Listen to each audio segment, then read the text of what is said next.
Okay, I think we'll go ahead and get started. If we could ask our delegates from outside to please come in and take a seat.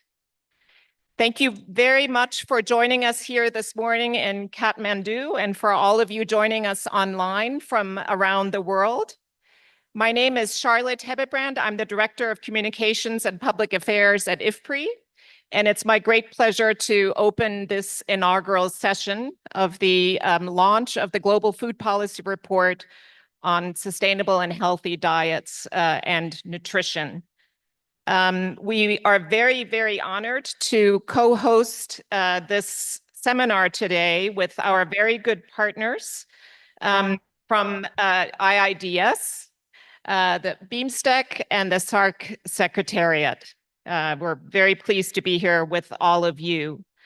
I would like to make a few announcements on the program. Just to note a few changes. The Honorable Minister from the Ministry of Health and Population will be with us for the first part of the day. So we will move to his remarks quite soon in the program.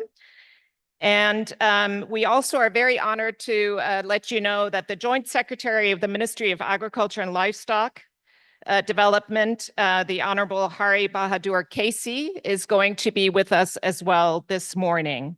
One last change in the program is that His Excellency, Mr. Indira Pandey, the Secretary General of BIMSTEC, unfortunately cannot be with us here today. So with that, again, it's my pleasure to open this meeting on food systems for healthy and sustainable diets and launch IFPRI's Global Food Policy Report here with a special focus on South Asia. I would now like to invite our distinguished speakers up to the dais. May I call upon the Honorable Minister to join us here on the floor, on the dais.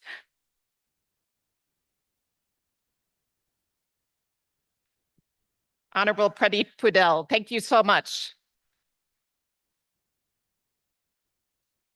And I would also like to invite the Joint Secretary from the Ministry of Agriculture and Livestock Development, Mr. Hari Bahadur Kaisi, to join us on the dais.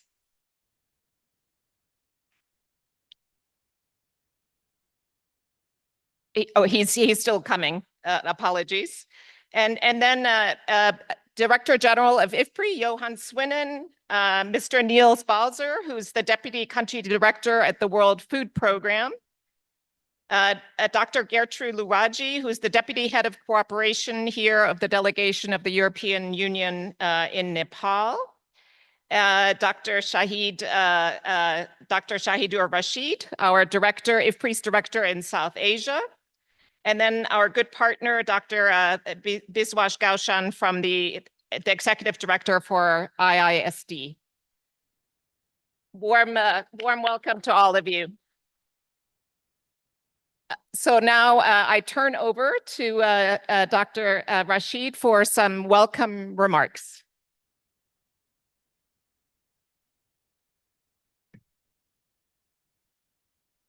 Good morning, everyone. Let's wake up. Good morning. All right, that's better. So, Honorable Minister Pradeep Paudel, Director General IFPRI, Johan Swinnen, distinguished colleagues on the dais, ladies and gentlemen, a very good morning to you. This is for the 5th time we are launching Global Food Policy Report, which is the flagship annual publication of the International Food Policy Research Institute in Kathmandu. Even during the pandemic, when we went virtual, IIDS was a partner. All the support that we have received over the year, we are very grateful for their partnership. So I would like all of you to give them a big round of applause. This is the 3rd year we have been partnering with the SARC Secretariat and the BIMSTEC Secretariat. As you know, due to the situation in Bangladesh, our colleagues from the BIMSTEC decided to cancel their trip last minute. That is a challenge. but that is what our region have gone through many times before, but came out more resilient time and again. The topic of the Global Food Policy Report this year is particularly important. Let's take a look at the history of development in the last 50 years. 50 years ago, our region, South Asia, was living practically sheep to mouth, meaning region was fully dependent on food aid. Then came Green Revolution, and then came political commitment, and we saw a remarkable bounce back. Now it has become actually breadbasket. So that is a real accomplishment. But things have changed. We saw that growth has happened, economic development happened without improvement in poverty. And then in the 80s, we realized that even increasing cereal production, wheat and rice production was not enough, because we saw that nutritional security was not ensured. So that came a big issue in the 80s. And many colleagues internationally, as well as IFPRI, joined hands in dealing with that challenge. And then we talked about inclusive growth, meaning growth should happen that include poor and disadvantaged. That is absolutely important. But the issue, topics of this Global Food Policy Report goes beyond that. Why? Because this talks about growth with nourishment. Economic growth has to happen with the nourishment of the population. That's where diet and nutrition comes in. And that is the topic our colleagues have dealt with. Let me acknowledge my colleague, Dr. Purnima Menon. If you could stand up, please.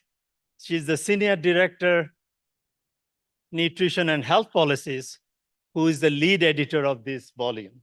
Thank you for you and your team for taking on this humongous task. As you know, things in Bangladesh was bad. Bad in the sense that people had to sacrifice life. IFPRI is not a political organization. We work for the people of a country, but we also care about the humanity. So the lives that have been lost, and the suffering that people had to endure, we empathize with that. With permission from the Honorable Minister, I'd like to take just a half a minute, 30 seconds of silence to say a prayer for them. Just 30 seconds. Thank you. If you could stand up, please.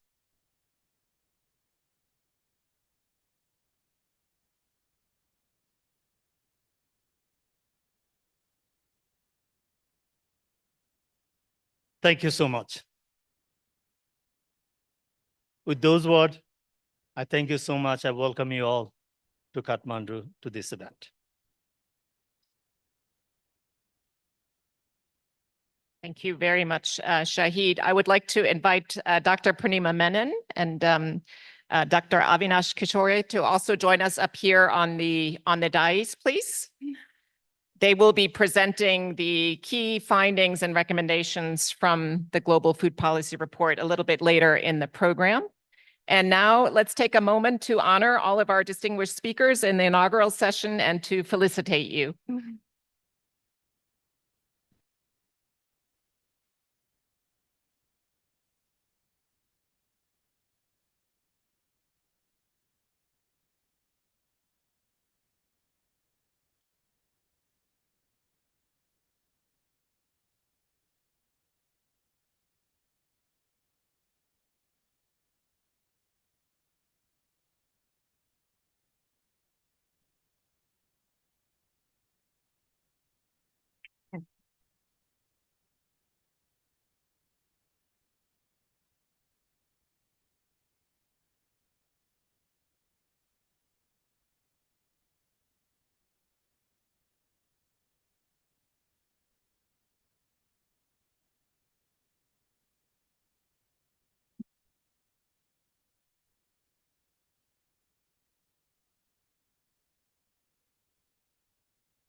Okay, so now it is my great honor to welcome His Excellency Paradeep Pudel to speak to us this morning. He serves as Nepal's Minister of Health and Population, and he's been a Central Committee member of the Nepali Congress Party since 2014 and has represented Kathmandu 5 as a member of parliament since 2022. In his role as MP, he is dedicated to collaborating with the public, civic society, government institutions, and both regional and global stakeholders to develop sustainable and effective solutions. We are very grateful that you're here with us today and look forward to your remarks.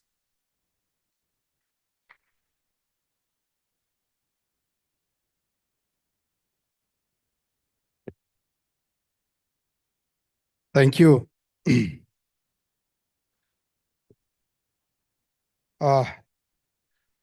Dr. Johan Sunen, Managing Director, Systems Transformation, CGIAR, and Director General. Delegations, distinguished guests, ladies and gentlemen. First of all, I would like to welcome here in Kathmandu. Good morning. It is my distinct honor and profound privilege to join you all today for the launch of the 2024 Global Food Policy Report, GFPR. On behalf of Government of Nepal, Ministry of Health and Population, I want to express my heartfelt gratitude to the International Food Policy Research Institute for organizing this significant event here in Kathmandu, Nepal. Over the past 3 decades, Nepal has made tremendous progress in many of the health, education, social security, and food security indicators. Looking back, Nepal has made remarkable progress in the health sector that we can all be proud of. For example, as per Nepal Demography and Health Survey 2022, remarkable decrease in child mortality rate. Nepal has been heralded as a success story for the dramatic decrease in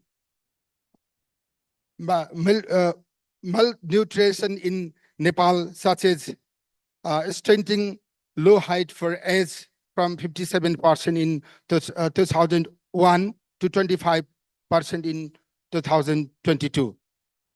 Improved food security situation in Nepal in last 10 years period, according to Nepal Demographic and Health Survey 2022. These are the outcomes of the government of Nepal's intensive efforts and unwavering commitment and from leadership and support from development partners. Ladies and gentlemen, despite these progresses, 69% of children aged 6 to 23 months consumed unhealthy food during the previous day, while 43% consumed a sweet beverage. Around 1/3, 33% of children were not given any vegetable or fruits. More than half of women, 54%, consumed unhealthy food, and 2/3, 66%, consumed sweet beverage. This is the source from Nepal Demography and Health Survey 2022 MOHP. Nevertheless, challenges persist. Nepal rank is one of the most vulnerable countries to climate change, and it will directly impact the food security and nutrition situation of Nepal.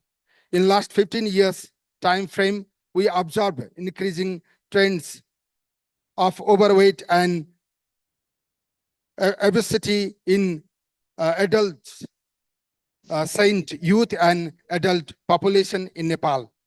We know the role of food system in critical to provide quality diet. Poor quality of diet poor affordability of nutritious and safe food, and unhealthy dietary behavior are a major associated factor for overweight and obesity in Nepal. Obesity in Nepal, the food system has important role for delivering high quality diet to the people and can contribute significantly for reduction of diet related morbidity and mortality, and in ensuring healthier and nourished citizen. We need to do more work in improve our food system, making our food healthier while also contribute for reduction of micro nutrient deficits, including anemia. Distinguished guests, to close the socio-ecological gap on food and nutrition and other health indicators, we have to review our food system strategies and programming linking with health system. I hope this Global Food Security Report 2024 will provide broader guidance to global communities, including Nepal, to work on food system that care about our citizen health and well-being. The government of Nepal's contribution continues ensuring the right of food, right of education, right of health.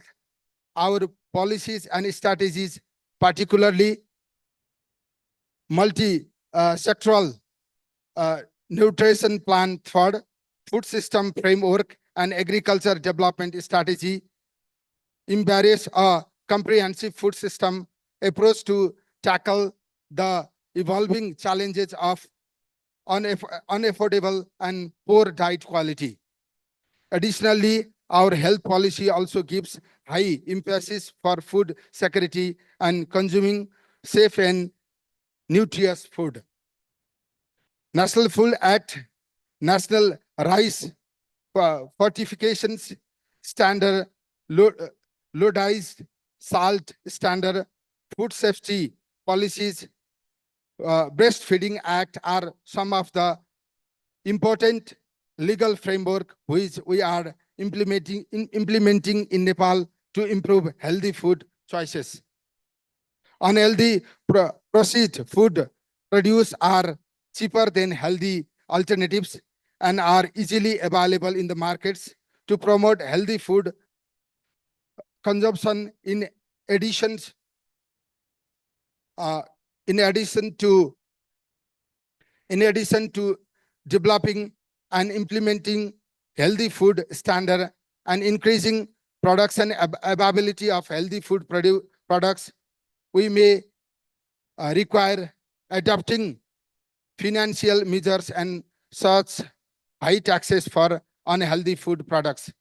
Tax related to carbon footprint and subsidies for healthy food products, and income transfers delivered via social protection schemes could be some of approaches we need to prioritize to improve food system. Lastly, thank you for organizer for launching this global food policy report in Nepal and inviting me in this event. Let us leave this conference with a renewed sense of purpose and firm commitment to transforming food system, improving diet, ensuring access to nutritious, safe and sufficient food for all. This is our starting meeting.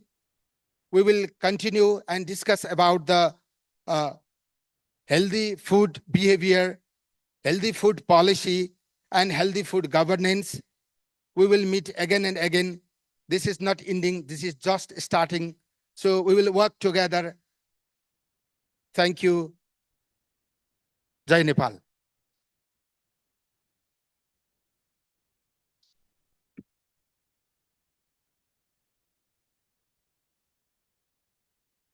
Thank you very much, Your Excellency. It's very nice to have you with us this morning, and we're now going to officially launch the 2024 Global Food Policy Report here in Nepal.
Okay, the report is now launched, and we will move on with our program. I am now going to call IFPRI's Director General up to give his remarks. Dr. Johan Swinnen is not only the Director General of IFPRI, he's also the Managing Director of the Systems Transformation Science Group within the CGIAR. Dr. Swinnen has published extensively on agricultural and food policies, international development, political economy, institutional reforms, trade, and global value chains. He is a fellow of the Agricultural and Applied Economics Association and the European Association of Agricultural Economists. And he's also the past president of the International Association of Agricultural Economists. We've just come back from a very nice meeting of that association that was held in Delhi just earlier this week.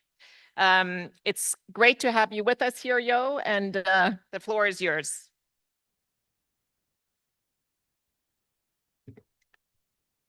Thank you very much, Charlotte. Dear Honorable Minister, dear Excellencies, dear colleagues, good morning to all of you. I'm very pleased to see so many of you in the room here today, and I know that many of those who are interested will join us in not really virtual, but in terms of joining us in the report, and so in commenting on the report and hopefully enjoying the report and learning from it as well.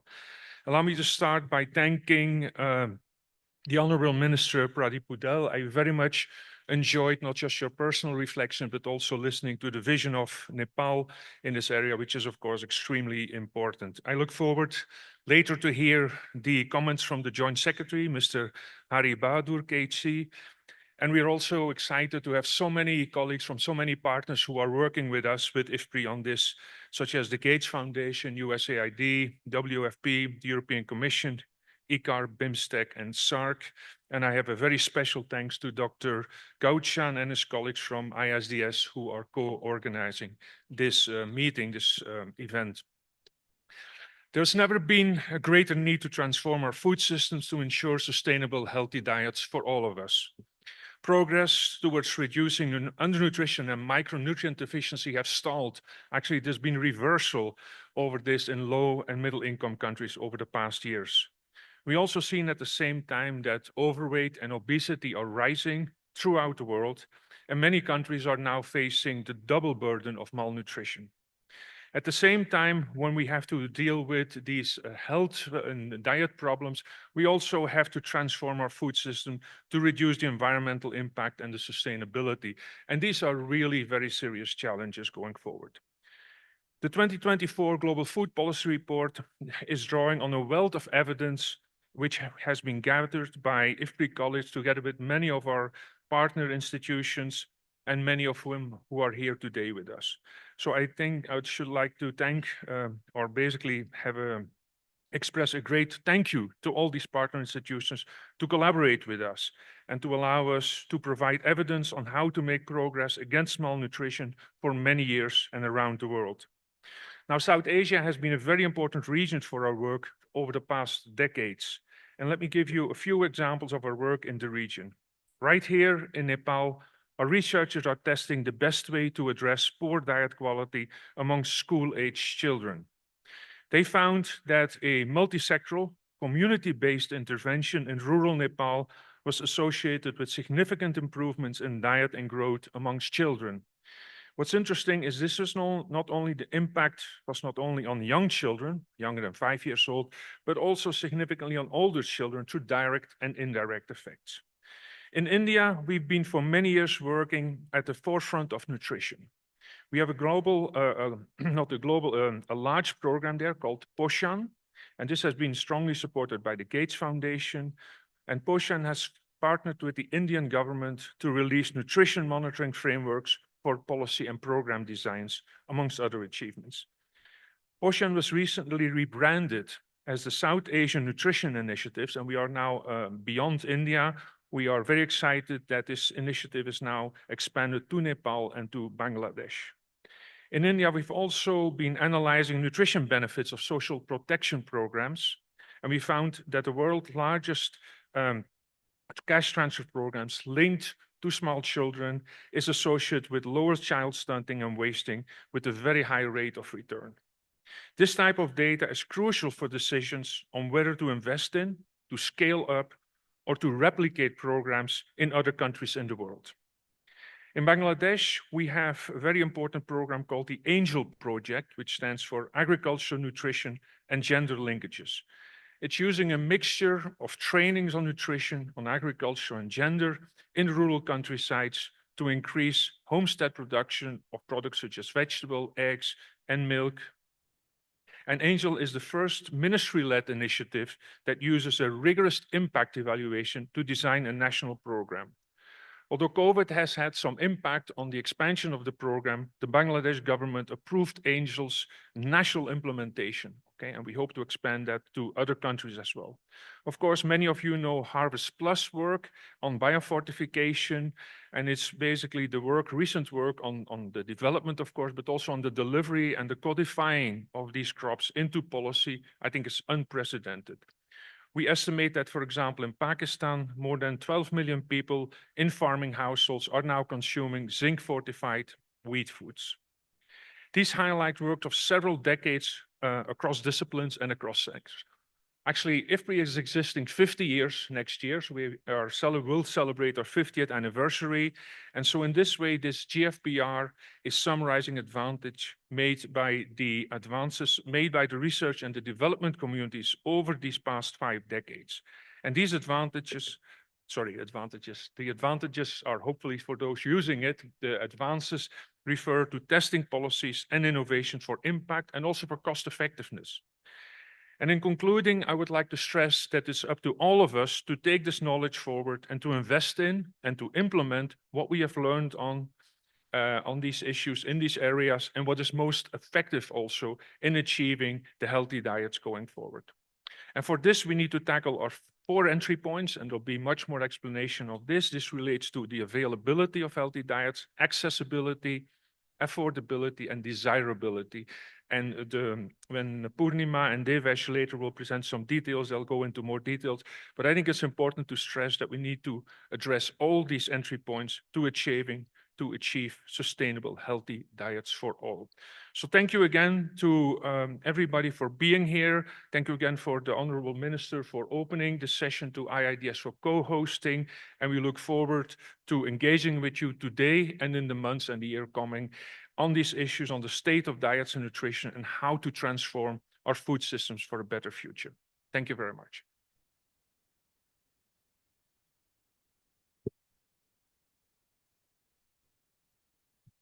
Thank you so much, Yo. I would now like to invite Dr. Biswas Gaushan to address this meeting. Well known to all of us here, Dr. Gaushan serves as both the Executive Director and the Director of Center of Economic Policy at IIDS. Oh, thank you so much, the Honorable Minister, for being with us this morning. So we'll wait for Dr. Gaushan to return.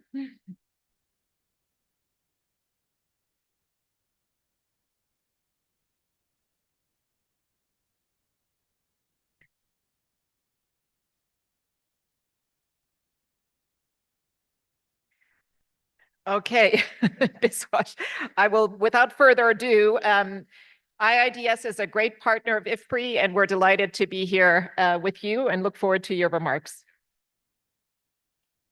Thank you very much. I was thinking that I would be the last speaker in this opening session because the minister has to leave, I think I have been front loaded in terms of my speech. Anyway,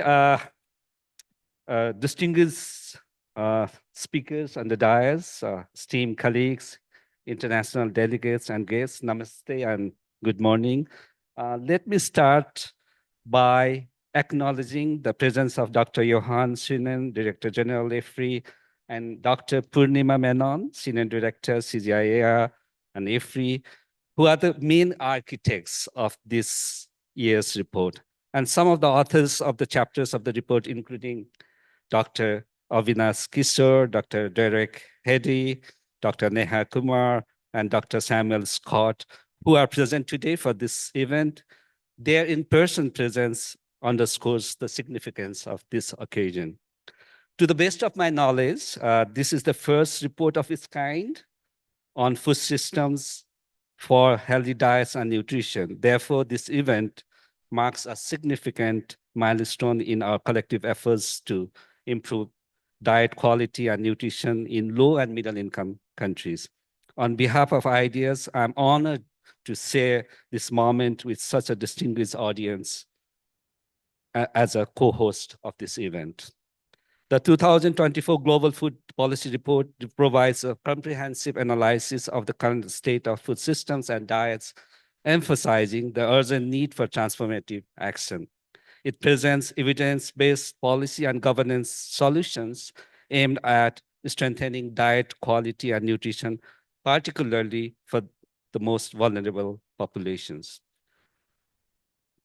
One of the key messages of this report is the critical need to focus on diets that benefit both people and the planet. It explores demand-side approaches to support healthy dietary choices, the importance of investing in improving affordability, and ways to strengthen food environments. On the supply side, it highlights strategies to increase the consumption of fruits and vegetables, assesses the role of animal source foods, and discusses effective governance mechanisms to achieve meaningful change. Now, in order to make this report relevant to our context, we need to talk about one major issues shaping our development, which is migration and remittance. While our unique geography, topography, and ecology pose distinct challenges, the migration and remittance have been central to Nepal's socioeconomic transition over the last 2 decades, presenting a new set of critical development challenges. More than 70% of the households in the country receive remittance income. In the last 3 years alone, more than 2.4 million people, especially the youth, accounting for 8.3% of the population, have left the country for foreign employment and study. This phenomenal outmigration, coupled with the resultant growth in remittance inflows since the turn of the century, has adversely influenced domestic production, consumer behaviors regarding food consumption and dietary patterns, and the entire value ecosystem. Therefore, the key outcomes of the report are highly significant to us for policymaking and policy actions. The findings of this report resonate deeply with the vision and mission of the IIDS. At IIDS, we are committed to fostering sustainable development and improving the quality of life through innovative research, policy advocacy, and capacity building. Our Nepal Vision 2100, a roadmap to knowledge economy, aligns perfectly with the themes of this report. No country can develop and prosper without a healthy and educated population. Our vision for Nepal emphasizes the need to strategically navigate evolving geopolitical dynamics while focusing on agriculture transformation and transitioning to a knowledge economy by building human capital as a key driver of economic growth. The 2024 Global Food Policy Report serves a call for urgent and concerted efforts to transform global food systems to improve nutrition and health outcomes. It provides insights for making sustainable, healthy diets aspirational, affordable, and accessible for all. By addressing both demand side and supply side challenges, we can create food systems that not only improve nutrition and health outcomes, but also contribute to environmental sustainability. I would like to extend my heartfelt congratulations to IFPRI for their outstanding work and for bringing this important report to the forefront. I would also like to thank IFPRI for choosing Nepal to launch its flagship annual report in the region for the last several years. Let us take this opportunity to strengthen our partnership, leverage our collective expertise, and drive the transformative actions needed to ensure healthy diets and nutrition for all. Thank you, the distinguished speakers, for the remarks that we are going to make in the opening session. And thank you all for joining us today. I look forward to the fruitful discussions and collaborative efforts that will emerge from this event. Thank you very much.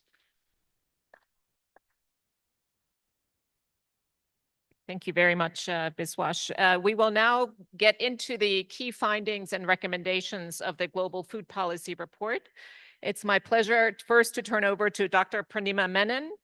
She serves as the Senior Director for Food and Nutrition Policy within IFPRI and the CGIAR. She is the co-editor and the driving force behind this report. And I would also like to say that her dynamism combined with her tremendous expertise make her one of the research community's greatest champions of improving nutrition and diets. And Pranima, you're going to speak to us about the more global findings, and then we'll move on to the regional chapter.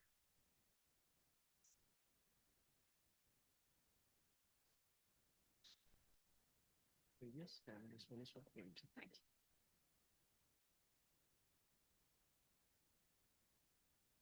Honorable guests, dignitaries from Nepal and the region, Professor Gauchan, our partners at IIDS, IFPRI colleagues in the region who brought this event together, our partners at BIMSTEC, SARC, the entire team behind this report, and of course to all of you in the room who are our research and policy partners in the region. Thank you for having us here. Thank you for the opportunity to present the report to you. Many of us have been in the region working on a journey towards improving the diets and nutrition, especially of the poor and the vulnerable, for a very long time together. This report has been really a great privilege for me to work on. One of the many reasons being that it provides a focusing opportunity for IFPRI to bring together the work from across our entire portfolio, but on a topic as important as healthy diets and nutrition. So I'm really pleased to present to you today the evidence that we've brought together from work that's been done together with many partners, including many of you in the room today, that really helps us bring our attention to what I think is one of humanity's biggest challenges. How do we help people consume diets that are culturally acceptable to them, that meet their own preferences, that are affordable and accessible to them? So I think we have a long journey ahead of us still, and the report is just really intended to help us think through a little bit more how we can get where we want to get. Now let's take a pause for a minute and think about why we care so much about diets and nutrition. We live in a world today where billions of people are affected by the challenge of malnutrition in its various forms. Whether you think about stunting, wasting, micronutrient deficiencies, overweight, and obesity, the numbers are absolutely astounding. And one of the things that we've learned together over the many years of working on the challenge of malnutrition is that poor diets underpin this challenge of malnutrition. They're a contributor to all forms of malnutrition. It doesn't matter what you care about, poor diets underpin all forms of malnutrition. And more importantly, poor diets are also the leading cause of disease worldwide. For those of us who work on issues of societal progress, government spending, economics, and other such things, you know that health spending is also a major expenditure item in governments, and from an out-of-pocket perspective for for human beings themselves. And so preserving the health of populations is profoundly important, not just for those human outcomes, but also for the economic well-being of societies. The GFPR comes at a moment in time when global commitment to improving nutrition has risen. It has risen precisely in recognition of the evidence that I shared with you a moment ago, which is of the importance of malnutrition, not just for human beings, but also for society writ large. And increasingly, I think we are beginning to understand the critical importance of tackling this challenge also for planetary well-being. Now, the 2024 Global Food Policy Report takes a very specific focus on improving the quality of diets and malnutrition. It comes at it from the perspective both of demand side, so what people themselves and how they engage with food.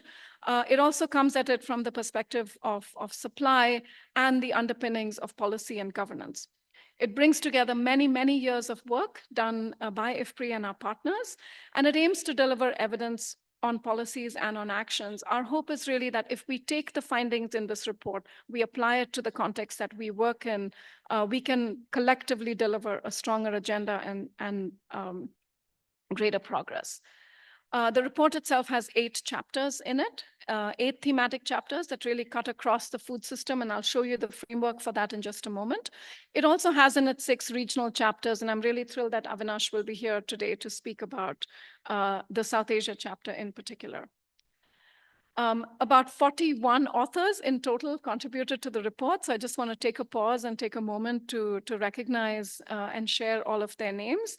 And each of these authors has brought with them to the chapters that they wrote, the work that they've done with their many partners around the world, and with the contributions of the many funders who have contributed to building this research agenda. So again, much gratitude to all of them. Now let's start with the challenge of sustainable healthy diets itself. What do we mean when we say sustainable healthy diets? We know, as I mentioned earlier, that the burden of malnutrition that the world is carrying today is really offering us, in a sense, the imperative to work on sustainable healthy diets. Healthy diets themselves provide the foods that in turn provide the nutrients for an active and healthy life, not just for today, but also into the future. Sustainable healthy diets further take into account the environmental impacts of these diets. What we know today is that too few people in the world are getting to eat either healthy diets or sustainable healthy diets, and that is the challenge that lies ahead of us. When we think about how we get to healthy diets, the entry points that we offer, and you mentioned these as well, we offer 4 entry points for us to think about our own roles in reshaping what happens on people's plates at the end of the day. The first is the challenge of desirability. I think it's really profoundly important that as human beings, we understand and anchor in on this as a key challenge, because human beings don't eat for nutrition. We eat for all kinds of other reasons. Food choices are driven by this complex interplay of factors that come to people from their own backgrounds, from cognition, from environment, from the behaviors that they've learned lifelong. And so even when diverse healthy foods are often available, accessible, and even affordable, people don't always make the choices that would seem healthy. The second is the challenge of affordability. This is a really serious challenge. The SOFI report that just came out a few weeks ago reminds us that even though the challenge of affordability has improved a little bit in the last few years, as economic growth has recovered from COVID, low income and the high costs of the diverse foods that we want to see on people's plates mean that even today, 2.8 billion, hold that number in your mind, 2.8 billion people cannot afford a healthy diet. The third is the challenge of accessibility. Not all the foods that we want to see on people's plates are accessible to them all the time. And some of the foods that we don't want to see as much of on people's plates are highly accessible. So this is a challenge that has 2 sides of the coin and something we need to work on a lot. And last, of course, is a challenge that I think people in the agriculture community have been working on for a very long time, which is the challenge of availability. And in this situation, as we think about healthy diets, I think we're most concerned about the year-round availability of especially the perishable, high nutrient value foods that we need to see more of on people's plates. Now, coming at it from a policy and governance perspective at IFPRI, and with our partners, we fully recognize that what happens to really shape our journey towards tackling all 4 of these challenges is affected by policy and governance and the many elements that surround policy and governance. Now, in the report, we take the very well-known high-level panel of experts framework on food systems, and we try to bring a bit more of a consumer-focused food systems approach to it. So in the report itself, and I won't belabor it, but the center part of it is the 2 boxes in purple, the box in blue, which focuses in on the diets, and the boxes in yellow, which speak to the food environments. They get a little more play in the report than other things because we are taking a very people and consumer-centered approach to thinking about how to reshape healthy diets for the future. So I invite you to look at that a little bit more in the report. The chapters in the report follow, as I mentioned earlier, all the way from demand to supply, and I'll work through a couple of these and then hand over to Avinash. So the first is, our evidence review in the report on issues related to creating more demand for healthy diets suggests that first and foremost, our approaches to increasing demand must start with an increased understanding of dietary patterns and their drivers. If we don't understand the interplay of those 4 drivers that we mentioned earlier, of desirability, affordability, accessibility, and availability, we are not going to be able to achieve the transformations we need to see. Once we understand those drivers, and there is a lot of evidence available from different contexts on this, and we're continuing to work with partners to also build that out, the strategies to actually increase demand and desirability must include the use of food-based dietary guidelines, which many countries have, including in the region, and implementation that relates to those guidelines, enhancing the awareness of those, engaging communities and the public around it, using social and behavior change communications, using multi-sectoral programs that together can address the many different drivers of food choice. And really thinking very, very hard about strategies that can address the affordability of healthy diets. This is a big challenge, especially a challenge for this region, and something that will require a lot of attention. The second area we hone in on is that box on food environments. Now, food environments are really those things in our immediate surroundings that affect how we interact with food and how we choose food. What we're understanding increasingly with the research that is happening, and we really try and center this in the report, that food environments are really what connect supply and demand. They play a central role in shaping how human beings interact with their food systems. They're undergoing tremendous transformation. As we speak, I think this transformation is visible to all of us. If you've lived and worked in a single place for a very long period of time, you see the transformation of food systems. And what we need today are urgent actions, firstly, to recognize how important it is that we work on understanding food systems and reshaping them, but also to embark on a series of actions that try to change what's happening in food environments. Increasing access to safe, desirable, healthy, and affordable foods, addressing the increasing desire for convenience foods. No one debates that convenience is important. I think the challenge in front of us are the options that are available to families that struggle with time. Using regulations and policies to address the relentless marketing of ultra-processed foods in particular is a huge challenge. And it's something that we need to confront, and really thinking about how we leverage what's happening in market systems. So retail, marketing, and advertising strategies to create healthier food environments. This was a big topic of discussion also at the conference last week. The next challenge is really the one that I mentioned earlier of affordability. We really have to think very, very seriously about the opportunities that present themselves to address this critical challenge. This requires us to fully admit and accept that poverty is a primary factor limiting the quality of people's diets, particularly in Asia and South Africa. This is because nutrient-dense foods are more expensive than calorie-dense cereal-based foods. It's also because agricultural policies predominantly favor staple crops. And healthy diet costs are therefore more expensive, particularly because of poor transport, storage, and logistics. So there's a lot of work to be done in market systems and production systems around here. But to work with consumers to shift actual diets towards healthier diets by addressing affordability, we need to think about firstly monitoring diet affordability, accelerating pro-poor economic growth that puts more income in the pockets of the poor and thereby makes affordability come together for them, scaling and strengthening nutrition-sensitive social protection, and continuing to think about how we repurpose agricultural policies themselves towards nutritious foods and the infrastructure that's needed to support them. On the supply side, again, there's a lot of work to do.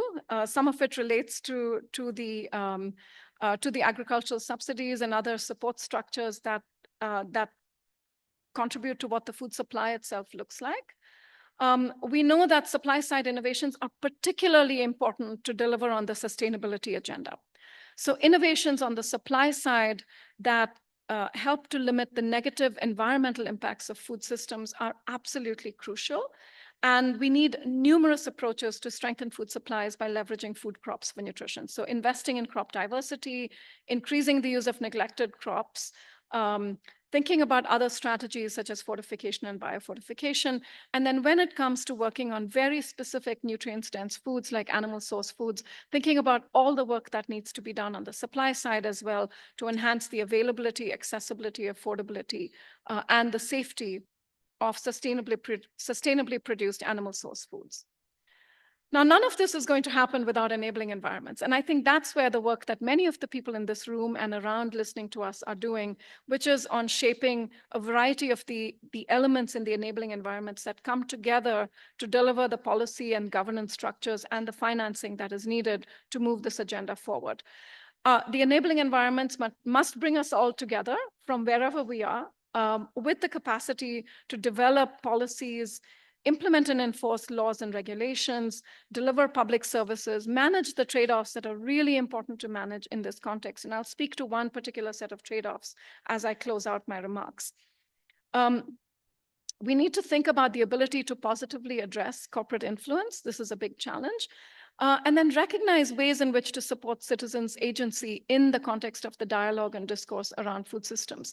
Citizens have not always been included in the discourse on transforming food systems, and this is an area that we believe will need a lot more attention as we look forward.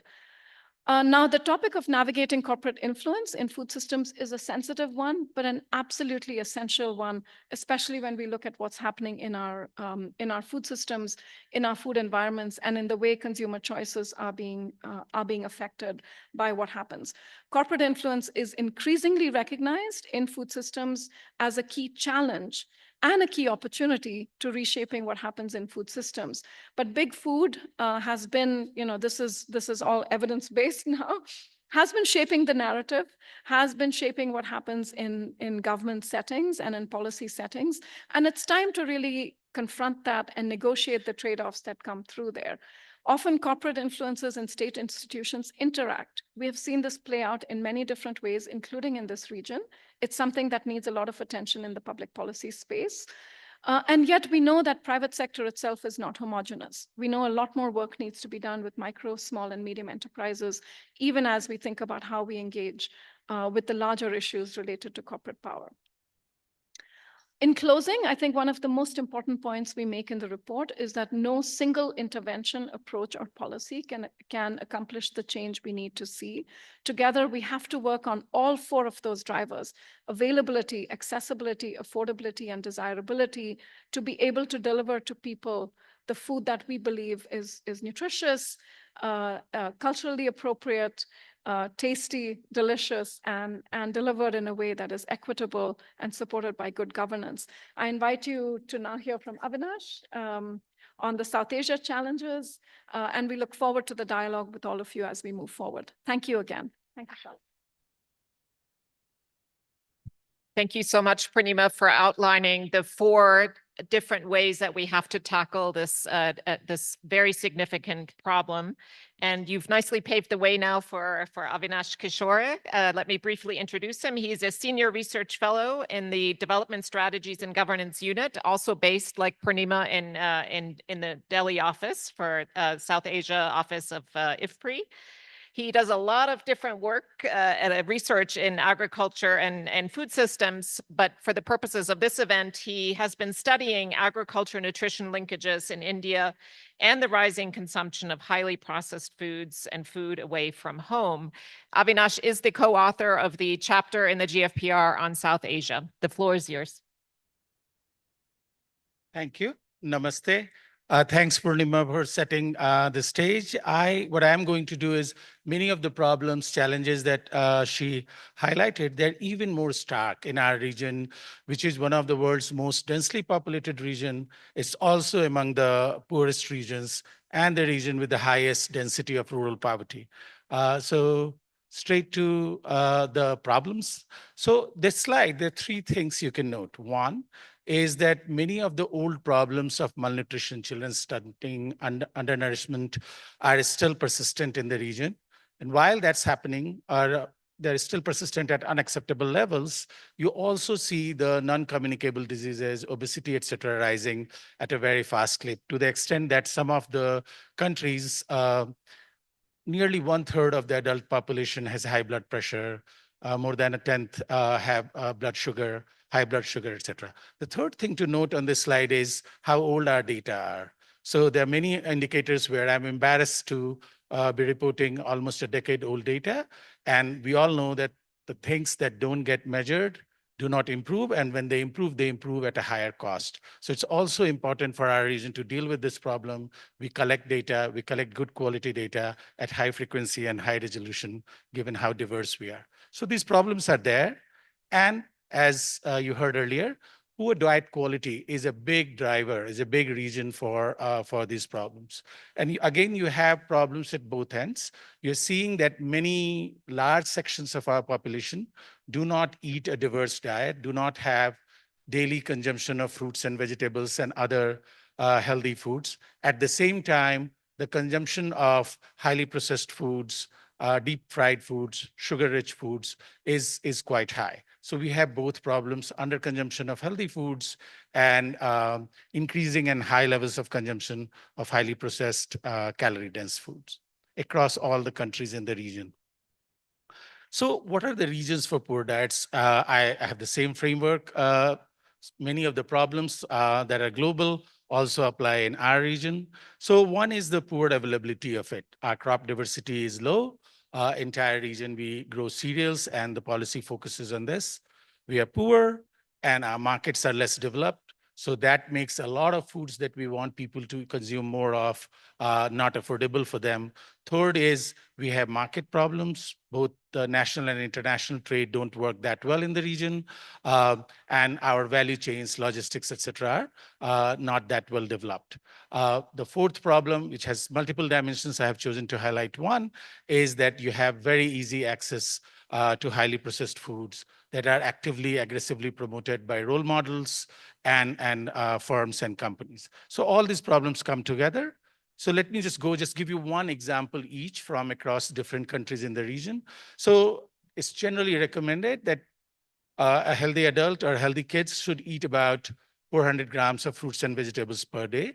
If you look at the total availability, which includes domestic production, plus imports, minus exports, and use for seeds and waste, most countries in the region, Maldives excepting, and Nepal is doing somewhat better, we do not have that. Poor production is a challenge. That we don't import and export enough is also a challenge there. Similarly, the unaffordability that Purnima alluded to is a serious problem. If you go to the third chapter in this report, it talks about this problem in detail and also presents some comparative results. So you'll see across different countries, again, Maldives is different. We do not have, a lot of people cannot afford healthy food, and that curve is not moving down. It still is rather flat. So that's something that we must deal with, because if you can't afford it, even if we keep recommending, households are not going to consume the food.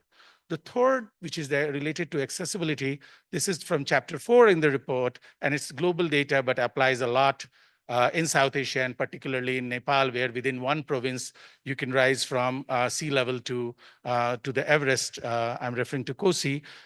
You'll see that globally, across the world, areas where logistical systems, there's a World Bank rating, they're poorer, have higher cost of recommended diet. In this case, the report reports the cost of Eat Lancet diet, which takes both human health and environmental sustainability. And you'll see that countries with very poor logistics, very poor things, they have, it's around $3.5 versus if you have a high quality infrastructure, it's the costs, average costs are cheaper. It's just logistics or infrastructure is just one part. Other like markets and value chains also matter, but that's where we need to work to make sure that food is available at affordable price throughout the year to people. And then there's a desirability angle. I'm using the data from India. Recently, India published consumption survey and consumption expenditure data. And Nepal has collected NLSS data recently. When the data gets released, I'm pretty sure results would look similar. You'll see across different food categories, these are average expenditures. The highest amount is being spent on consuming processed foods and eating out, eating paid meals outside of home, which often also don't tend to be healthy in South Asia, as we know from the problem. So increasing demand, making healthier foods desirable and people go for them is also a challenge, but we are not doing all that great on that either. Another problem with unhealthy foods is it's possible, and we need to generate evidence that while they are unhealthy in themselves, they may also be crowding out consumption of healthier foods. There's only so much you can eat. And if a meal you're taking mostly unhealthy foods, you're less likely to be consuming fruits and vegetables. That's something that I suspect is true, but we need to generate more evidence on to what extent and where. What are some of the challenges and drivers that, just to sum up? So one is, that's a well-known problem and I don't need to elaborate, is that food and agriculture policy, including the research and development expenditure and allocations in the region, focus a lot on staples, and in India's case, to some extent on sugar. We try to keep these things and palm oil cheap. That affects what our farmers grow and in turn affects what is available and what's consumed. Affordability constraints I've already talked about. South Asia has made great strides in poverty reduction. Nepal has had extraordinary achievement. Nepal's poverty at 2011 poverty line has come down to about 2 to 3%, the extreme poverty. But it's still, if you revise the poverty lines, make them less stingy. In Nepal, about 20%, according to the new poverty line, are poor. Across the region, 10% people are extremely poor. And many of them are just barely above the poverty line and vulnerable to falling into poverty again. These people, they have to spend a great deal of their family budgets on food, and healthy foods are often not affordable. There are unique challenges that are behavioral and cultural. Large parts of India, large populations, parts of Tarai in Nepal too, and other parts of the world.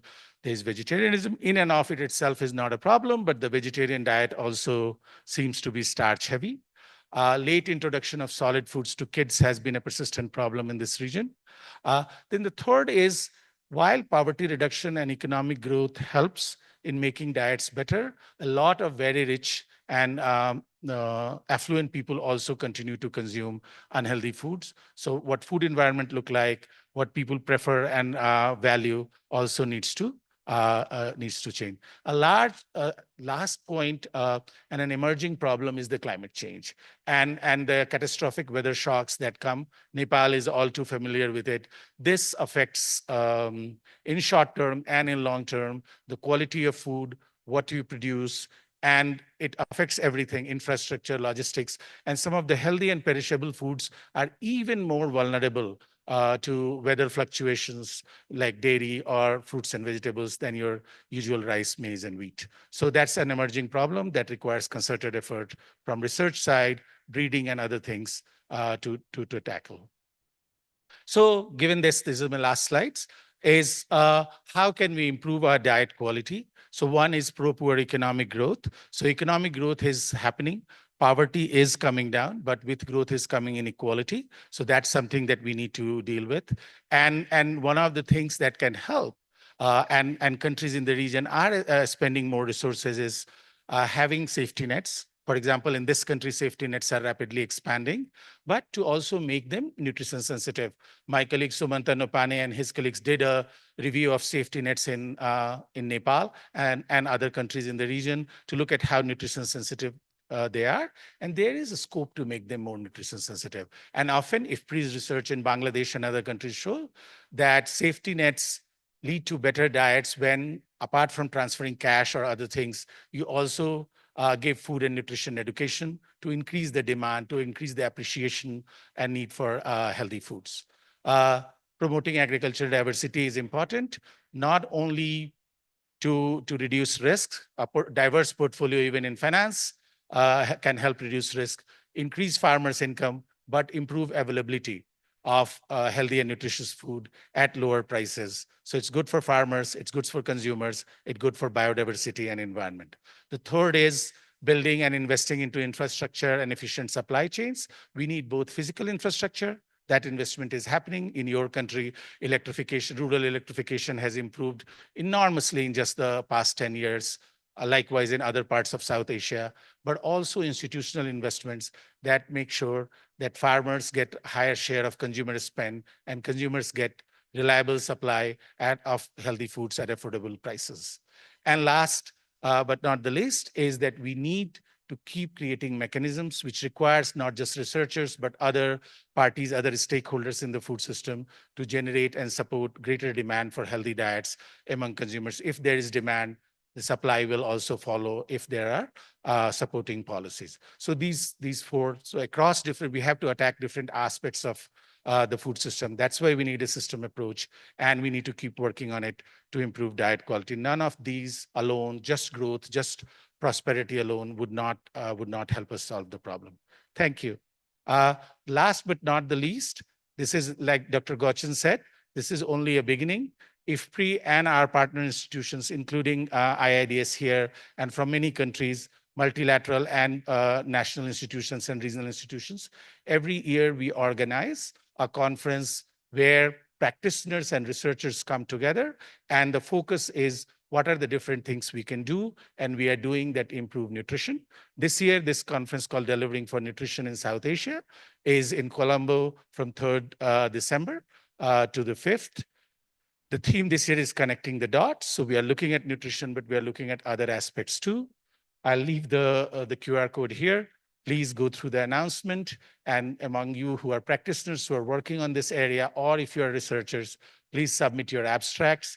And we look forward to seeing many of you in Colombo towards these deliberations. Thank you. Thanks a lot.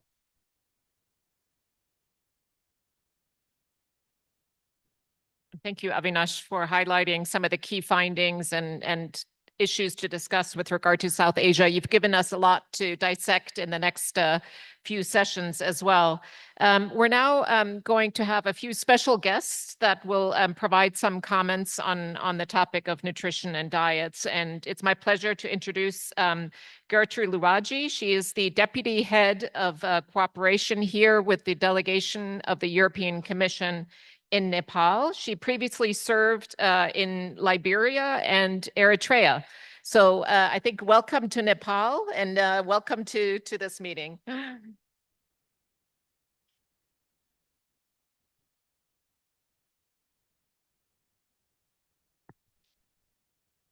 Namaste, good morning to you all.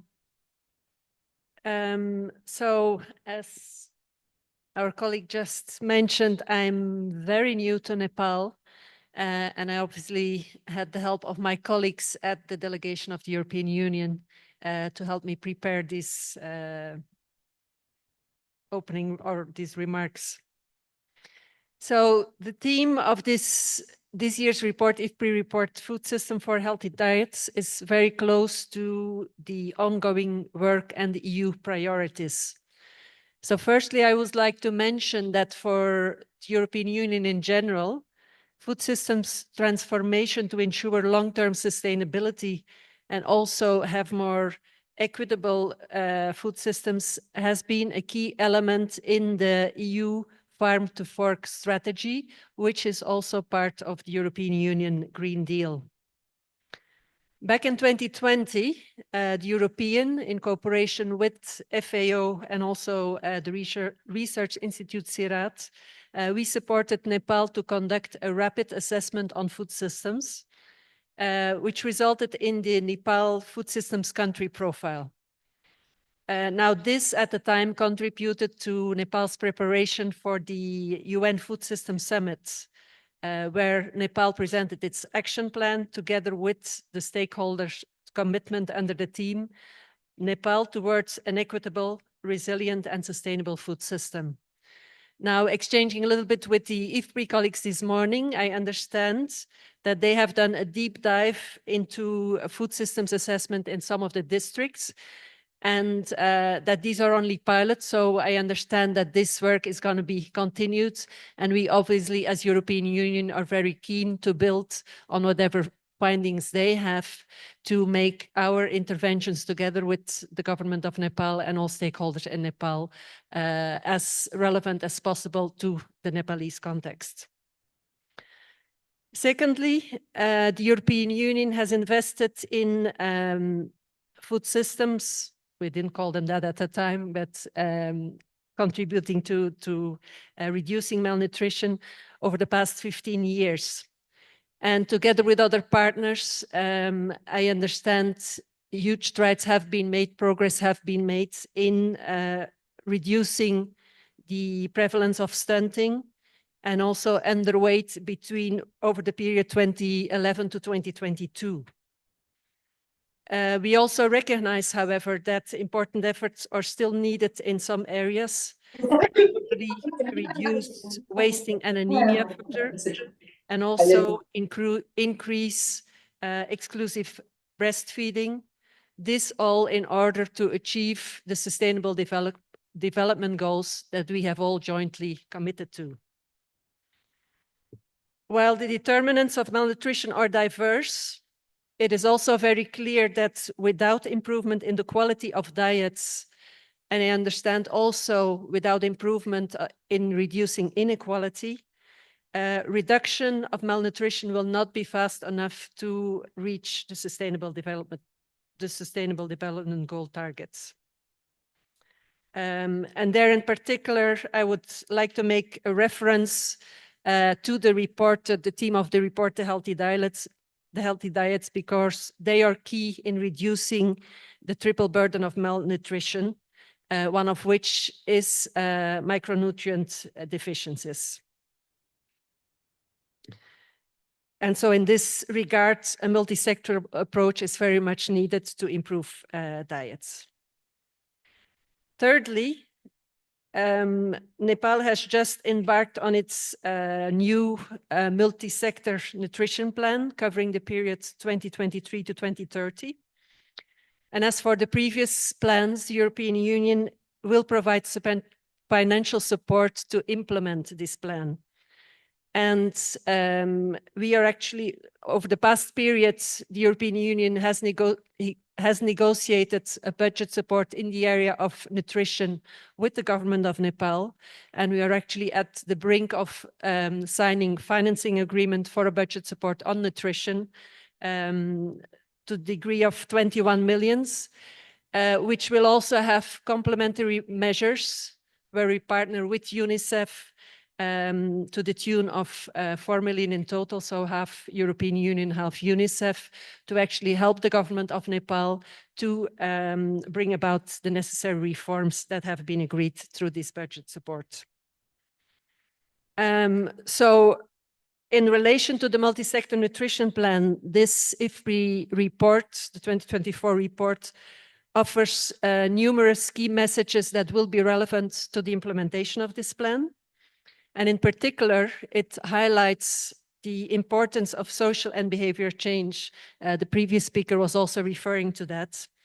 And we see this also as very relevant and helpful in the context of Nepal in order to lead to good results and results that are also complementary to other nutrition and diet related multi-sector interventions. And notably, social and behavioral change is also one of the key objectives, I understand, of the plan that admittedly I have not had the time to look into, but that I will definitely do over the coming periods.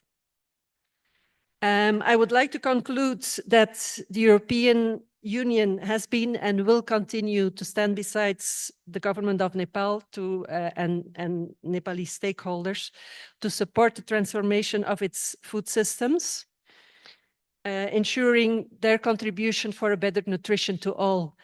And as a side remark, but maybe not irrelevant, I would like to mention as well that as European Union, we are cognizant of the fact that actually the population of Nepal is much bigger than the majority of that of the European Union member states. And so on that note, I would like to conclude these remarks and thank you for your attention.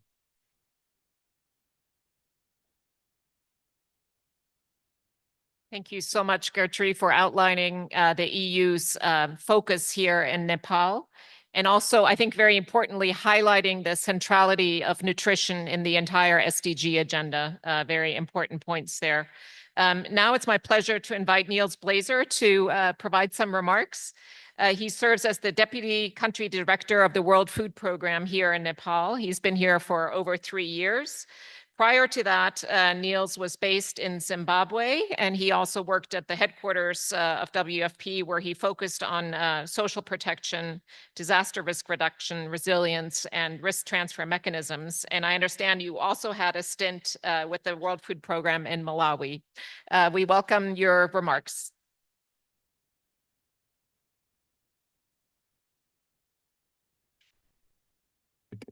Namaste and good morning, everyone. DG of IFPRI, Sweden. We also have Executive Director IIDS here. Pleasure to have you all and colleagues, excellencies. Let me start by, first of all, expressing my sincere thanks for having a chance to be with you here today with the panel and share a few remarks. And secondly, also a huge congratulations to IFPRI, IIDS, and the entire team for yet again producing really a landmark report that will help us all move the dial at the policy side, but more so also, I think, on the implementation side where the rubber hits the road, so to say. It's been alluded to already, so I won't be spending too much time on this, but we all know that despite some huge progress that Nepal has made with regards to food security and nutrition, there's still a lot to achieve. Still high rates of stunting, wasting, micronutrient deficiencies, in particular among children and women. And these issues are linked, and I think it came out very clearly with these 4 categories: affordability, desirability, availability, etc. So it's poverty, it's socioeconomic inequality, limited access to health facilities, to adequate nutritious food. And that really makes the case that ending hunger and malnutrition in the context of Nepal, and I think in the region and beyond, really requires interventions across the spectrum, right? We're talking not just the agricultural sector, but certainly health, education, social protection. And I would also name the private sector as a key element in helping us to move that agenda forward. So food systems, the focus of this year's report is really spot on, I think, from a WFP perspective. For sure, we've been partnering with IFPRI and others for many years at the corporate level, but also here in scrutinizing how we can work on food systems to get them to the next level so that we have them in a sustainable, equitable, resilient way designed here in Nepal as well. So, but I would like to use this opportunity to also commend the leadership of the government of Nepal in becoming a champion in the entire food systems discussion. That's commended. I think it's well known beyond the Nepal, the regional border, and Nepal has really been championing the food systems agenda here. And that's been something that we're proud of to have supported. I think the minister himself alluded to the legal framework being in place, the bylaws being there, and now all the way having action plans down to the provincial and palika level, where we translate all of that good policy stuff into action.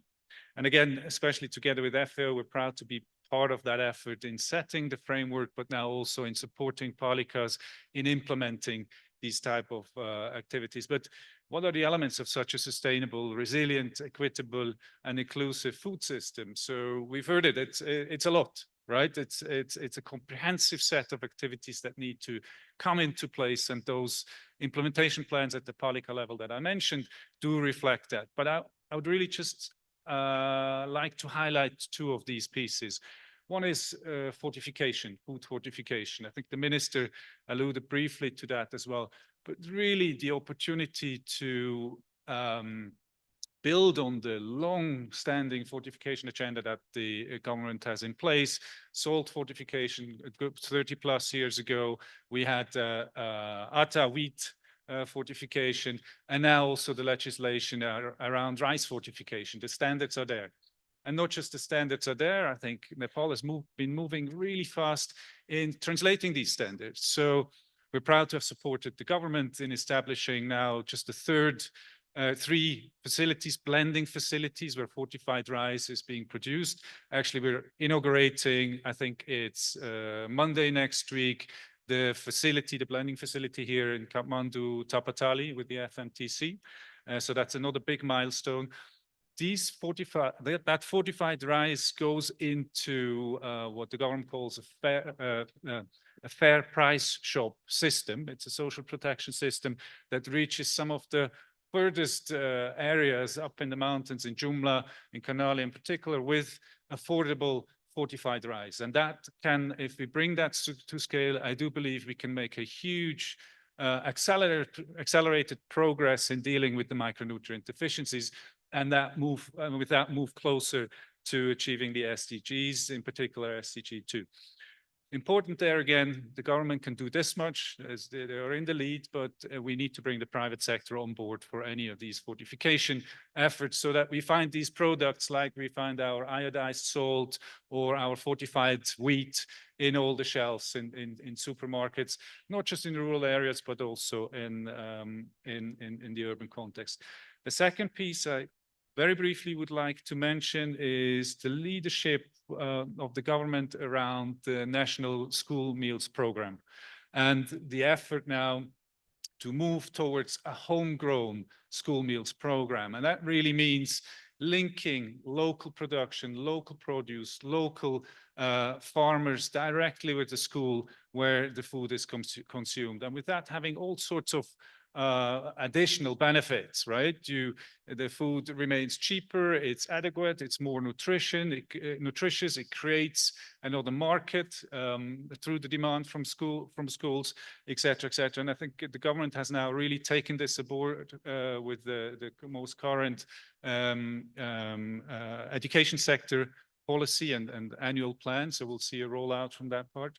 So in all, I think the fortification piece, the homegrown school feeding piece are two investments that the government is undertaking that really can help transform that food system that we're talking about here in the context of Nepal.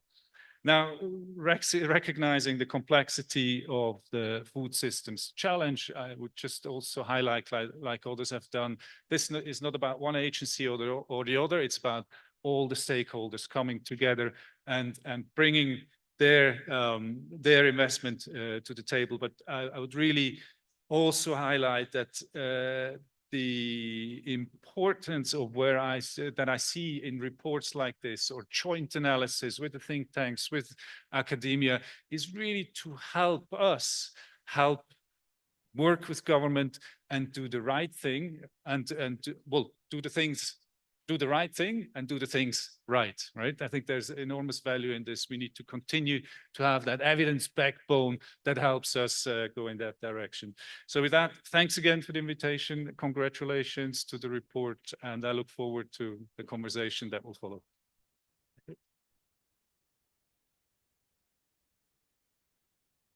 Thank you very much, Niels. Key takeaways here is the importance of the longstanding fortification effort here in Nepal, but also the importance of diversifying food choices, and as demonstrated through the school lunch, the homegrown school lunch program.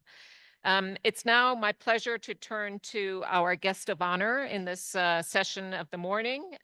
We are delighted to have with us the Joint Secretary of Nepal's Ministry of Agriculture and Livestock Development, the Honorable Deepak Kumar, Hari Bahadur Casey.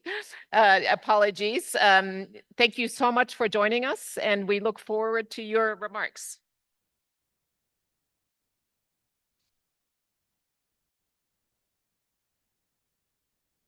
Thank you, Charlotte.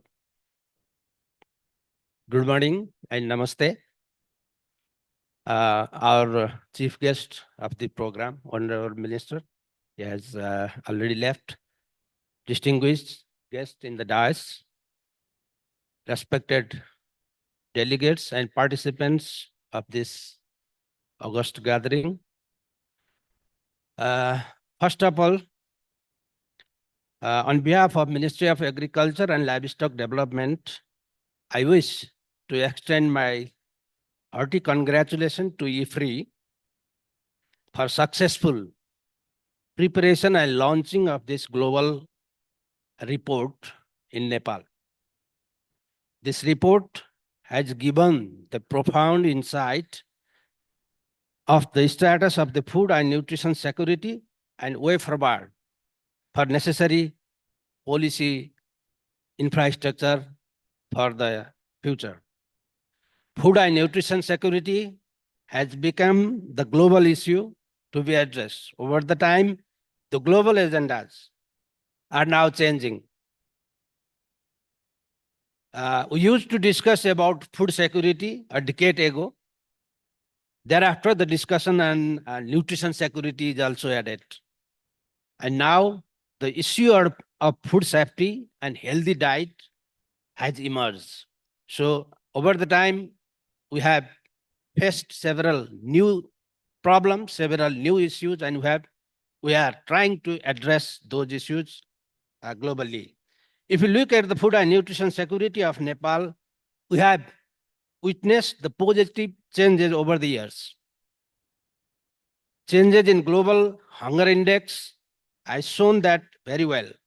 Even in this report, just presented before the highlights, we can see the quite significant improvement in the nutritional indicators. It is achieved with the continuous effort of the governmental and non-governmental organizations. The awareness, the increased awareness at the general public level, increased agriculture production, the diversified commodities produced, food distribution system improvement, improved dietary diversity status has helped to achieve this situation. However, there are still many issues in this regard to be resolved for sustainable food system transformation. The issue of chemicals, hormones and antibiotics in the fresh crop and livestock produce, and the issue of high salt, trans fat and high sugar in the processed product has become the challenges for healthier diets and nutrition from the food system globally and also in Nepal. We saw the report also. The less chemical use in the commodity production, the less the food travels, and the less the food processed is said to be healthier. This underpins the important role of the producers, and more importantly, the primary crop and livestock producers from the farms, and it also underpins to focus on the localization of our food system for improvement.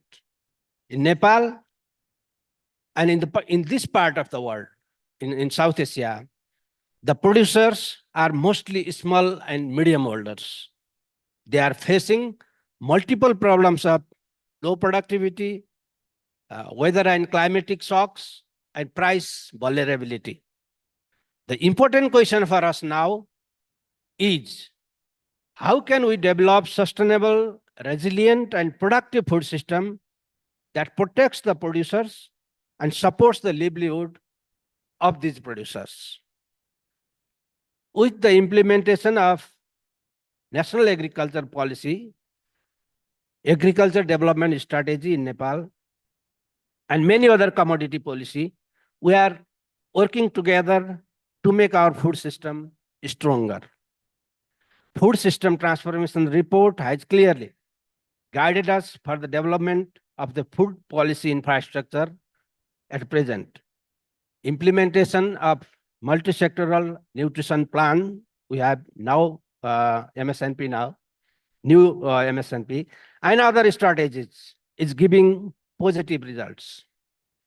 To address the healthier and dietary issues, the initiative in the safe food production, like organic and ecological agriculture practices, good agriculture practices, promotion on the production and consumption of indigenous crops and indigenous varieties of the crops are under implementation from our all three tiers of the government.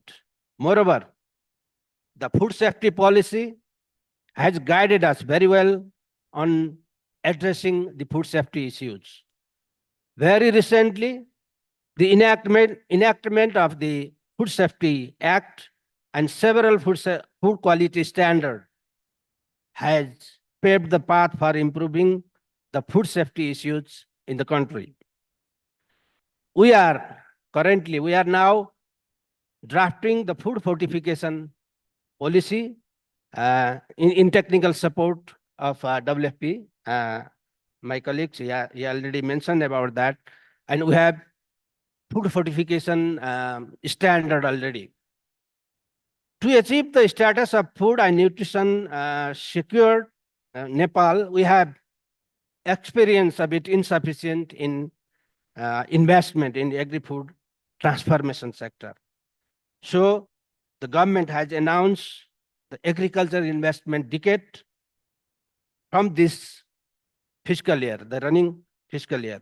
On behalf of Ministry of Agriculture and Livestock Development, I urge the strong collaboration in investing in agriculture from all concerned sectors too. Finally, I once again congratulate IFPRI, and I wish this report will be the important guiding document for preparing future food policy infrastructure in Nepal and globally to shape the sustainable sustainable supply of the healthy diets. I wish a very fruitful discussion and successful completion of this event. Thank you. Thank you all. Thank you very much. Thank you so much, Secretary, for outlining the efforts of the Ministry of Agriculture in this important area. It was great to have the two ministries with us here this morning, the Ministry of Health and Population, as well as the Ministry of Agriculture. And I think it's evident that both ministries are dedicated to food systems approaches and food systems transformation. So thank you so much. So this brings us now to the end of our inaugural session of the morning. The next session will start at 12 o'clock back here. And it will focus on supporting healthy food choices in South Asia. It will be chaired by Satanam Shivakoti, also from the Ministry of Agriculture and Livestock Development. So please come back and join us for that next session. And now we would like to take a group photo. So I think we're all gonna come up to the front and please join me in a round of applause for all of our wonderful speakers of this morning.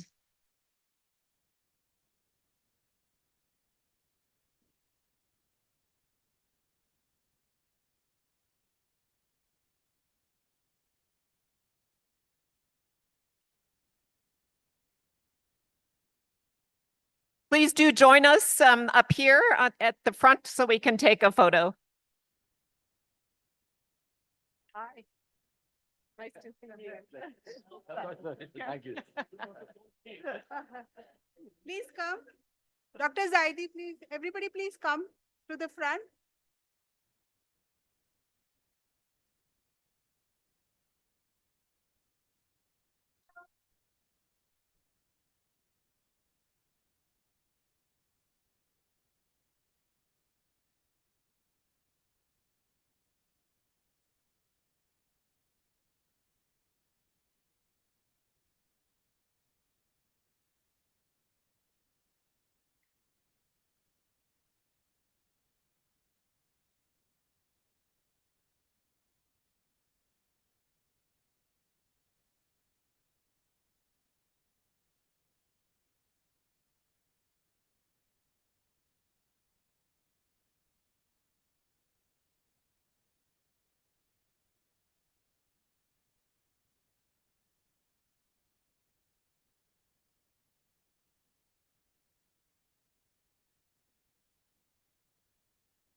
Bit risky.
Because they are, you said is following up.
Very impressive. No, you have very good.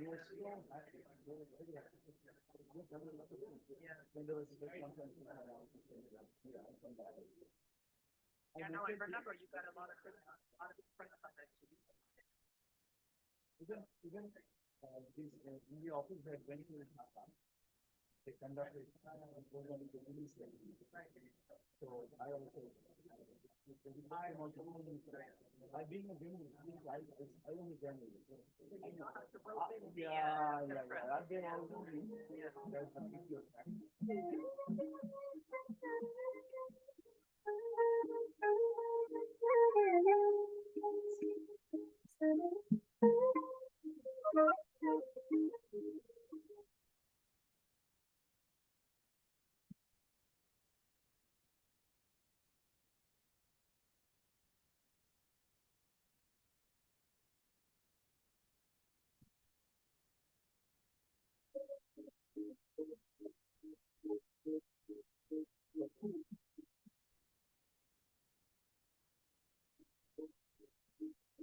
Hello?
Hi, Derek. Can you just go on slideshow? Yeah, I'm on slideshow. No, right now we're just seeing the presentation software. So it's not yet on. Happened. I'm just setting it up. Yeah, the slides also look wrong. Wait, I'm going to stop sharing just a second.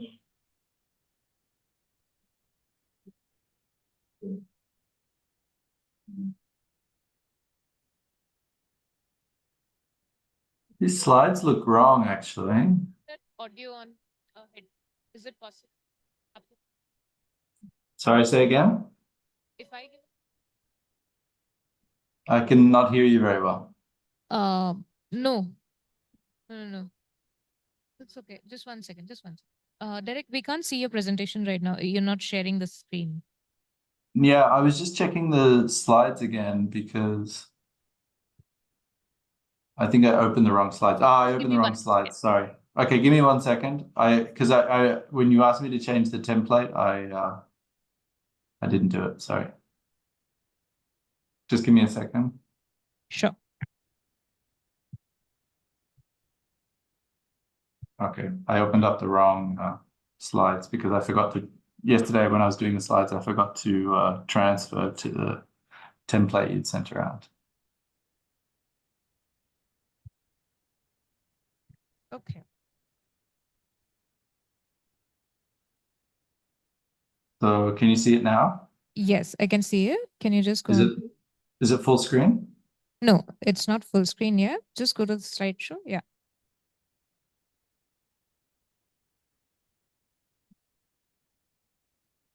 Now? No, it's not going. That's odd. Okay. Um, Well, I guess you could run it then. It's fine. okay. Yeah. So we'll do that. Okay. Okay. You can unshare the screen. Thank you. All right, no worries.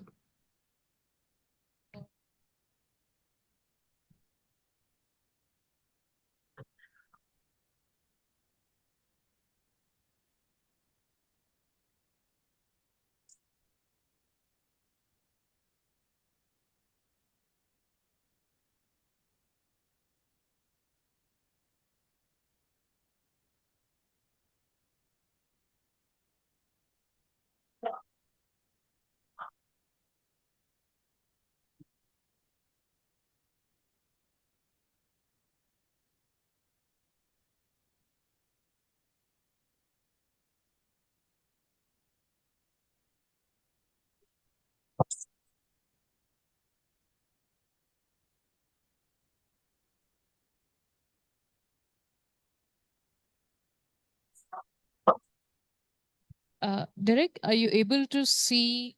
Just 1 second, sorry. Yeah. Are you able to see your presentation on screen? Yeah. Uh, It's okay. Done. Thank you. Okay. I'm second, am I? I'm trying to remember the order. I'm sorry. What's the order again? I don't have the schedule. Right. So Dr. Koti will introduce the panel and everyone. So first, Samuel will go with his presentation, and then it will be followed by you, and then they Okay. proceed to the discussion. Okay, great. Yeah. Okay.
I request everyone to kindly be seated. The program will begin shortly. Thank you.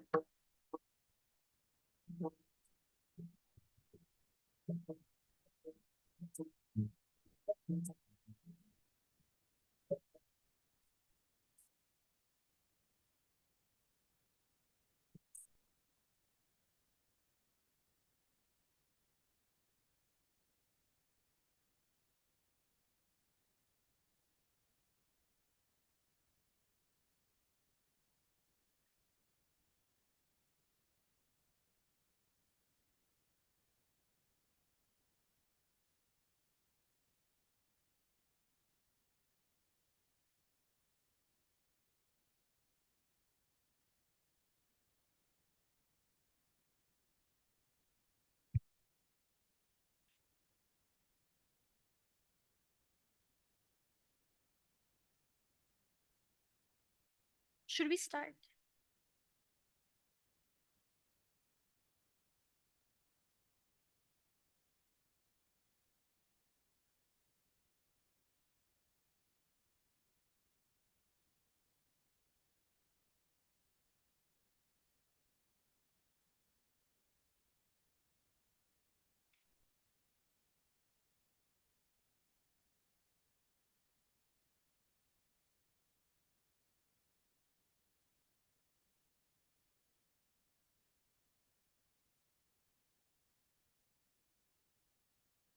Welcome back, ladies and gentlemen.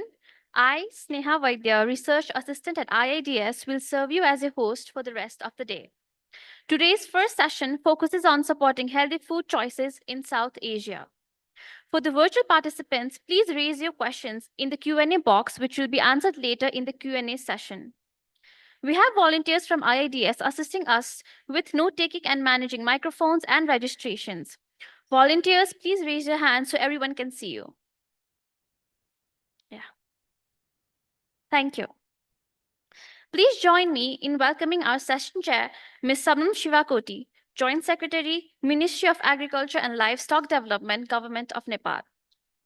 Ms. Shivakoti currently leads the Agriculture and Livestock Business Promotion Division and was the chair to the Board of Agriculture Input Company Limited. She is the board member in the Food Management and Trade Company and has more than 25 years of working experience under the government of Nepal in various capacities. She has a keen interest in food policy, climate change, and trade studies. The floor is yours for an hour and 20 minutes, ma'am. Thank you.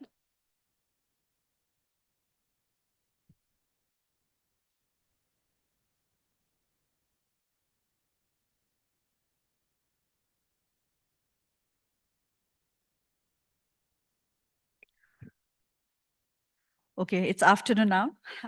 Good afternoon, everybody. On behalf of the Ministry of Agriculture, Livestock Development, and myself, I would first like to thank IFPRI for having me here.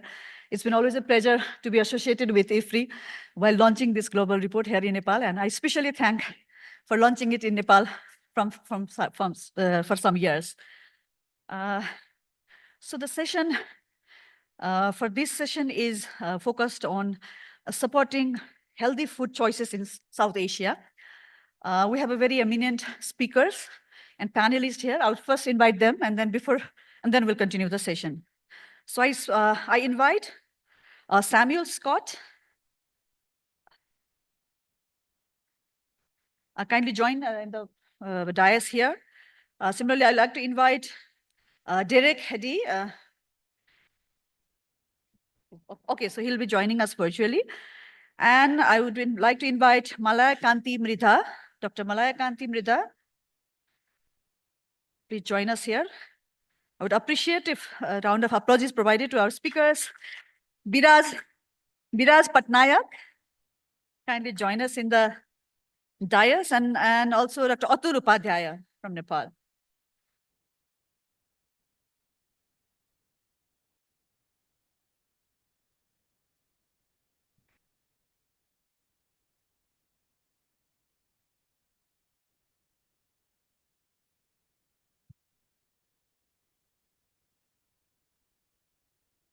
Okay, welcome you all, the speakers. The inaugural session has been very intriguing in the sense that we heard about the overall findings of the food policy report this year. What are the major challenges and probably what are the areas of intervention that we need to support to have this healthy food diet in the overall food system spectrum. And we also heard about what are the challenges, particularly in South Asia, from two of our speakers in the earlier session. So whenever we are talking about the food choices, we discussed a lot in the earlier session, what are really the driver of food choices, or rather healthy food choices? Because when I look at my own family, and if I look at the 10 years history, for 10 years of how food choices has changed in my home, Because whenever we're trying to about the food system in the overall spectrum, it's always good to start how this is perceived or looked into at the household scale. In the intra-household dynamics is very important. So who decide those choices? Because we talked about the desirability of the people, the food taboos probably, the food choices, the food acceptability probably. And then of course, we talked about the availability, how the policy interventions, or how the trade policies or the overall agriculture policy really influences the availability in the market, the food markets. And also we talked about the affordability, because the food costs are becoming really expensive. And when you talk about the nutritious food, it is getting even more expensive these days. So in amid this context, it's very difficult to switch into the healthier diet system. And also we talked a lot about the social and the consumer behavior, what really drives them into eating the food, because sometimes income is not only the constant, because even when we looked at some of the data, probably we'll also see that even in the upper income decile, that there is still the issue. So amid these contexts, amid these challenges, we also have to understand that in the household, who make those decisions? Because while we are talking about the overall policy environment, food policy environment, but at the household level, who really decides on what to buy or what to cook or how to cook? That is also very much important. So probably these are some of the areas that we'll be dwelling on this session. And to start with, so in the session, we have two speakers, the two presentations to be made, Samuel Scott and Derek Hede. And then we'll have a panel discussion where we have three eminent panelists. I'll introduce them just before the panel discussion. So I'll now invite Samuel Scott for his presentation on adolescent and adult diets and food choice behaviors in rural South Asia. Dr. Samuel Scott is a research fellow in IFPRI's Nutrition, Diet and Health Unit. With IFPRI, he has been associated with IFPRI since 2016. He conducts applied nutrition research in the South Asia region. He has experience working on iron deficiency and anemia, adolescent health, biofortification, human functional outcomes such as cognition, behavior change and communication strategies, women's self-help group, school feeding programs, and healthy systems. So I will request Dr. Samuel for your presentation, please.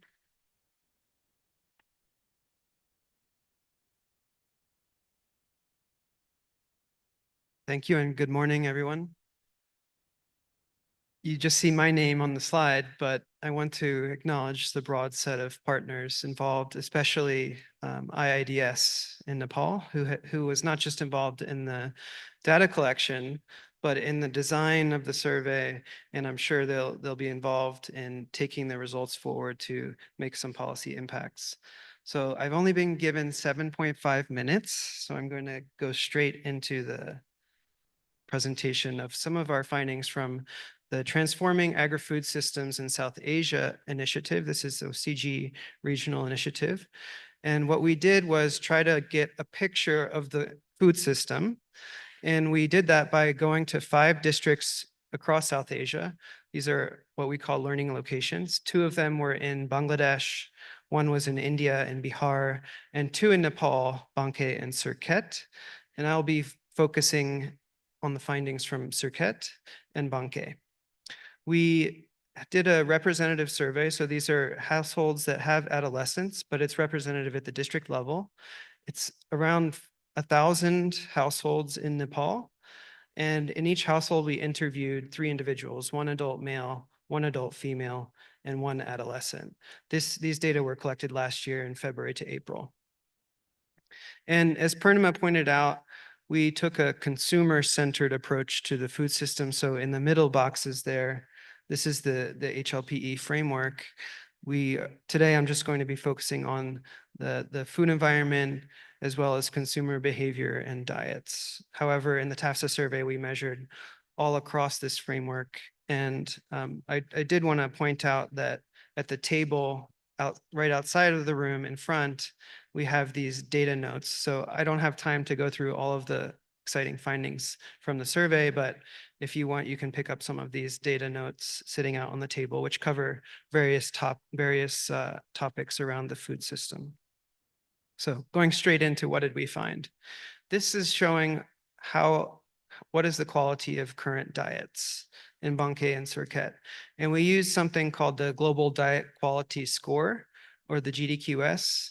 The GDQS it takes into account both all of the foods that were consumed, but also the quantity of the foods that were consumed.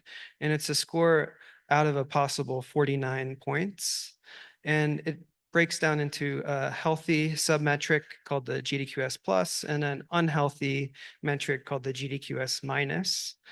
Well, what you can see basically is that there's a large underconsumption of healthy foods. And the average score for the GDQS positive metric was around 7. This is consistent for adults and adolescents. And this is concerning because what the GDQS does is that it's correlated with health outcomes. And this has been validated, and you can read more in the Journal of Nutrition. But based on the GDQS scores that we found in Banque and Cirquette, you can see a very small percentage of the respondents are in that green category of low risk for poor nutrition outcomes. So this is something we really need to be concerned about. We also were interested in behavior and trying to understand when people are eating throughout the day. And this graph shows 7 different eating occasions. We see the 4 lines are for the different types of respondents. And you can see that many people in Nepal skip breakfast. You can see only maybe 60 to 70% eat breakfast. Most people wait and have a big meal at lunch and then a big meal at dinner. And in the afternoon, you can see there's snacking going on, especially among the adolescents. Most of the adolescents are consuming something between lunch and dinner. What we did next was to further break down the eating occasions into what's consumed at each eating occasion. And so on the left side of this Sankey diagram, you can see the eating occasions, and on the right side are the foods that are consumed at each of those eating occasions. And the width of those streams tells you what proportion of the eating occasion was for each food. So what we observed here was that tea is an important thing that's consumed right in the early part of the day. And then at lunch and dinner, you see very little diversity. There's rice, there's dal, and there's vegetable curry, and maybe potato curry. And that's really kind of what's going on. What we see actually is if you zoom in on the snacking occasions, there's a lot more diversity happening. And what we see is there are a lot of unhealthy foods consumed during the snacking occasions, such as samosa, wai, chow mein, namkeen, and so on. But what you also see is that there are some healthy foods consumed during these eating occasions. So there is some availability. You see like grapes, there's banana there. So there is some maybe opportunity to redistribute the eating patterns towards more healthy foods. We also asked about what people think about foods. And this is a newer way of measuring perceptions about different types of foods. We asked in Nepal about dal, eggs, green leafy vegetables, bananas, biscuits, samosa, or fried foods, and instant noodles. And we read the statements on the left to the respondents, and we asked them if they agree with these statements. And the numbers here are the percent of individuals who agreed with these statements. What stands out here is on affordability, right about in the middle of the graph there. Given my income, these are not too expensive, and you see a lot of red in that band, meaning that people cannot, at least they perceive these foods to be too expensive based on their income. We also see that some of the unhealthy foods are perceived to be a lot more convenient than some of the healthy foods. We also asked, where do they get their food? And I'll just point out that our sample in Banque and Cirquette, 96% were involved in agricultural activities. So these are farming households. And even though they're producing food, they're getting most of the food they eat from markets. They're purchasing their food from markets. The blue bars there in the markets, and on the left is Banque, right, is Cirquette. I will say, compared to other districts in South Asia, in Bangladesh and India, we see a lot more green in this picture. A lot more households are consuming what they're producing. And I think that resonates with what Avinash showed earlier on the availability of fruits and vegetables in Nepal is quite high.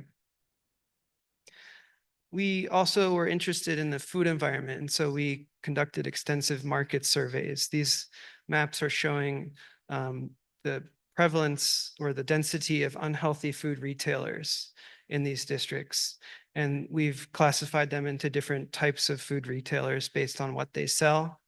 And what you can see here is that in a lot of dark red diamonds where there is a very high density, and these are foods that are everywhere in the environment, and it's hard to get away from, even in these rural areas.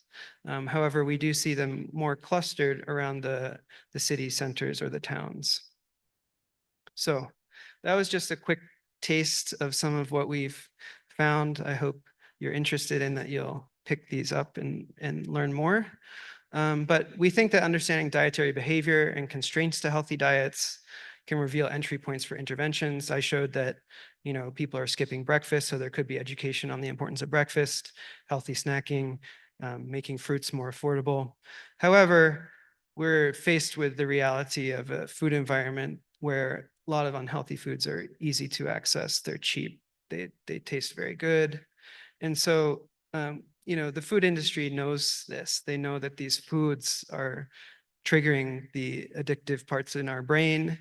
And it's really hard to override the desirability. So if you think, I mean, when we go to lunch next, think about when you're looking at all of the food in front of you, it's very affordable. You're getting it basically for free. There's no problem with availability or accessibility. So you're really down to desirability. And are you, you know, even if you're educated, even if you have a PhD in nutritional sciences like myself, it's very hard to avoid those tasty, attractive foods and go for the healthier options. So I think this is something we really need to keep in mind. And it comes down, I think, to having honest, open discussions with food industry, governments, and I hope we can hear some about that in the discussion and how we can make the healthy foods more, you know, desirable and affordable, and unhealthy foods kind of more, yeah, a little less attractive or a little less desirable. Thank you very much. And this QR code will just take you to some of the data notes in digital form, as well as we've made all the data open access for this survey. So anyone who wants to use the data or look at the data or, you know, publish a paper using the data is welcome to, and they can download it. Thank you very much.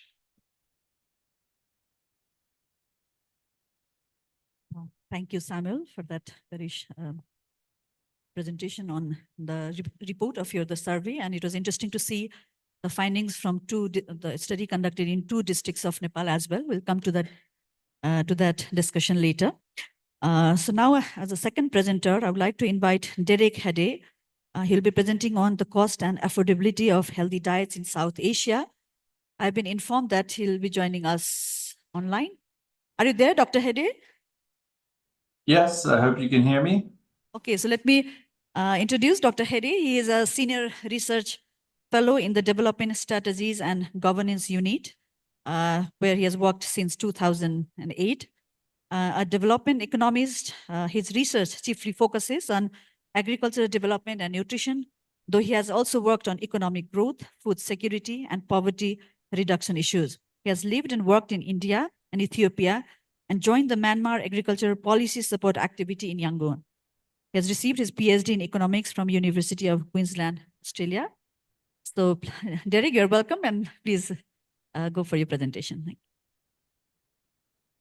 Thank you very much. And yeah, I apologize for not being able to be there in person due to some visa and travel issues. But I'm very happy to talk to you today, and I hope we can see the slides shortly.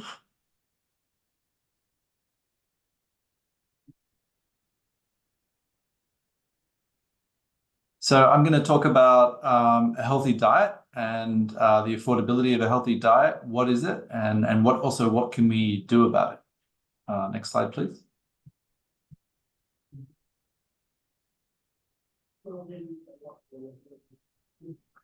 So we've talked already a bit this morning about the cost and affordability of healthy diets. Unfortunately, food security monitoring and policy, historically has often been very narrowly focused on calories, even though the 1996 World Food Summit defined food security as all people at all times having physical and economic access to sufficient, safe, and nutritious food that meets their dietary needs and food preferences for an active and healthy life. So that definition certainly does do the right thing. It emphasizes access and other dimensions of safe and nutritious food. But in reality, our measurement of food security for a long time, at least until recently, has focused very much on calories, and policies have obviously focused on calories, as Avinash mentioned, through a very heavy focus on starchy staples like rice and wheat and maize. But recently, we've developed new metrics of healthy diet affordability in just the last few years, starting with actually some South Asian case studies. And then we've seen adoption of these metrics of healthy diet affordability by UN agencies such as the FAO, the WHO, and the World Food Programme. And those have been disseminated most notably in the SOFI reports that Purnima mentioned. And even we've seen some governments adopting these metrics, notably Nigeria. Now, there are two simple steps to measuring a healthy diet affordability. The first is the diet costing. So this is basically saying, okay, what's the cost of a healthy diet that's richer in non-staple foods than what poor people typically consume? So a higher proportion of fruits, vegetables, pulses and nuts, and animal source food, including meat, fish, but also dairy. So then we derive a diet cost. What does it cost for, say, an adult person per day to consume this healthy diet? Is it 50 rupees? Is it 70 rupees, etc.? And then the second step is an income comparison. How does that diet cost compare to daily income or daily food expenditure or food budgets or to daily wages? And obviously, over time, diet affordability is really a race between inflation, food and non-food inflation, and income growth, right? So if a poor person's income growth outpaces inflation, then a diet is going to become more affordable. Next slide, please. So turning to the results from the just recently released SOFI report, we can sort of start to answer the question, how many South Asians cannot afford a healthy diet? And I'd say there are 4 key takeaways from the 2024 SOFI report estimates. And it's worth noting here that these estimates are new with a new methodology, but also more up-to-date price information from 2021. And then that gets updated with consumer price indices for food. So this is new and updated data, and you can think of some of this data as a little bit rough, and I'll talk about that, why that's a bit rough in a minute. But the first key takeaway is that in 2017, 64% of South Asians were diet poor, meaning they couldn't afford a healthy diet. So almost 2/3 of South Asians were diet poor. And then the second point is, over time, we've seen a pretty dramatic reduction down to 53% of South Asians being diet poor in 2022. And that's an 11-point reduction, so pretty strong. But when we go to the third point, South Asia still accounts for 40% of the global share in 2017, but also 2022, of people who could not afford a healthy diet. So that hasn't really changed over time, because I guess you could say there's been progress in the rest of the world. And indeed, point 4 is that 47%, or roughly half, of the global improvement over 2017 to 2022 happened in South Asia. So it's worth emphasizing this is kind of a broad brush approach. There are limitations to this kind of data. And I'll talk about that more in a minute. And then the next slide, please. We can look at some of the country figures. So there's certainly diversity in the region. If you look at Bangladesh, there's been continual progress every year from 2017 to 2022, according to these estimates. India's also seen a lot of progress, especially in aggregate. 70% of Indians couldn't afford a healthy diet in 2017. That's gone down to 56%. Of course, that's a huge country, so that's a lot of people sort of falling out of this dietary poverty. Nepal's also seen good progress, not quite as strong as the first two countries, but pretty strong progress from 47% to 41%. And then Pakistan, no real progress. And in fact, in absolute numbers, there are more Pakistanis now in 2022 who cannot afford a healthy diet than there were in 2017 because of population growth. And then in Sri Lanka, where I'm based, of course, there's been a really severe economic crisis in 2022. So you can see there was some progress in 2018 and 19, and then a very dramatic reversal. And now 41% of the population in Sri Lanka can't afford a healthy diet. So I think this really emphasizes the importance of digging deeper into country stories. And then next slide, please. And then the only way we can really dig deeper, though, is by developing national monitoring systems. So that means moving beyond the SOFI data to detailed national and subnational level monitoring. So one of the problems with the SOFI estimates is that it's annual data at best, and then these national data points are not really enough. We need high frequency data. And it's worth mentioning that although the data looks like it's annual in the SOFI reports, there's a lot of imputation because the price data that's used for this and the surveys are very infrequent. Avinash referred to this problem before. So there, in India and also Nepal and Sri Lanka as well, household surveys are not frequent. So the data on the income side is not being updated very frequently, and the data on the price side is not being updated very frequently. So these annual national level data points are not enough. We need high frequency data. And one rationale for that in Sri Lanka, for example, in the economic crisis that was really dramatic, real wages fell by 30% in just 2 months during the 2022 economic crisis. So in the space of just 2 months, lots of people could suddenly not afford a healthy diet. So tracking affordability for all people at all times, as in that FAO 1996 definition, requires 1, high frequency data on food prices and wages and incomes. 2, it needs subnational data. South Asia has huge countries with really large inequalities. And 3, it needs frequent reporting and analysis. It's not enough to just have the data. The data has to be publicly accessible and it has to be used and disseminated, ideally by national institutions. So some examples of that where we're trying to head. So IFPRI is leading high-frequency healthy diet costing in India, and we hope to produce more publications and more regular reports in the near future. IFPRI is also working on healthy diet affordability monitoring in Sri Lanka, as I said, where real wages have declined dramatically. And IFPRI and partners are leading surveys of rural food systems in Nepal, India, and Bangladesh, the TAFSA program that Sam just presented. And also Tufts University, one of our partners, has been working with the FAO on healthy diet costing in Pakistan. Next slide, please. And just to give you a little bit of a flavor of that, the red line in this index comes from some of the work we've been doing on the cost of healthy diets in India, led by Kalyani Raghunathan. And that's comparing it to the food CPI, so the standard food inflation index. Now, the problem with that standard food inflation index is its weights for different foods are based on what people currently consume. And that is usually too much rice or too much starchy staples in general, and not enough healthy fruits, vegetables, and animal source foods. Whereas the red index is the cost of a healthy diet, COHD, and that obviously gives more balanced weight to all these healthy foods. And you can see that these two indices in India have not moved the same over time, right? So that there's been a faster increase in the cost of a healthy diet, also much more volatility and more dramatic spikes during the lockdowns associated with COVID-19, which are in pink and gray there. So healthy diets are more volatile in the CPI due to these price fluctuations in fruit, vegetables, and other nutrient-dense foods. So this is part of the process of digging deeper. Next slide, please.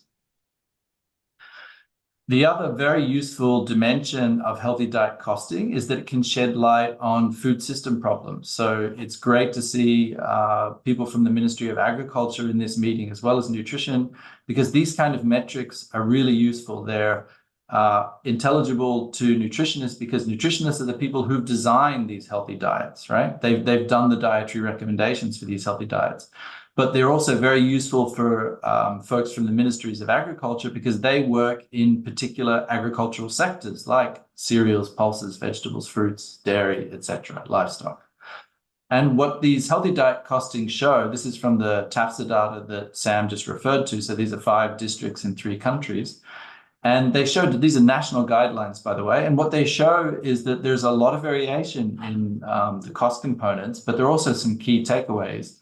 So the first is that dairy is a major cost component in all 5 districts in all 3 countries, but it's notably expensive in Bangladesh. So that was an interesting finding. And we think that's policy relevant because Bangladesh is not such a big producer of dairy, and it also has tariffs on dairy that make it somewhat expensive to import dairy powder, and that might elevate the cost of dairy in Bangladesh.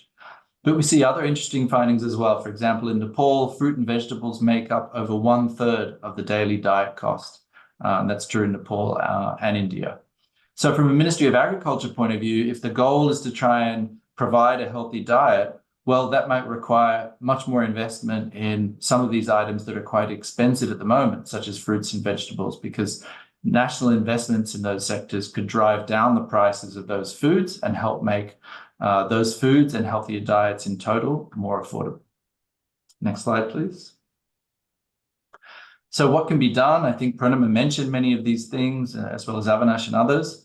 So the first is to really improve healthy diet monitoring and reporting. And this is a very low-hanging fruit in a way, because India, Nepal, Bangladesh, and Sri Lanka and Pakistan, food price data is collected in all of these countries, and many of these countries also collect wages at high frequency, which can be used in an income proxy, but it's really about bringing this data together and also sort of building the partnerships and institutions to analyze and disseminate these results.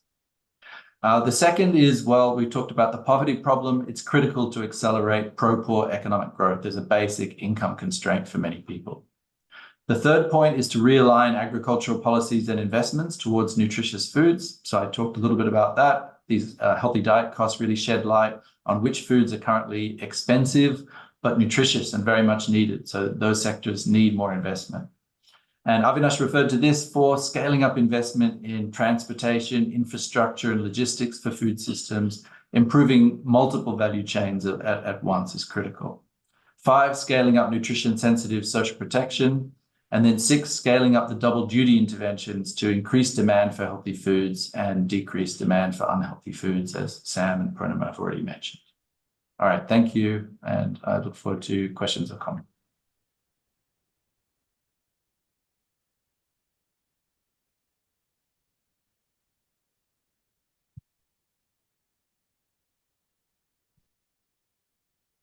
Is it working? Oh, okay. Okay, thank you. Thank you, Dr. Derek, for your presentation on the affordability of the diet, the cost and affordability. Now I'll come to the panel discussion. So we have, I'd like to introduce our panelists. On my left is Dr. Malaya Kanti Mrida. He's a professor of the Brack James P. Grant School of Public Health of Brack University, Dhaka. He's an internationally recognized scientist and leader in public health, non-communicable disease and nutrition. He's also a leading research center of excellence for non-communicable disease and nutrition. As the founding director of Research Center of Excellence for Non-Communicable Disease and Nutrition of Brack University, he is currently in charge of implementing a comprehensive research agenda to control and prevent non-communicable diseases and malnutrition in Bangladesh and the Global South. With me on my right is Dr. Biraj Patnaik. He is the Executive Director of National Foundation for India, which is India's oldest independent domestic philanthropy. Prior to joining the foundation, he was the South Asia Director of Amnesty International, overseeing all operations in the SAARC region. Biraj was formerly the principal advisor to the commissioners for the Indian Supreme Court in the landmark Right to Food case for closer to a decade. From 2004 to 2014, He helped in drafting and advocating for a number of right-based legislations, most notably the National Food Security Act of India that provides subsidized food grains from the government to more than 900 million people across the country. On my other extreme right, we have Dr. Adul Upadhyay. He's a nutrition specialist for food system and fortification at the UNICEF Regional Office for South Asia. With a robust background in nutrition and food technology, Atul has been pivotal in shaping national, regional, and global policies and regulations in food and nutrition through Codex committees. His work at UNICEF focuses on developing and implementing good fortification and food system intervention programs across 8 South Asian countries, which aims to enhance the nutritional outcome, particularly for young and children. Before joining UNICEF, he has served as the CEO of Balio Nepal Nutrition Initiative and as the project director at Helen Keller International, where he has led significant efforts to improve supply and demand of the nutritious, safe, affordable, and sustainable foods, and also supported government in formulating regulatory standards for food marketed for children. So I'd like to welcome all of our panelists. So I'll go with the first round of questions to each of the panelists. That is also based on the presentations and also upon your experience. And then I'll come back to the second question. And then we'll open the floor for the discussion. So because we started 5 minutes late, so I'll see how I can manage within the given time. That's a struggle for me. In our inaugural presentation also, I think that during the presentation of South Asia, the presenter mentioned about the data challenges, because normally in the South Asia region, the data don't get measured. And also highlighted by our early speakers, that when we do not have the proper data, it's very difficult to understand the behavior, what is going on, and also to probably identify the entry point intervention to tackle those problems. So I think data has been very crucial. So coming from the background from research, from BRAC, I would like to ask Dr. Malekanti, please, what is, given that the cost of the healthy diet we talked about in the presentations and also in the inauguration, can you talk about the data challenges that is faced for affordability research and what is needed to address them in Bangladesh and then probably in South Asia as well? Thank you, Shabnam, and thanks organizer for inviting me here, and also thank you very much for remembering the people of Bangladesh at this very difficult time. Coming back to the question about the data challenges we are facing in terms of affordability research, I will highlight 3-4 points, and that is also relevant to what we heard about this report and the drivers of food choices since morning. So one is the gap between affordability and desirability, and also desirability and affordability that needs to be pinpointed, because there are many people who can afford a healthy diet but do not desire a healthy diet. And there are many factors that can be relevant to this. So if we want to design an intervention and also improve desirability of healthy diet, so that needs to be done. And also there are people who desire healthy diet but do not afford healthy diet. So these two factors are mostly relevant to the demand side. So that is one thing. The second thing is about, when I was hearing and also given my research background, I would like to say that we need to think about our life cycles. So for example, food choices in the childhood are basically dependent on parents. Then we have our own choices, like when we become adolescents, when we become adults, but also our food choices get influenced by, and affordability gets influenced by many other factors. Like if we transition from a rural area to an urban area, even the workplace we are in. So all those things have influences on our affordability and desirability. So throughout the life cycle, what influences our affordability and desirability at various stages of life, and when we design interventions, so we must think about like those factors as well, like at different points in time. The third issue is about, we talked a lot about social and behavior change communication. And so, but there is a need for good data, how social and behavior change communication is affecting food choices and also some kind of affordability. Because sometimes SBC approaches are blanket approach and not taking account of like, okay, somebody needs to afford this diet. Like, so for example, 400 grams of fruits and vegetable per day, but like how many people can afford that amount for each of the family members? So there is a need for a customization, and our SBC providers, mainly community health workers or healthcare providers, they face an uphill battle, like they are competing against the industry. So industry is bombarding the social media, print media, and also electronic media with advertisement about, so how, I mean, this social behavior change communication, how we can empower them to make their messages more effective. So that needs to be done. The other issue is like the use of technology for improving desirability and affordability.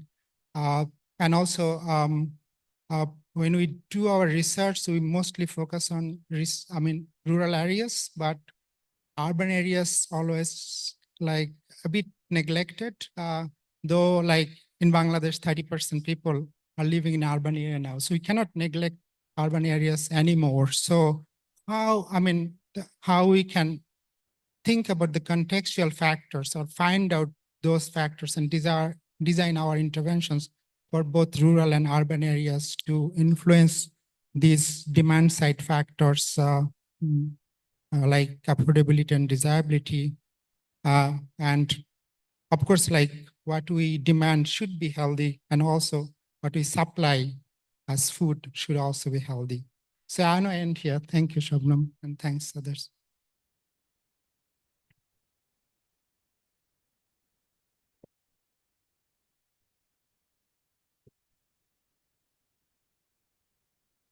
Hello, yeah, sorry about. Okay, thank you, Malay. You have rightly pointed out. I particularly like to pick up that the gap between it. It is very important to understand that the gap between the desirability and the affordability, because always affordability doesn't always ensure that you end up eating healthy food, or you end up choosing right food or healthy food. So that has to be also understood. And then, of course, when we think about it from the life cycle approach, and particularly you emphasized on that, how do we have the information, data, research on the urban challenges as well? Because I see that now, when we have been, for a long time, we have been investing a lot of our interventions focusing on the undernutrition and in the remote areas, the rural areas focusing, but primarily. But now with the growing urbanization and growing food industry, food market, I think there is the shift has to be also go towards addressing the challenges that is faced by the urban population about the right choices of food, and because this is leading to the non-communicable diseases. So I'll come back to you again. Now I'd like to hear from Viraj Patnaik, because he has been associated with the civil service organization, and I'm sure he has a very different perspective on this whole systems approach. So given your experience, in working with the civil sector organization, particularly Right to Food group, what role as the civil society organizations have in order to mainstream nutrition, focusing on the healthier food choices, of course, in the policies? And probably if you can cite any examples, maybe from Nepal or from India, that would be great. To you. Thank you. Thank you very much. And I'm very grateful to IFPRI for having invited me here.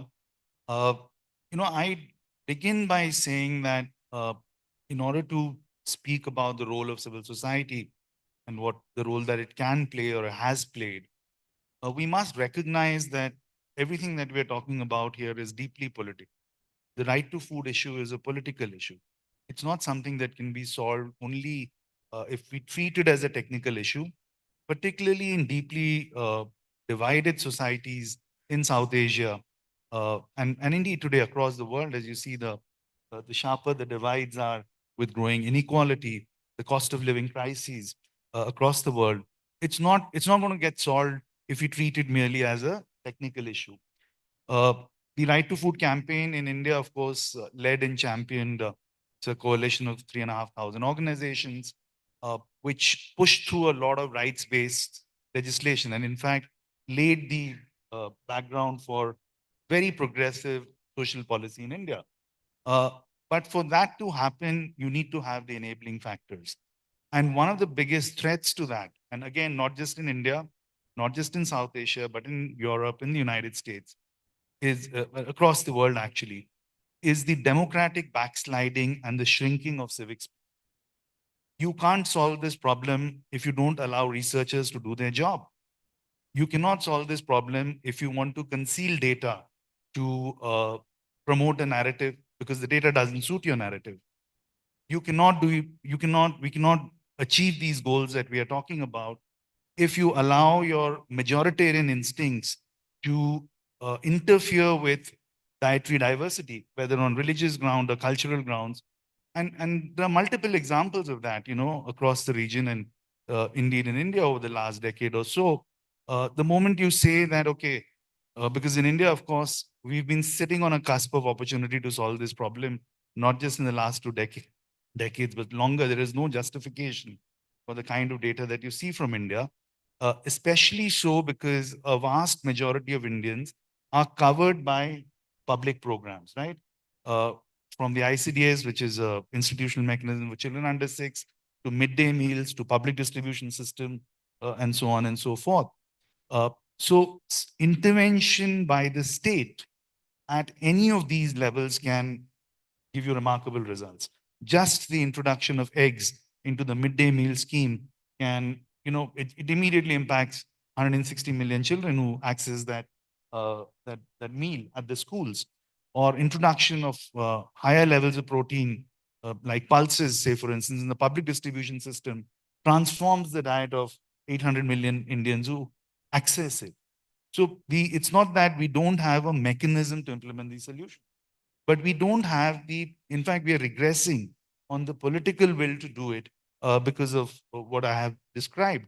And therefore, I do feel that the expansion of civic space in our regions remains a fundamental challenge. It will, in the absence of which neither research institutions nor the UN systems nor local civil society can really play the role that it ought to play in bringing this.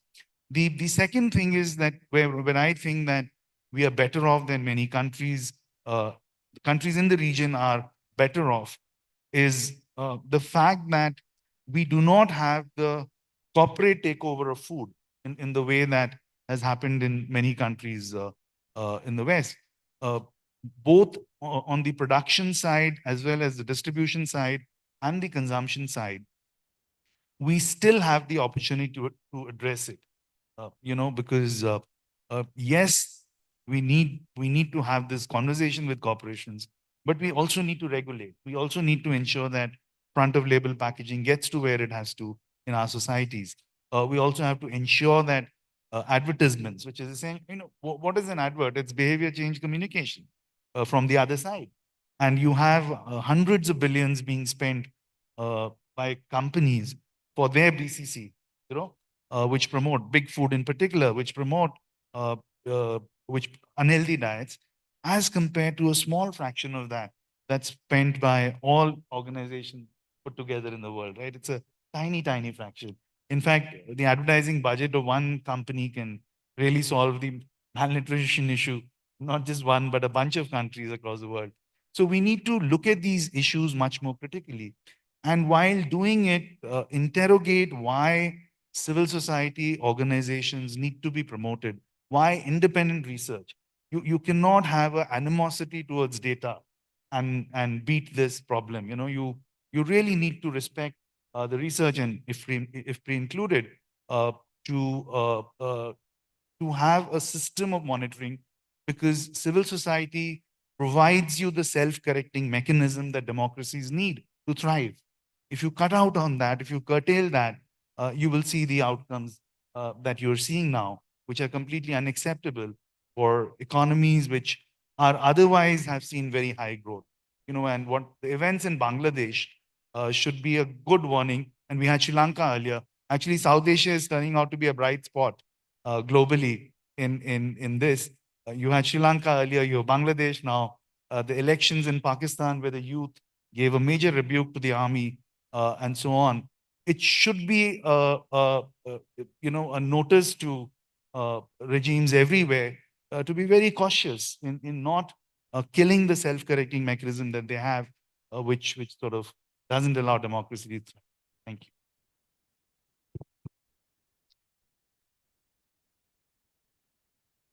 Thank you, Viraj, for bringing that perspective on. You rightly pointed out that there is a need of expansion of the civic space for the research to flourish, and then also for the right-based approach to flourish. And also you pointed out that although the corporate takeover of the food is not that prominent in our South Asia region probably as in other part of the world, but that is, I think, still a concern, growing concern in the industry, because we have been promoting the industrialization. Food industry is growing big, and then a lot of this market, the market promotion that they do for the promotion of those food, I mean, that is really taking up the space, and that is becoming as a major challenges in the upcoming days, I would say. Because I see that when you look at the school children, because if you focus on the school children of any reason, I would say, because they are very much influenced by these forces, these market forces, and that guides their food choices. And then when children have the different food choices, then the parents are compelled to follow them in a way. So that's very challenging to address, actually. So now coming to Atulji.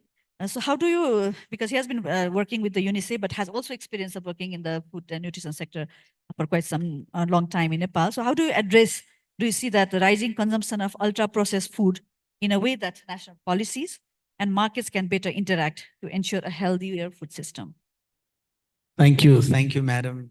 First of all, let me thank IFPRI and IIDS for inviting UNICEF Regional Office for this opportunity. When IFPRI released the GFPR, I think at the end of May, and then the global launch, and then soon after that, UNICEF released another report, the Child Food Poverty Report. I had these reports on my table. I read at the data, I analyzed, I reflected, and I felt something is not working. 64 million children in South Asia are in severe nutrition deprivation, having less than two food groups out of 8. And then we think about the Convention on Right to Children. Countries have mandate. The third thing comes to my mind is, are the systems working properly?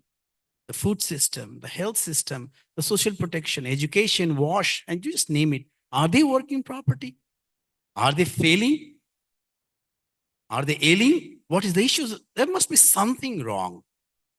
And so today, Purnima and Avinash very clearly mentioned the 4 drivers, right?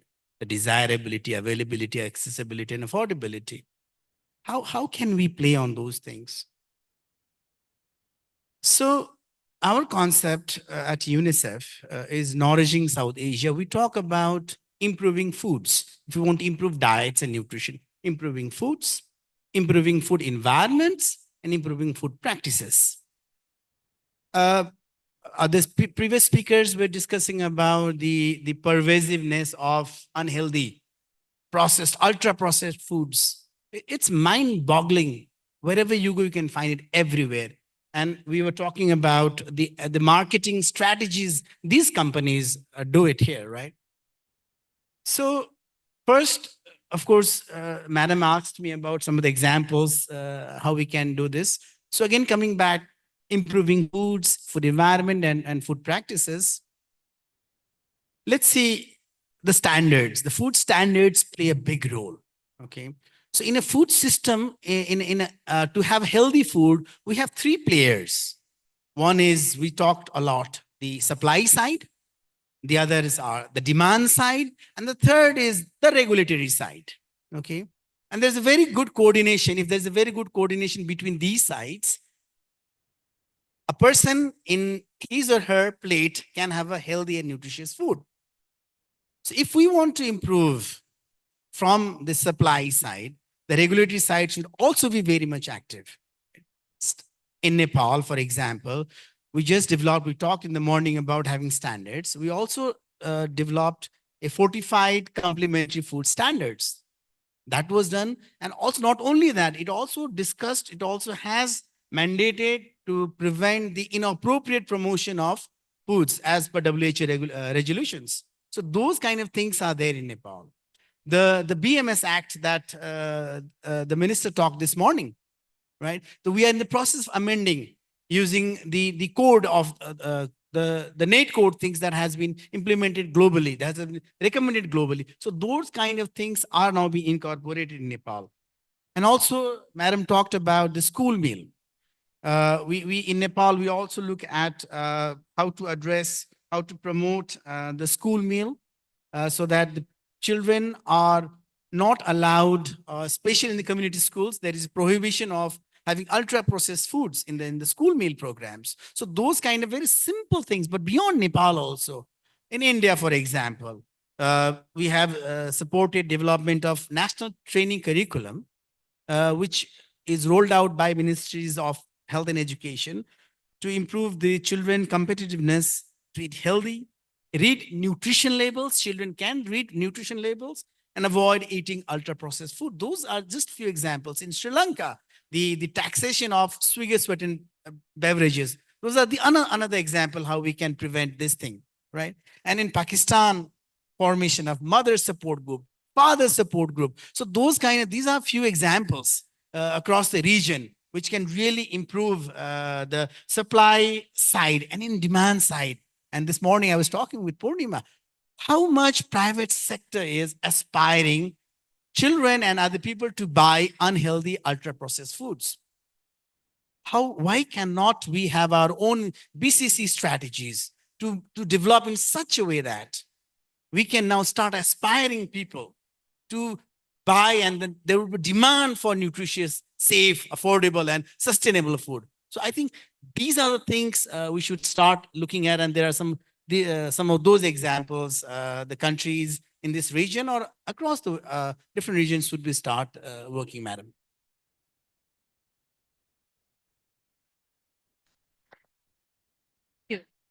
Thank you, Dr. Atul. So he has given some examples from Nepal on how we try to intervene through different approaches in bringing nutritious food in the realm of overall food system, particularly through the probably the food standards, regulating some of the food standards, and also bringing a nutritious food in the school meal program. So before I go on for the second round of questions, probably I would like to open floor for the discussions. Kindly introduce yourself, and then also would appreciate if you can direct the question to a particular panelist or our speaker.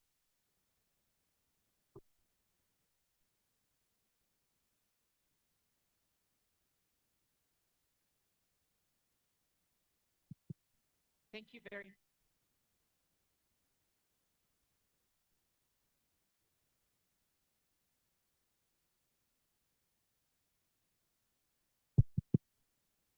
There we go. Thank you very much. Really excellent discussion. I have a suggestion, first of all, for Biraj, and I'm sure you've thought about this. Should we call it the right to nutritious food, to healthy food? Maybe this should be the meeting where we launch that as a new term for that very important right. Then I have a question for Sam Scott. I thought one of your slides was very interesting. If I caught it correctly, the adolescents had the same poor diet as their parents. Maybe just to comment on that, I would have thought maybe adolescents might be more prone to, some of the marketing, et cetera, and perhaps have unhealthier diets. So curious to get your reaction on that. And then there's been a lot of talk here about the private sector and big addiction. I'm just curious to get from this panel a sense of how do you actually engage with the industry? We understand it's a very important, powerful industry. but we don't have any industry voices in the room. So what is your strategy for dealing directly with the industry on the rise of ultra-processed foods? Just to understand that a little bit better. Thank you.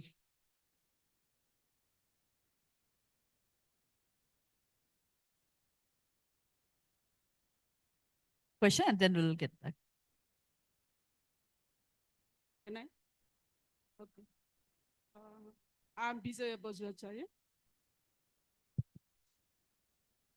I'm Bijoy Bajracharya from Lutheran World Federation in Nepal, Switzerland-based NGO. Actually, I have a question to Scott. Yes, his study is very interesting, and you have covered like age, gender, and bit of economic aspects. What about the other dimensions, for example, like caste and ethnicity, and other social diversities, and even the disability? What do you think that your research, do you think your research will be enriched if these dimensions are added, maybe in future research, because you have already concluded your research, it seems. That is one question. And I also have another question to Atulji. Because UNICEF is so much involved, and also World Food Program is also involved, this school meal program. But there are lots of students who drop out because they have to be involved in some other income generating activities. Because we have experience working with the ex-bonded laborers in Mid and Far West, where there is high dropout among the, particularly girls. So how do you reach to these girls through your school meal program? And I also have another question. Maybe this is, I don't know, to IFPRI, because you have covered governance, but I think we also need to deep dive into governance, because the private companies, they are also encouraged to manufacture these, nutrient-worse food. For example, in the context of Nepal, these noodles. Now noodles are replacing the pulses even in the remote areas. But the political parties, because these companies who are manufacturing these noodles, they have some very big or strong relationship with political parties. And I don't know what policies our governments are designing, and how to, what's the link between all these, governance and these things, So I think we are talking, but, this governance and corruption and, these things will be influencing. Then what's the, result? Yeah.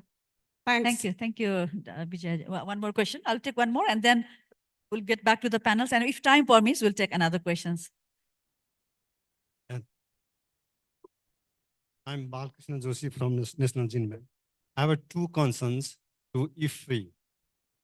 We know we have hundreds of varieties that's were bred by CGIAR. And we did the analysis nutritionally. That means we compared the nutritional value of CG bred variety with farmers. We found the carbohydrate is significantly higher in the CG bred variety, but there were balanced nutrients, including macro and micronutrients, are far better in the farmers variety. So if you compare them, and as we are talking about the nutritional diet and healthy, and even if you ask with the farmer, they always recognize the land races or farmers variety as far better than the improved variety in terms of healthy diets or in terms of health and nutrition. And second case, we compare mixing the two or more land races together, and we found the nutritional compositions and healthy diet of this mixture is far better than we promoted. We promoted usually the monogenotypes or uniform. We also here talking about the biofortification.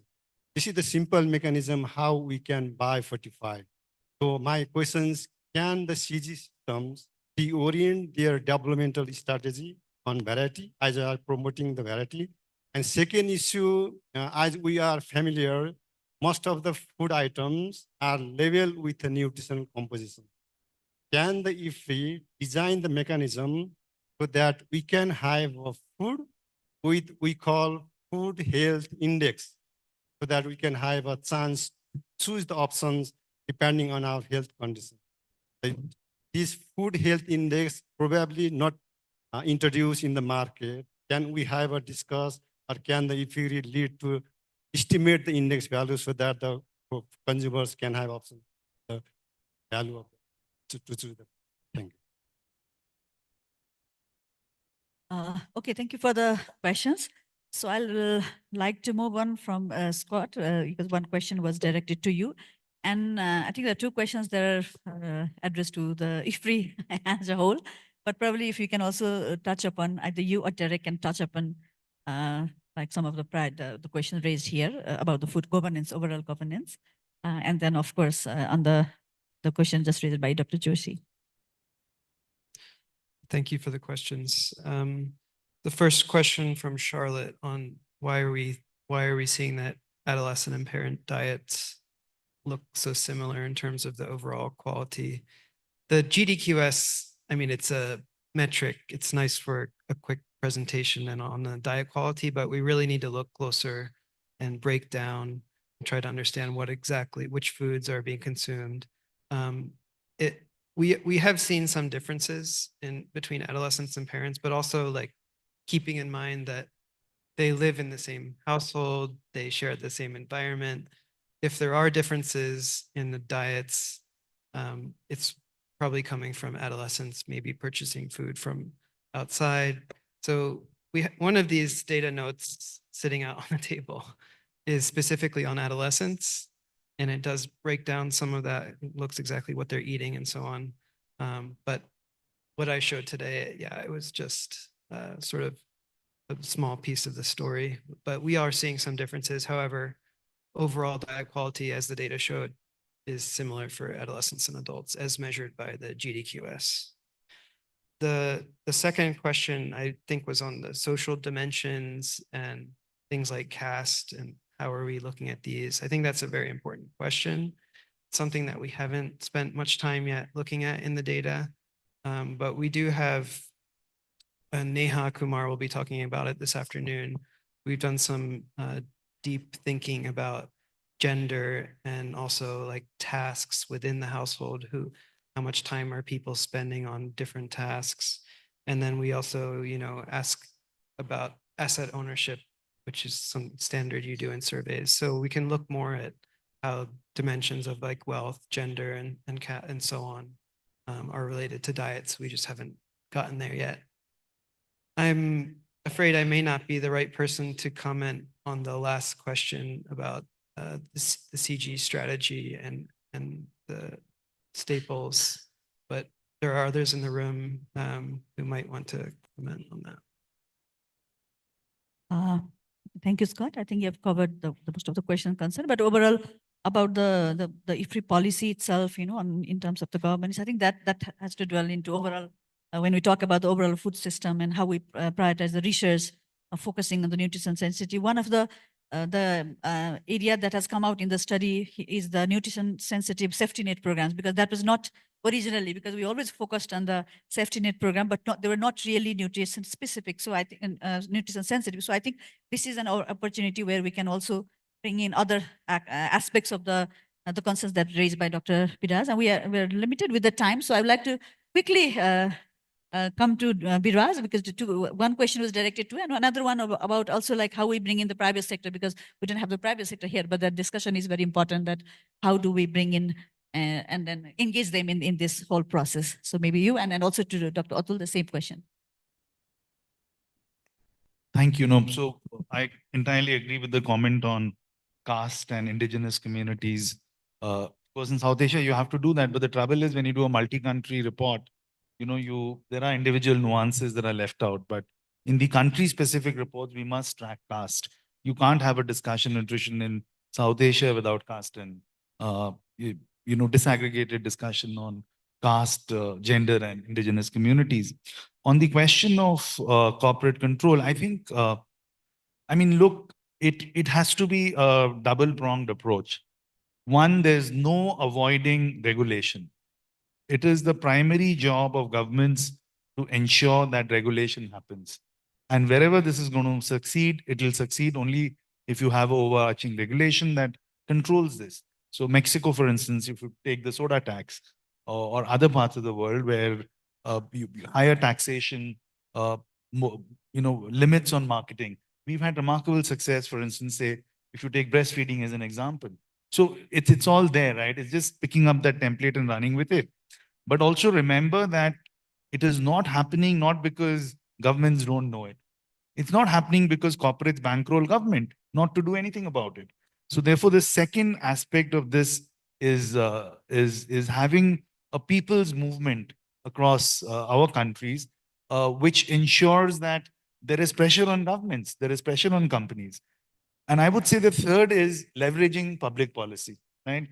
Bangladesh, one of the reasons for Bangladesh's transformation as a society is the manner in which they leverage women's agency through literacy and through subsequently economically through self-help groups. We have this in every South Asian country today. We've learned from Bangladesh. Now, why are we not leveraging that? In India, for instance, one of the things we got done through a Supreme Court order was to ban contractors from public programming for school meals and handing them over to self-help groups or to mothers' committees, both for the ICDS and for school meal programs. Now, what that does is it makes the primary stakeholder in that child's welfare a part of the implementation mechanism. And therefore, corruption goes down. If you're cooking for your own child, you would cook a much more nutritious meal. You would resist bad food and so on and so forth. So these are examples we have across. We must remember that because of the complexity of our societies, even a simple program like a school meal program is not just about feeding children.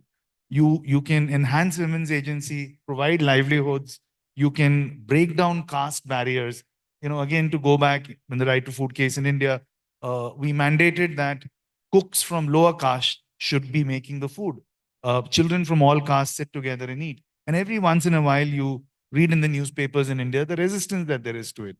But as we mature as societies, democracies, as we deepen the discourse, we do have an opportunity, I feel, by strengthening public procurement, public distribution, publicly funded and provisioned food programming for significant numbers of our population, and government regulation as really the pillars that we can tackle these issues through. Thank you.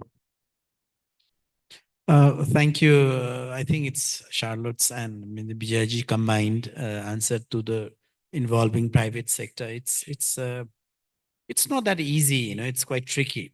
I had an experience before joining UNICEF. I was working with 40 different private sectors in the nutrition movement, So we have to have a very set guidelines, which private sectors to be involved, which should not be involved. That is number one. Number two is what roles do we expect? What are we expecting? What value will that private sector bring in? We have to be very clear on that, So, and then what are we trying to do with this private sector? Are we trying to manufacture, transport, market? What are we trying to do? And private sector does not necessarily only mean food private sector. It could mean hospitals, it could mean IT sector, it could mean financial institutions. So there are a range of private sectors beyond food sectors, right? So I think the Sun Business Network of United Nations have clearly identified some of these things, and also UNICEF also has its own guidelines on involving private sector. So if we really can focus on these things, I think we should bring private sector, no doubt about it, right? Because they are manufacturing foods, whether healthy or unhealthy. So we have to have them in the forum. The only thing is how is the next question, but it's documented well. We just need to follow those documents. Thank you so much. Okay, thank you. Thank you for that responses. And I will now quickly give 1 minute probably to Dr. Malay about like what could be the possible areas of research, food system research from the research priorities, because we saw the discussion here. So what could be the probable research area that you can pinpoint? Thanks, Shabnam. I'll be very brief because I understand we don't have time. So first thing, like we don't talk much about the corruption around the food system, like adulteration of food, price hike, inflation, inflated price of perishable food items. So like in Bangladesh, if you go to the northern area where green chili is produced, it is $1 per kilogram, but when it comes to Dhaka, it is $3 per kilogram. So why this happens? Like there are many middlemen who are actually acting to increase these prices. So we need to understand that and how to curb that corruption. At a micro level, like workplace intervention, school-based interventions, and this can change the food system. And also like it can influence the food system. So that may be done. The other issue is like we are investing a lot for social protection, also subsidies to farmers through various ways. So how these kind of like incentives are also changing the food system, that needs to be, elucidated. Then technology and industry, like, industry processed food has become a reality, but like, we need to also invest in and work with the industry, how we can make processed food more like nutritious. And also like throughout the day, we have found that like various countries are at various stages. So like there are success stories from India, Nepal, Bangladesh. So that needs to be like kind of recorded and also, shared with others. And then last one is about climate change, because this is a threat to food system. Healthy diets or like any type of food system we are talking about. So how we can combat the influence of climate change on food production, supply within. Thank you very much. Thank you, Dr. Malay. Just 1 minute to conclude because I'm already, I think, over. One more question? Do we have time? Okay. Okay, good. That's good. Okay. Please, sir.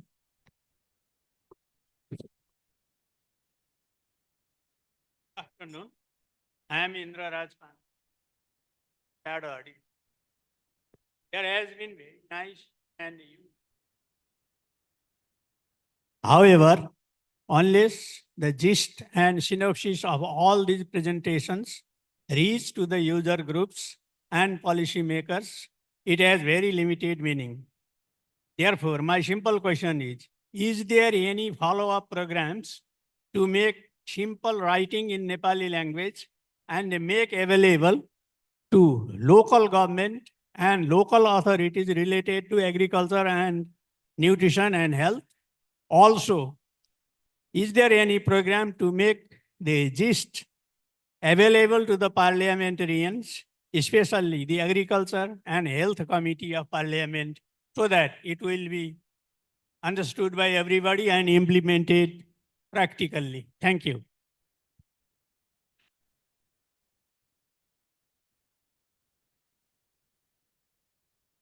Maybe I can respond that on behalf of the organizers. Just because I would like to now conclude the session because we had a very enriched discussion, especially focusing on how we can promote the support of the food, healthy food choices. And we delve into particularly focusing on the affordability side, because cost of nutritious food is really getting higher. And many of the regions, almost half of the, the 2+ billion population, which are not able to afford, is in South Asia. So this is a huge concern for us. So to make it more nutritious, more cost effective, so different interventions are needed, right from like the proper policies where we can increase the income of the communities, but also focusing on the technologies that can minimize the cost of production perhaps, and also focusing on the infrastructures and the infrastructure and the logistics that will help to cut down the cost. So that is one area that has really come up. And another is when we saw that in the South Asia region, we still lack the data and information. The regular frequency of the data is not regular, and also the data collection system is not there in place for many of those indicators. So I think there's a need for the investment in the data keeping system, data generating system, and focus on the research so that we can identify the intervention point, the point of entry that has come out. And third is when we do those kind of study or researches, we have to look into the social dimension very clearly, because this is particularly important for our regions where there are not only we talk about the income class, but also there is other social dimension, including caste and probably various food preferences, choices. These comes along with those caste and other preferences. So that has to be embedded in the upcoming researches very clearly. And also it came out that even when you have a good income, but not necessarily that you will end up in the food choices. So both for the undernutrition, overnutrition, or for the poor quality diet, I think a lot of social and behavioral change communication is very much required. That can be supported through the policy and also other fiscal policies, because even the tax measures like the negative taxing, for some of those less nutritious food can be one solution, because some of the countries have already done it. We have done it for the cigarettes, I think. So maybe something can be done also for some of the food. I think that needs to be really looked into. And I very much like the way you pick up that it is, because when we are talking about this whole food system dynamics and food choices, again, we don't have to forget that it has to be looked upon from the right to food perspective, and how we can take it beyond technical, because it is also a political. So I think that is one area. And when you talk about political, he also mentioned about it's when the food system we're talking about, it's not just the other technicalities, but sometimes the corruption or some kind of, this might also lead to the less functioning of the overall system. So I think this has to be looked into a broader picture. And also how we can leverage whatever, because we have seen that in India, this school meal program is very much, like complemented with the other interventions like social help, the small, what do you call that? Small help group, right? So the producers group, they are producing those kind of, and then women self-help groups who are processing and, making these available to the market. So there is the linkages between different dots of in the process. So I think that is how we have to look into. And whenever we are talking about this nutritious food, and sometimes we blame ending the industries that, the industries are to blame for all this, but they are also part of the ecosystem. So how we make that industry more, like how do we engage them in the process? Like when we set up the standards, we always sit with the private sectors, and how government can facilitate those industries also to take up those standards, to probably change their systems to produce more nutritious food. So I think they also need to be engaged very much in the process, and also those interventions has to be taken jointly. So the various things have come out very precisely. And in terms of the overall, like what will happen probably after this report that was raised by the last speaker, is that I think this report launching itself speaks of volume, because this is the global picture, and we also have the South Asia picture. So based on the findings and the challenges and the way out that has been given by the report, probably Nepal can see like where do those things fit into our context, and how we can maybe sensitize our parliamentarians or policymakers. I am from the ministry, so probably I'm also a policy maker, in the sense that how we can build in some of the recommendations into our overall regular program, and like the agriculture production and other program, as well as safety net programs. So I think with that, I conclude this session. I thank you very much to all the speakers and panelists. Derek, are you there? Okay, I would like to request to give them a big round of applause. Thank you very much. Thank you very much, IFPRI, again, for giving me this opportunity, and I end this session. Thank you so much. I thank the chair, both the presenters and the panelists for sharing their insights. Ladies and gentlemen, we'll be now breaking for lunch. Our next session will begin at 2:30 on women across agri-food systems and food choices in South Asia. Thank you very much.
We are about to start our second session for the day.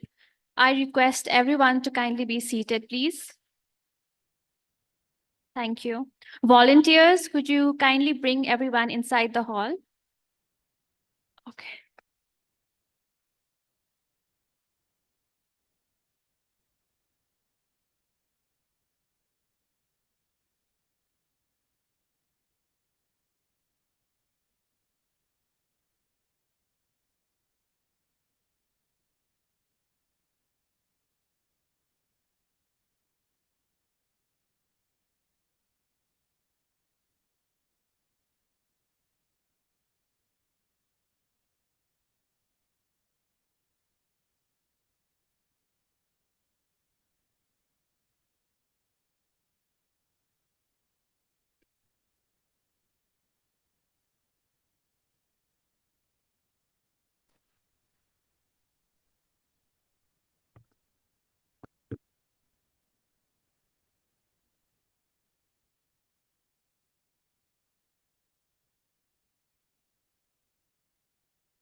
I kindly request everyone to kindly be seated, please.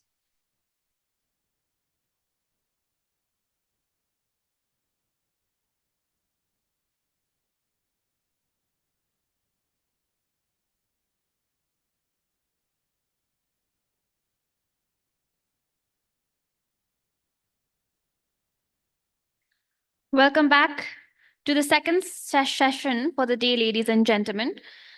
This session explores the role of women across agri-food systems and food choices in South Asia. Please join me as I invite our session chair, Mr. Jamaluddin Ahmed, the Director, Agriculture, Rural Development and SARC Development Fund, SDF. Mr. Ahmed joined the SARC Secretariat on 2021 and is a career diplomat. Prior to joining the SARC Secretariat, he served the Ministry of Foreign Affairs of the Government of Bangladesh as Director Americas, Director Foreign Minister's Office, and Director SARC. Besides this, Mr. Ahmed served in the Bangladesh Permanent Mission to the United Nations, New York from 2012 to 2015 as First Secretary, where he represented Bangladesh in the Special Political and Decolonization Committee. Later, he was posted at the Bangladesh High Commission to India in New Delhi, where he served from 2015 to 2019 as counselor dealing with various issues of Bangladesh-India bilateral relations. He received MBA and bachelor's degree from Dhaka University, Bangladesh. The floor is yours for an hour and 20 minutes, sir. Thank you.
Good afternoon, distinguished participants.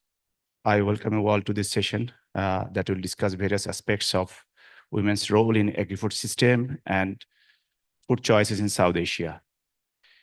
IFPRI's efforts to draw attention to this issue is very pertinent and timely, especially considering that women's roles are considerably marginalized.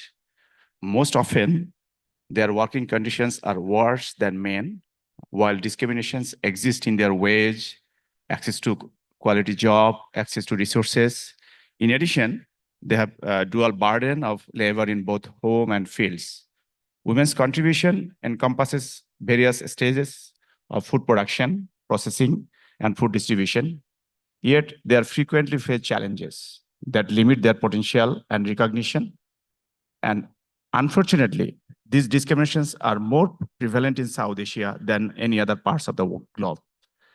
Distinguished participants, the session is being graced by many eminent panelists who will talk about different aspects of this theme.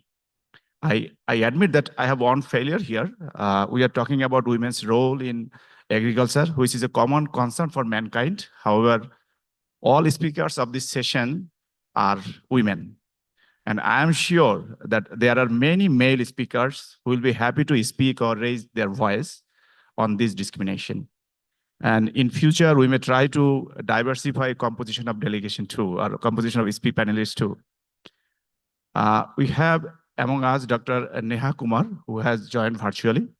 She will talk about women's role across the agri-food systems in South Asia. Then we will listen to Dr. Yamuna Ghale, who will speak about role of gender in healthy food choices, respectively.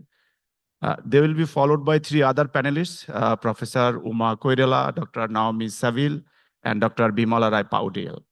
They will share their views on issues related to this theme. You will also be given opportunity to ask questions at the end of the session. With this, I will request eminent panelists, distinguished panelists to take to the seat. Please, ma'am.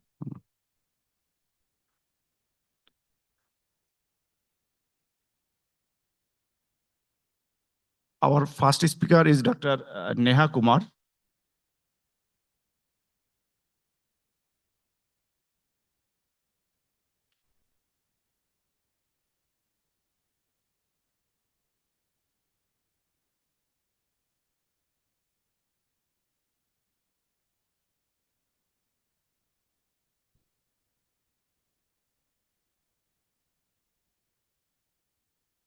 Our first speaker is Dr. Neha Kumar.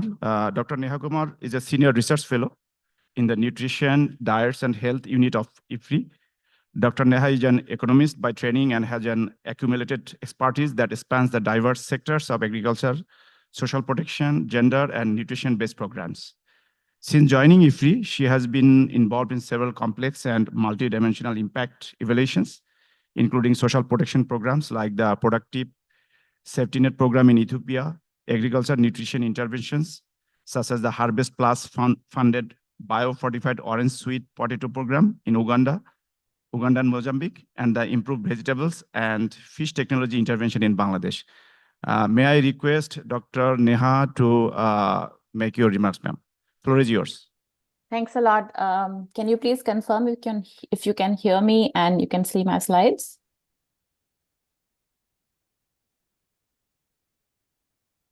Yes, no.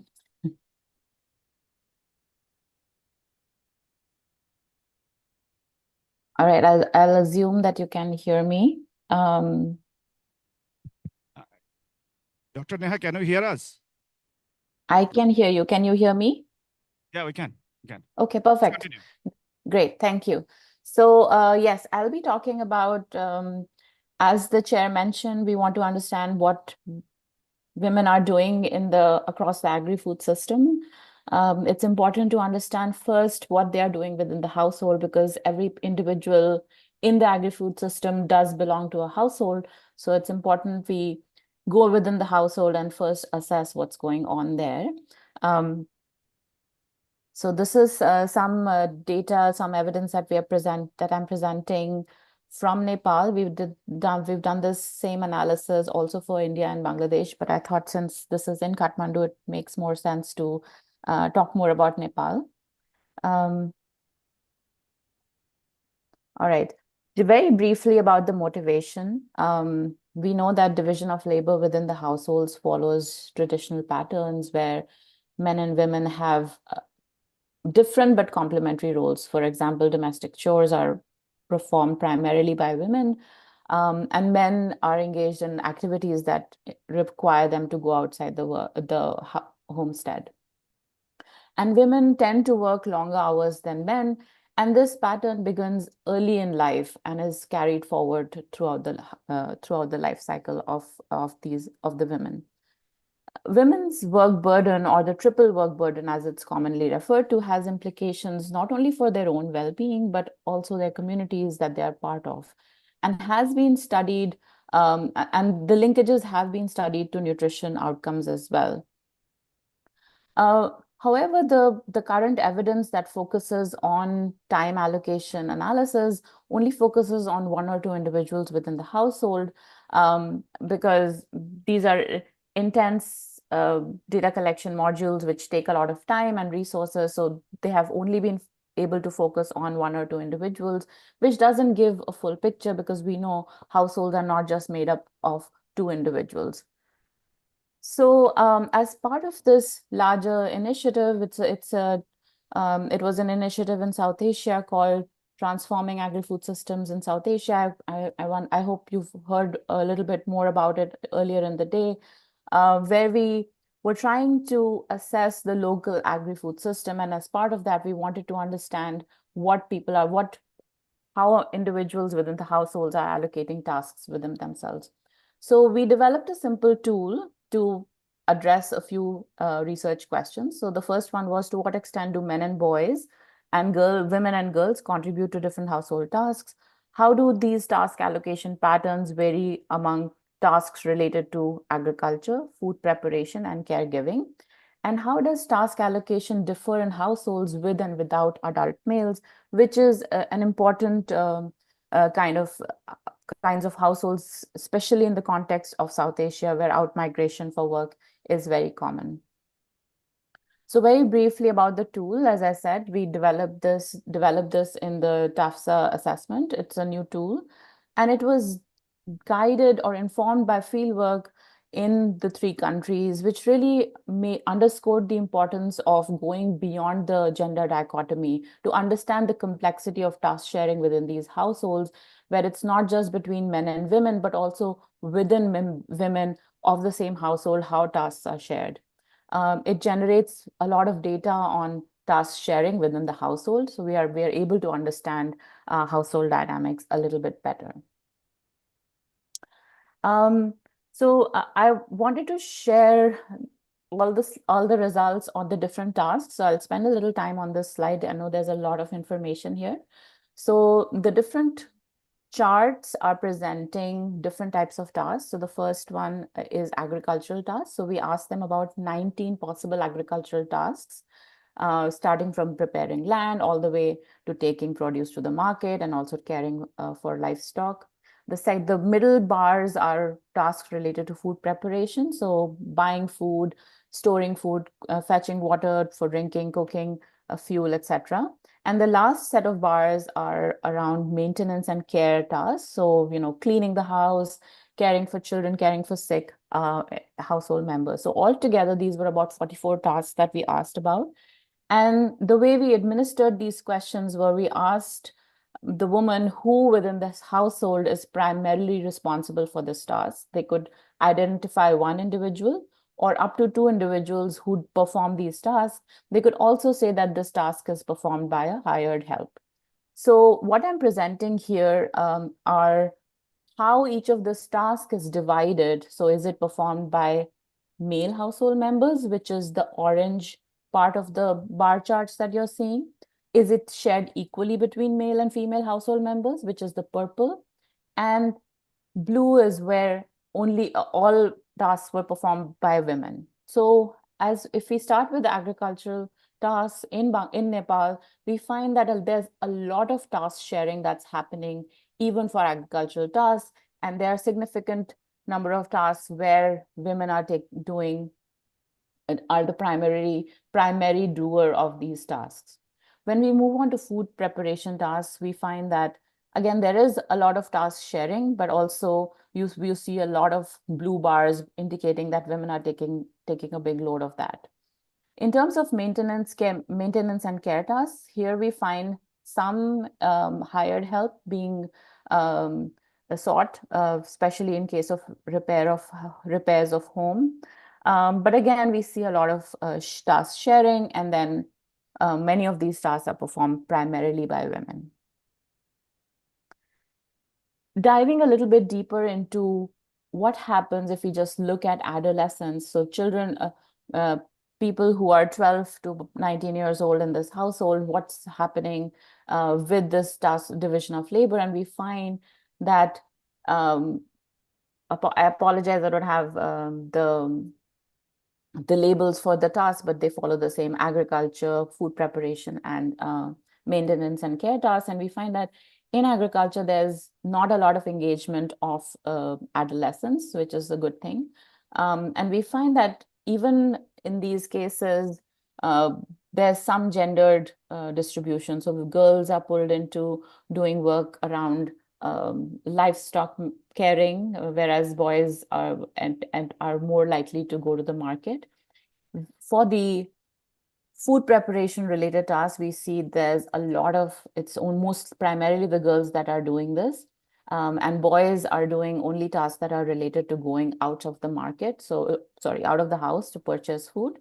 And then in terms of the care task, again, there's a lot of work that's being done by the girls and less so by the boys.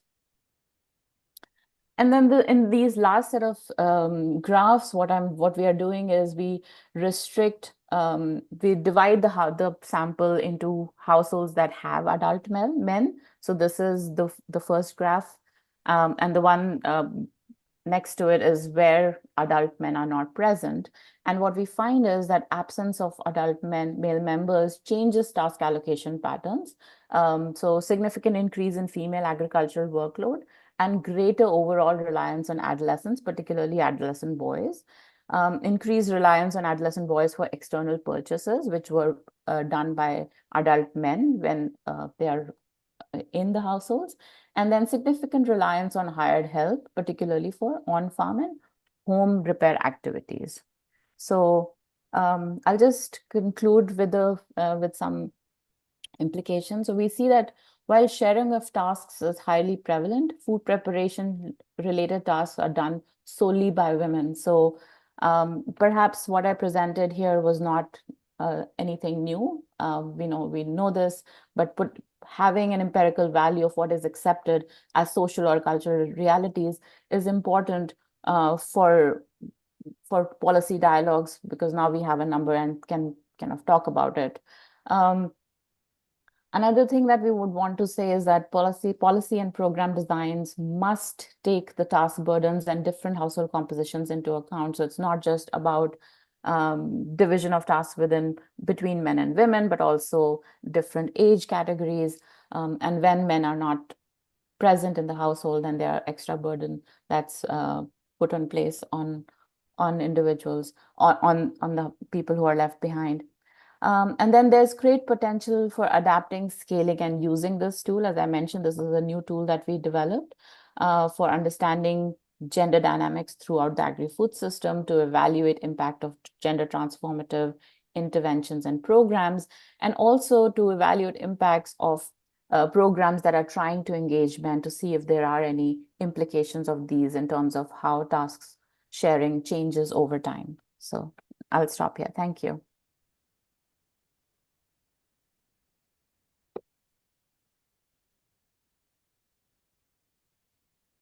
I thank Dr. Neha. I thank Dr. Neha for sharing her insights. Our next speaker is Dr. Yamuna Ghale.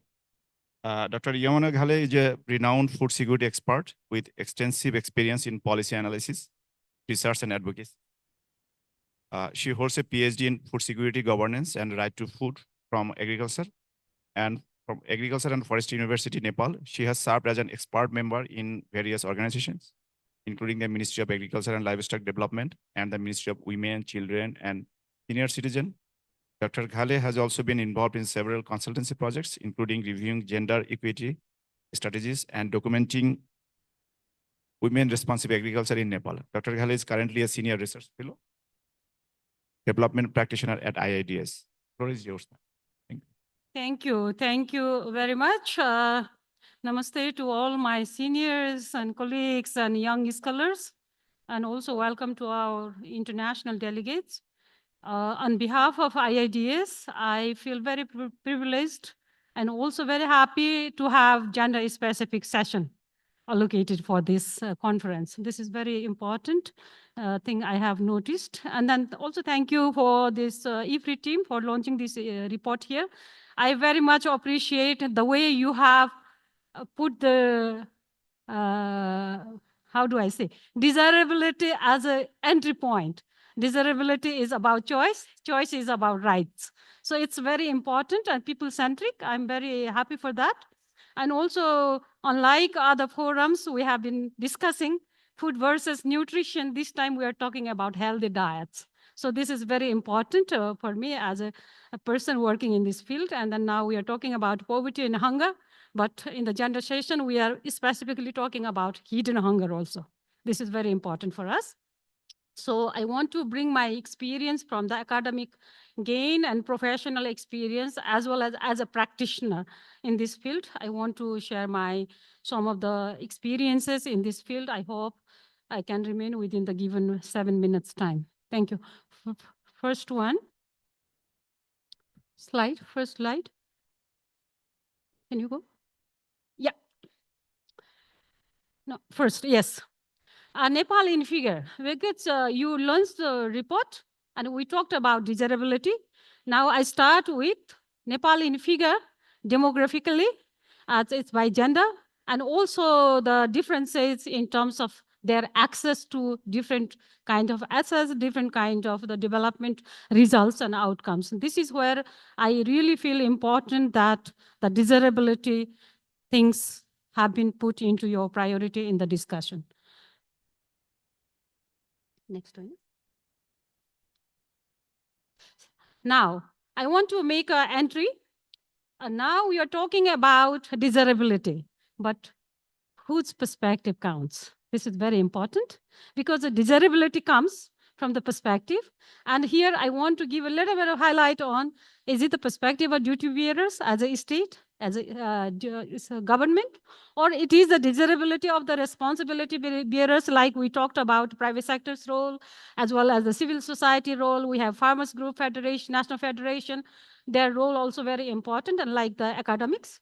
And then most importantly, right holders, whose perspective counts. It's very important.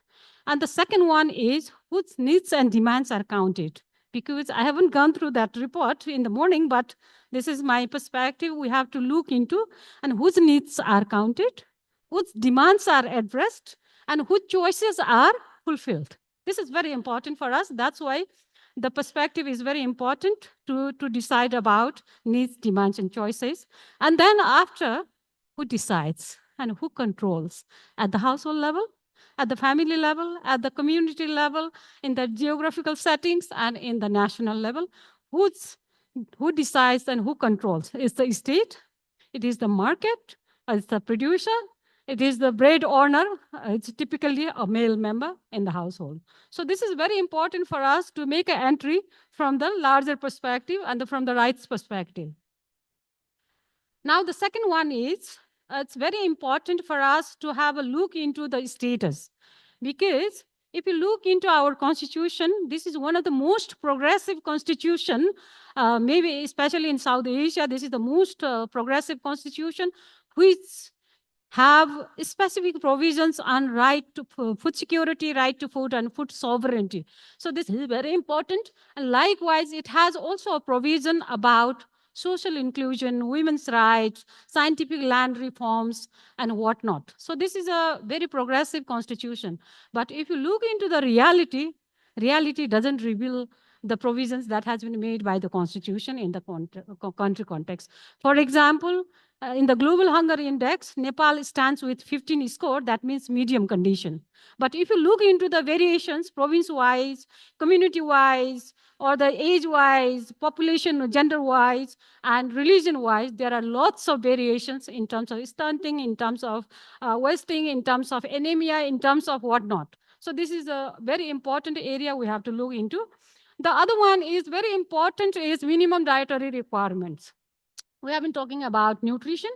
And if you look into our national demographic health survey, It has very clearly shown that there are lots of disparities. For example, the women in the age of 15 to 49, which is the most productive age of reproductive age of women who needs nutrition and the diet, healthy diets, only 56% of our women of that age group has access to minimum dietary requirements, because there are lots of variations, socio-cultural variations and other regions. Likewise, province-wise, Karnali province, among the 7 provinces, Karnali province has the less access to that kind of dietary requirements. And more further, if you look into the different variations, urban versus rural, and the religion-wise, for example, Muslim women have less access to green vegetables, for example. And Madhesi, we call it Madhesi province, we call it as a grain basket of Nepal. Madhesi women have less access to protein diets like eggs and meat, for example. So this is where we have lots of variations, and urban and rural, you can see the variations. And the disadvantaged group, out of that group, it's only 35%. But if you look into the rich community of Nepal's population, 84% have that minimum dietary requirements. It shows lots of variations, so that this only counting this 15 score in the global hunger Nepal stance doesn't make sense for us if you look into that macro level only. So this is very important to also note that why it is happening is because we have a high dependency on imported foods, because our food balance is very much imbalanced, and our food is largely depend on the imports, and where we don't have much control. And then more importantly, there are external factors like we had COVID, lots of natural calamities, and also different war and impacts. This is also very important. So for me, it's very important to note that we are leading to not food insecurity, we are leading to food crisis. This is my assessment, analysis. So now within that food crisis, where does the gender comes? So this is very important for us to note into. So now, look at the food pyramid we have. The government of Nepal have promoted this kind of the food pyramid. For example, you have a kind of balanced diet. What does means the healthy food and the diets? You see the what kind of percentage you have to have in your diet. For example, you need lots of cereal on a adequate basis. You need pulses on a regular basis, kind of thing.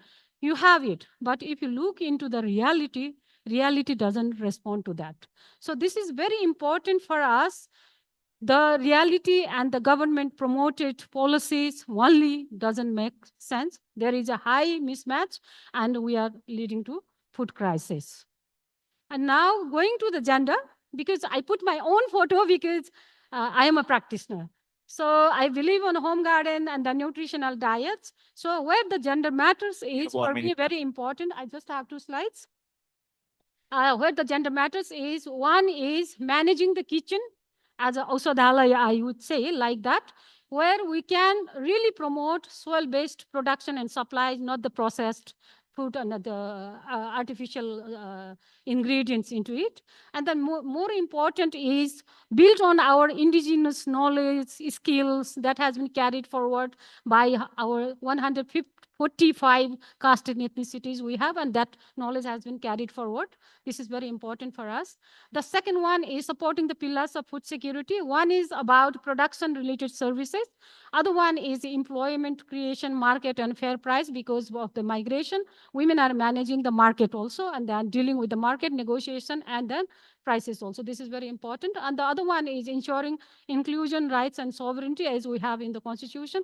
It's about having the space for women's voice, having the decision-making capacity and influence in the decisions. And on the rights, we have to have a provision for protection, promotion, and fulfillment. It's not only about one pillar.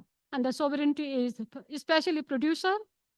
For the moment, we have 62% population engaged in agriculture. Out of that, 70% are women, meaning that they should have a control in the food system. And finally, this is my way forward, and this is also a local proso millet I have prepared for myself. This is our native crop and a nutrient-dense crop, and then climate-resilient crop. Only my urge is localized, inclusive food system. That is the only solution I can see where I can really promote, urge for promote nutrient-dense crops, livestock, and food support system. And then other one is culturally adaptive food system we should be promoting, and then invest climatically resilient inputs and technologies, and innovate product diversification option, because this is the proso millet we have in the remote areas, and this is a kind of neglected crop. But I have been preparing it like this as a kind of delicacy that can be tempting for everyone to test. So this is all from my side. Thank you. I thank Dr. Yamuna Ghale for sharing her remarks. Distinguished participants, we have among us Dr. Uma Koirala.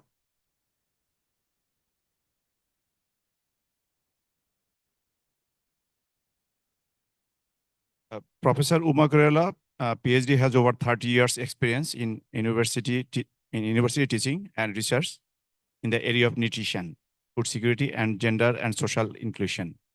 Professor Koirala is a postgraduate scholar of Ghent University, Belgium, in food science and nutrition management planning. Professor Koirala was executive committee member of Global Scaling Up Nutrition, which is called SUN movement, UN, and leading Civil Society Alliance for Nutrition, CSANN, Nepal.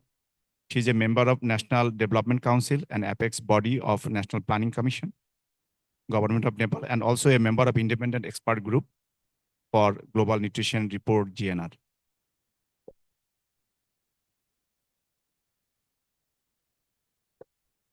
Ma'am, as you know, access to quick, cheap, and easy to cook processed products might well represent a welcome choice for women, since it reduces the time spent for preparing meals.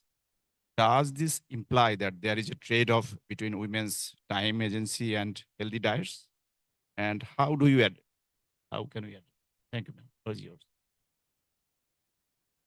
Thank you, Chair Jamal, and thank you, organizer, for providing me their opportunity to share something about nutrition, gender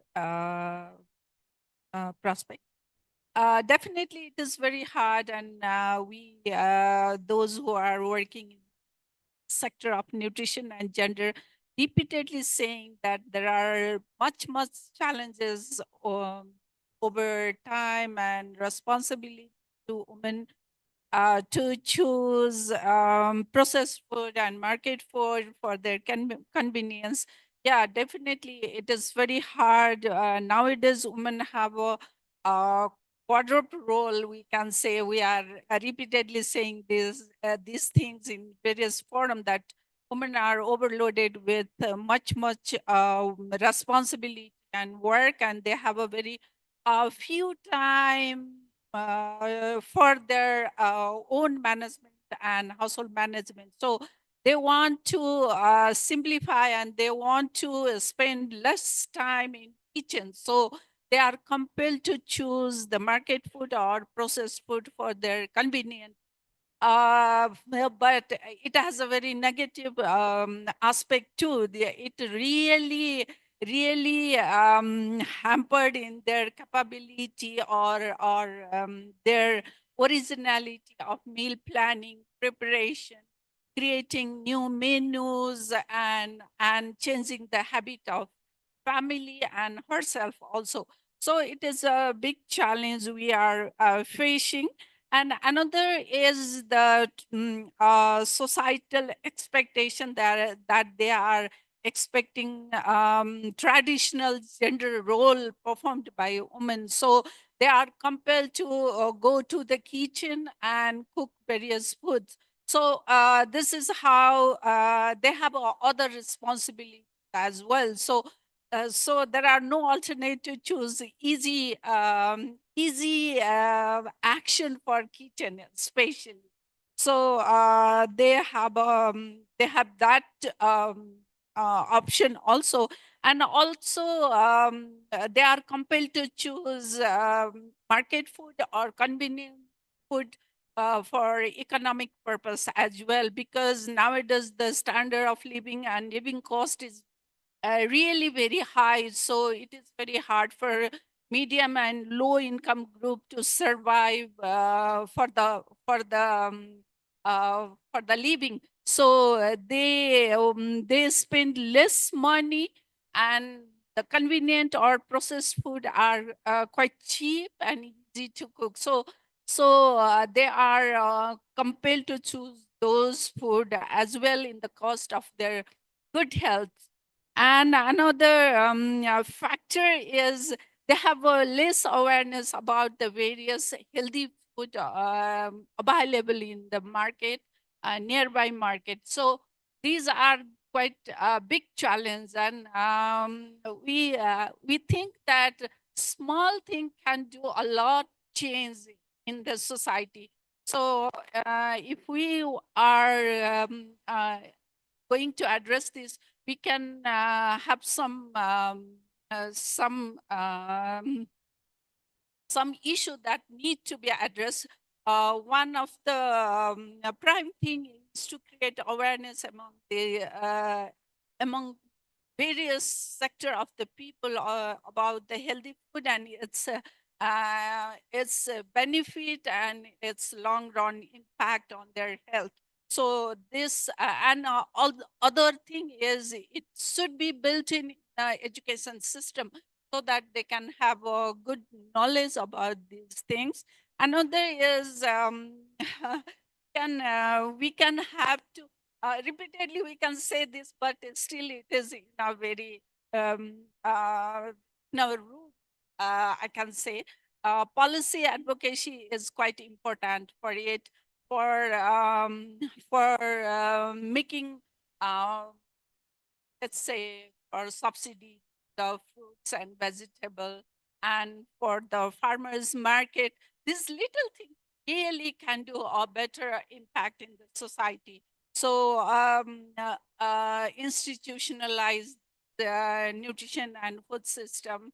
These are quite important for to address by the policy. Another thing is we need to create a support system. For example, we can create a network among women to share their recipe, good tips, so that it's easier for all the network to adopt those things and make a good and healthy family. Thank you so much, ma'am. Now I will turn to Dr. Naomi Saville, who has joined virtually. Dr. Saville, can you hear me? Yes, good afternoon, everybody. Thanks so much for inviting me to join you today. Can you hear me? We can hear you. We can see you too. Great. Colleagues, Dr. Naomi Saville is a Principal Research Associate at University College London Institute for Global Health, who also works part-time as consultant. Dr. Naomi completed her degree in natural science and her PhD from Cambridge University in UK in 1993. She has lived and worked in Nepal for 29 years, working mainly in the fields of maternal, newborn, and child health and nutrition and sustainable livelihood diversification. Dr. Naomi is passionate about designing and testing community-based participatory interventions that enable people to improve their own lives by sharing knowledge and catalyzing action. Dr. Naomi, for the time being, I have one question for you. My question is, a lot has been written about the increasing feminization of agriculture in South Asia and elsewhere. To what extent is the increasing share of women in agricultural labor out of choice rather than obligation, say, due to male migration? And what does this imply about the autonomy and empowerment of women? Floor to you. Thank you. Thanks very much for the question. So I'm talking around this topic really on the basis of nearly 30 years of experience of working and living closely with women in Nepal, especially in the remote mountain areas of the Karnali and also in the plains region of Madhya province. And from my observations, I've seen a great deal of feminization of agriculture in Nepal over the last 30 years. And this is especially, in my opinion, been driven by the migration of men, especially especially the migration overseas to the Middle Eastern countries and Malaysia. Previously, I used to see men from Jumla migrating outside of the agricultural season to India. But nowadays, men go away for years at a time. So this has created a big burden upon women. And I was really interested to see in Dr. Neha's presentation about the extent to which that additional burden on women has been measured in Nepal. Having said this, my brief look at the literature seems to suggest that there are quite differing opinions about the extent to which the increasing burden is affecting yields of agriculture. But what I've observed myself anecdotally is I've seen a big shift away from the traditional crops, the things like chinu and proso and foxtail millet that our previous speaker was just talking about. And there's been a big shift away from those traditional crops and more of a focus upon either cash crops or your staples like rice and wheat, which are more popular. And this has nutritional implications. And it seems to me that women still don't have much control over the extent to which they are involved in agriculture. Even though the men go away, they're often being in close communication with their husbands over the telephone, or their daughters-in-law still living with their in-laws. So they don't actually have much autonomy over how much they're involved in agriculture, which obviously does call for empowerment and decision-making interventions for women. Gender transformative agricultural interventions are really needed. The other big change that I've observed with male migration, which it might be slightly off topic, but is that people are just giving up agriculture altogether in Nepal. I mean, many families are moving to towns with the additional income that's coming with remittances. They're moving into towns so their children can access better education. And then that results in complete abandonment of agriculture altogether. And this has two effects on nutrition. First, people are becoming more sedentary and we're getting more overweight and obesity. And of course, that's then leading to cardiovascular diseases and diabetes, which is really reaching epidemic levels in Nepal and across the region. And the other effect is that people stop producing these locally grown diverse grains, pulses, and vegetables, and are shifting to more and more consumption of ultra-processed foods. And this affects all generations.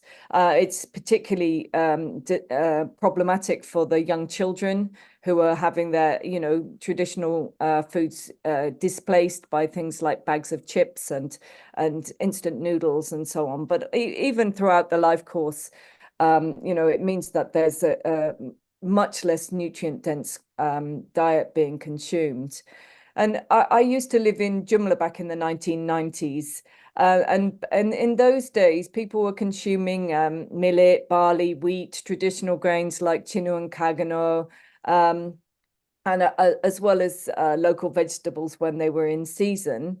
Nowadays, and the men were only going outside of the agricultural seasons. But even during that time, it has to be said that women were taking on the vast majority of the heavy labor. So even with the feminization of agriculture, women were taking on the vast amount of burden even before that. I mean,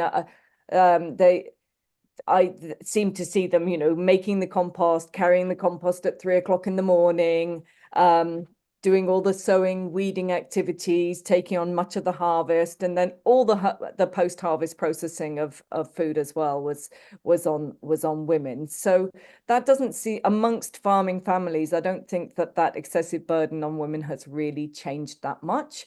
However, there are a lot less families engaged in agriculture than there used to be.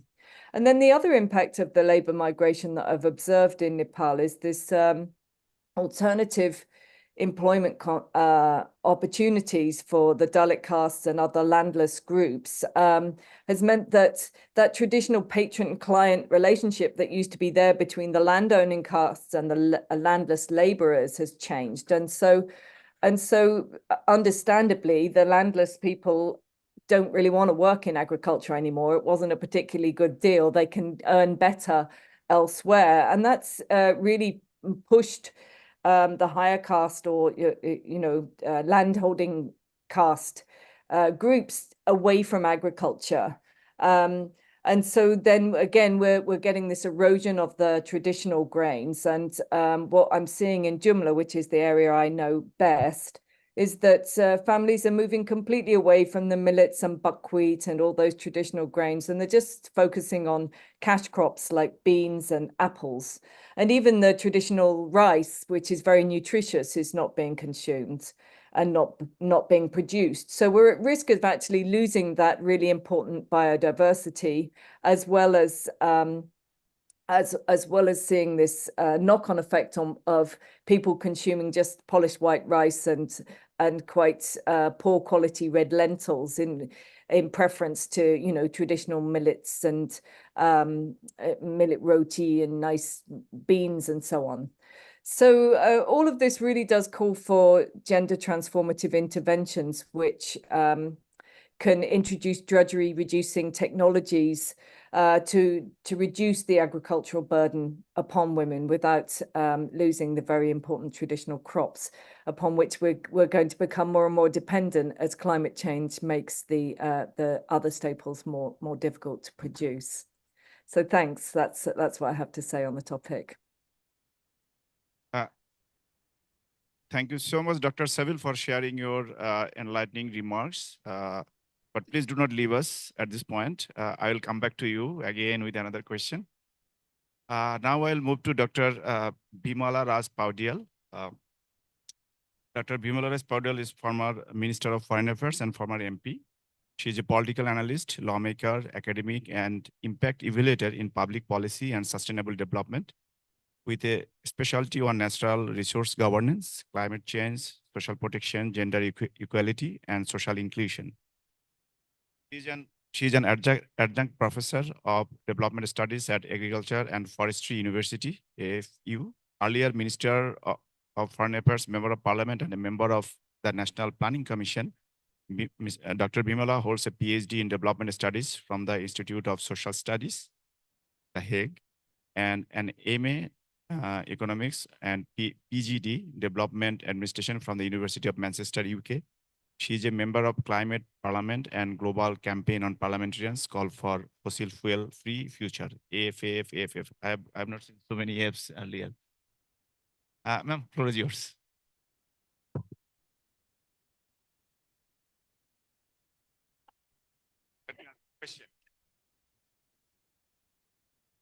My question for you will be, what are the most significant challenges women face across the agri-food systems in South Asia, and how can policy interventions address these challenges, ma'am? Thank you so much. Namaste. Namaste. I think you all are tired. Huh? Thank you, organizer, for inviting us. The lovely three ladies and one man is asking us question. Very interesting. And thank you, organizer, for organizing this very relevant, very timely and relevant discussion on this important topic. So what challenges women face? I think we all know somehow, many of us, at least we in this desk, and I know many people there as well, have come from a farming family. And we know what are the global trend and driving factors of changing whole agri systems and dietary systems. For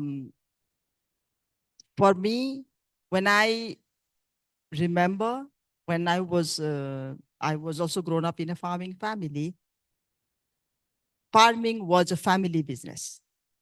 Everyone in household used to work. in farm.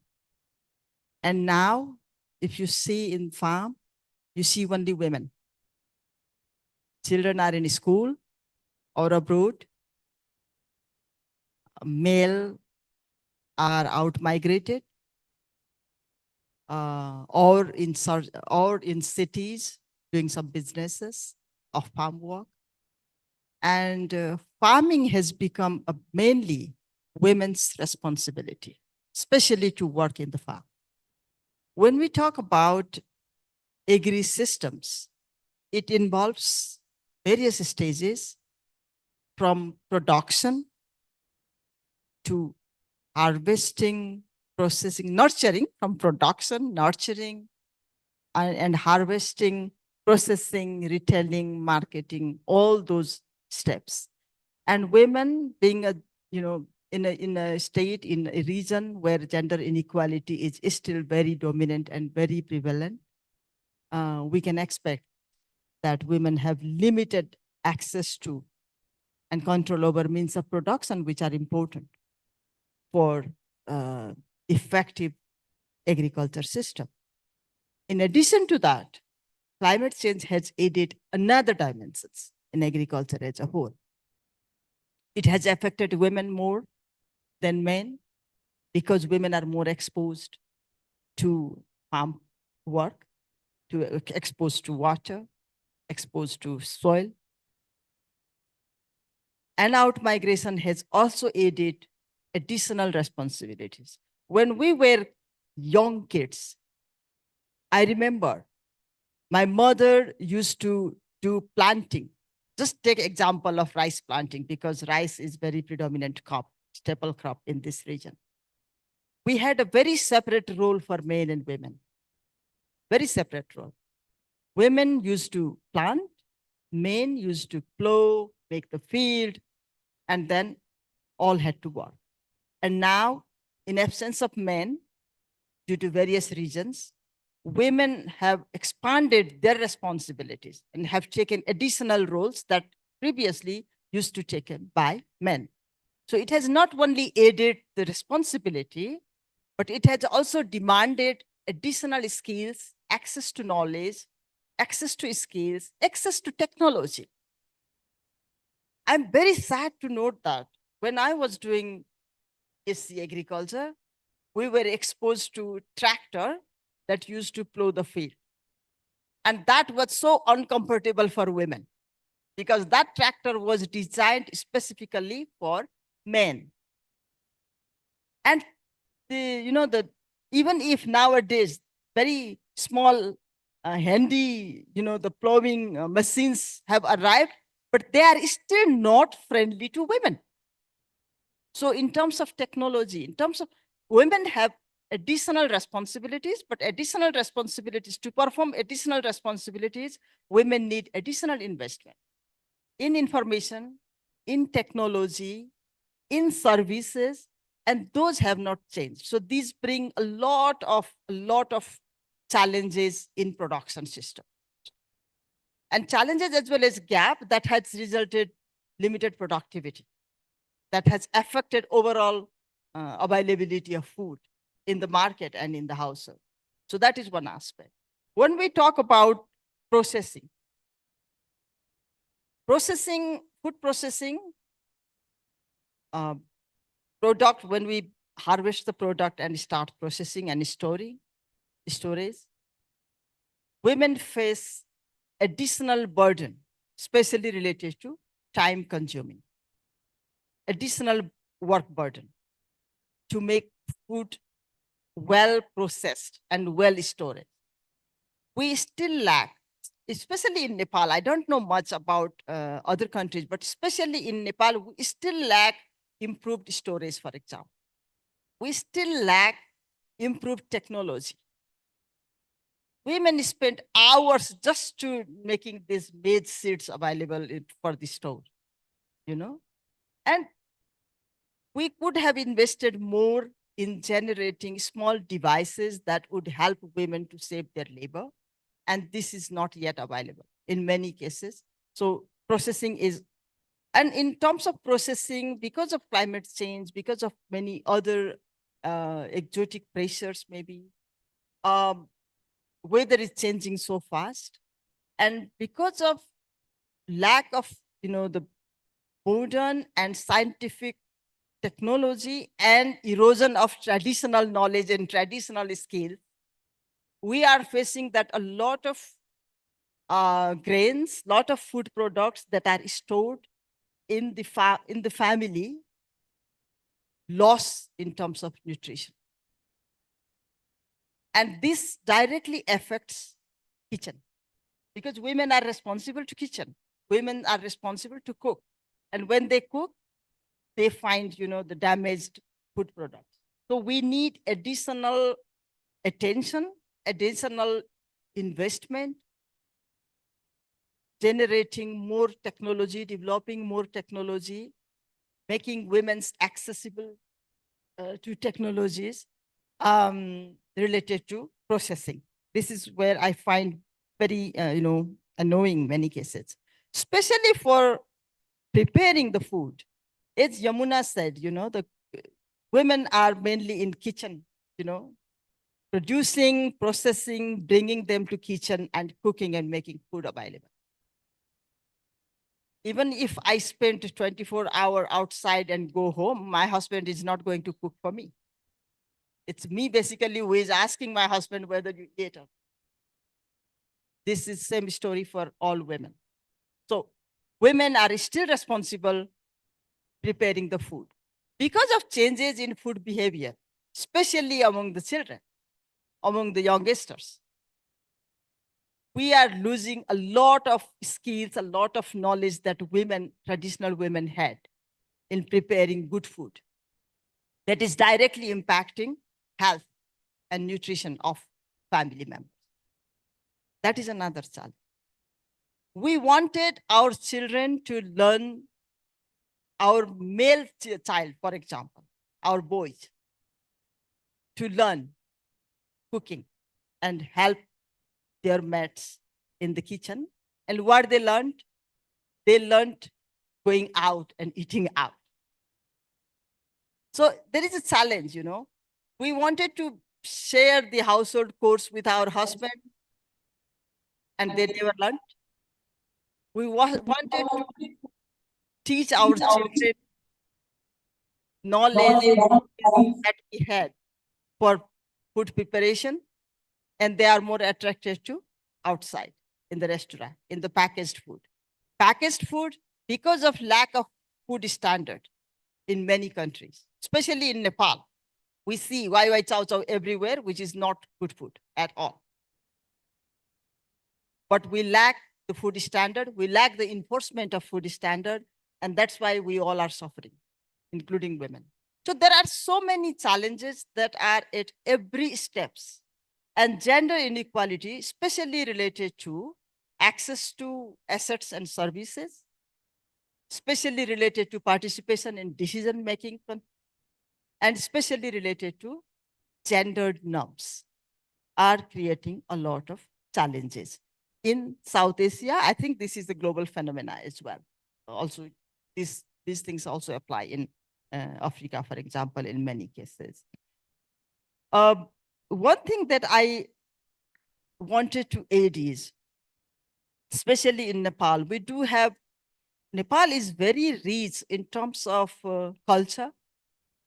Every festival in Nepal have something special related to agriculture, related to grain, related to vegetables, related to food. So we are very rich in that, in culture, in our traditional knowledge, and they are eroding so fast. But we also have some very bad traditions, or I don't know what we say, very bad belief. For example, if women have menstruation, for example, they cannot cook. They cannot go to kitchen.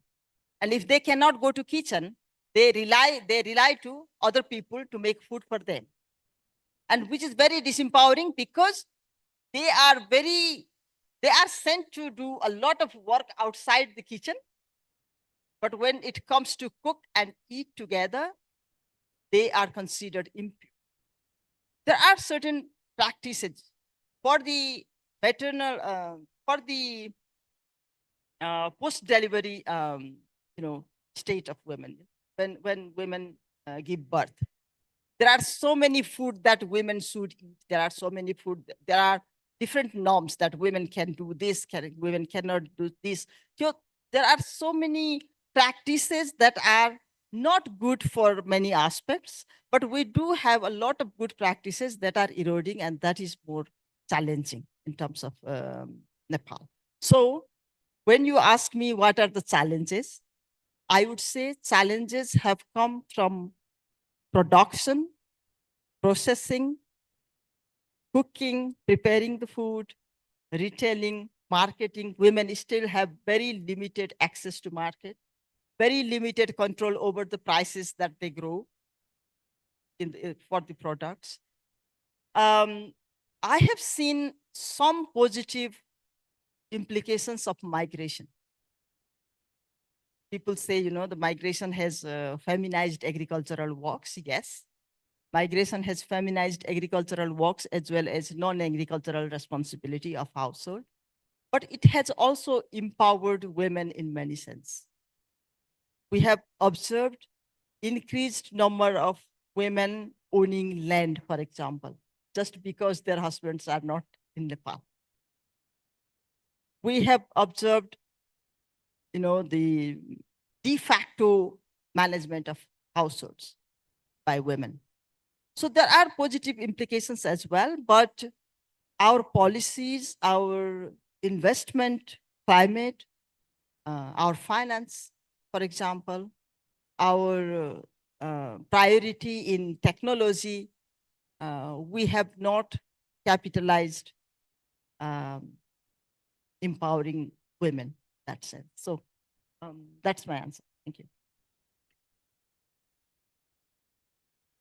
Thank you so much, ma'am, for your remarks. Now we'll come back to Dr. Koirala with a new set of questions. My second question to you. Okay, as suggested, distinguished audience, we can solicit questions from you. Considering the time constraint, please be brief while asking question. I see one gentleman raising hand over there.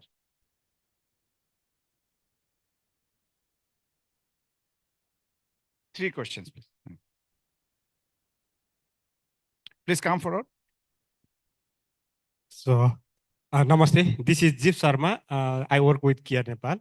So, my question is related to Dr. Neha.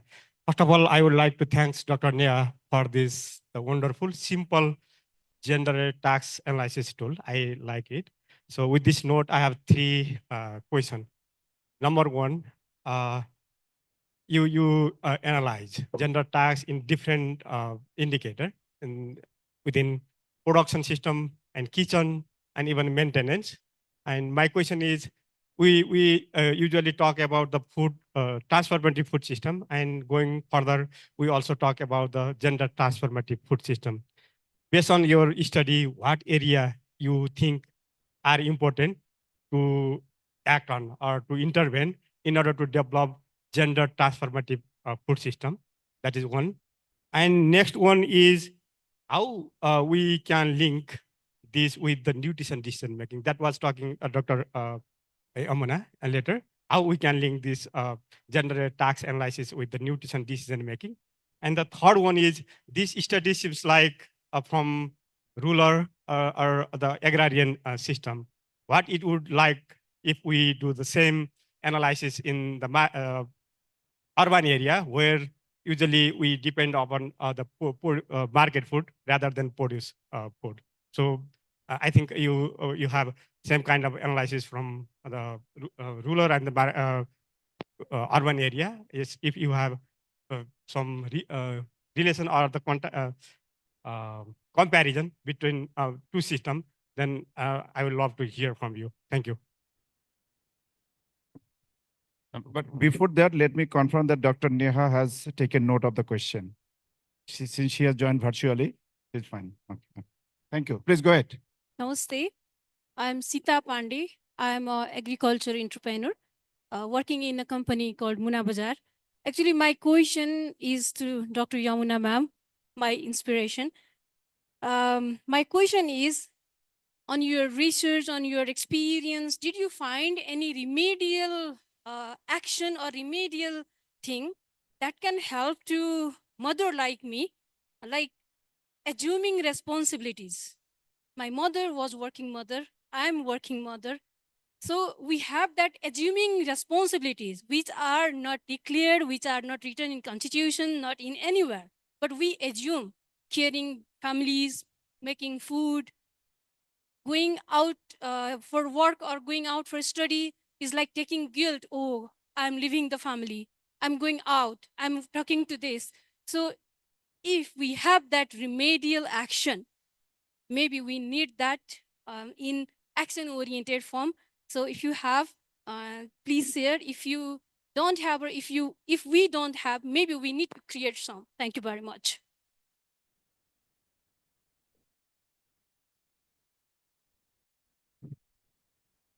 Thank you very much. I am Vishnu Pandit. I represent Nepal Agroforestry Foundation. Actually, my questions may not relate directly to any of the presenters and panelists, but can be commonly replied. In the context of rural Nepal, actually Nepal, maybe in this South Asia region, we have agricultural land amendment. No, there is agricultural lands are barren, mostly not cultivated because of out-migration. As Bimala, Dr. Bimala Rai mentioned, very nice presentation she gave to us. Mostly male partners and male members of the society, community, they are migrated, more than 90%, 92-3% are actual data. Maybe this contest is applied to India and also in Bangladesh. In the context of increasing out migration, because it has increased workload to women, where we could cultivate, in the abandoned agricultural land, we could cultivate healthy foods and produce more foods. But now, every day from Nepal, 2,000 to 3,000 people's worker youths are migrating. So my question is, general question is, how can we engage men to produce healthy food in the context of increasing migration? I think I want my answer. I want answer. What could be the policy, public policy strategy to resolve this problem? Thank you.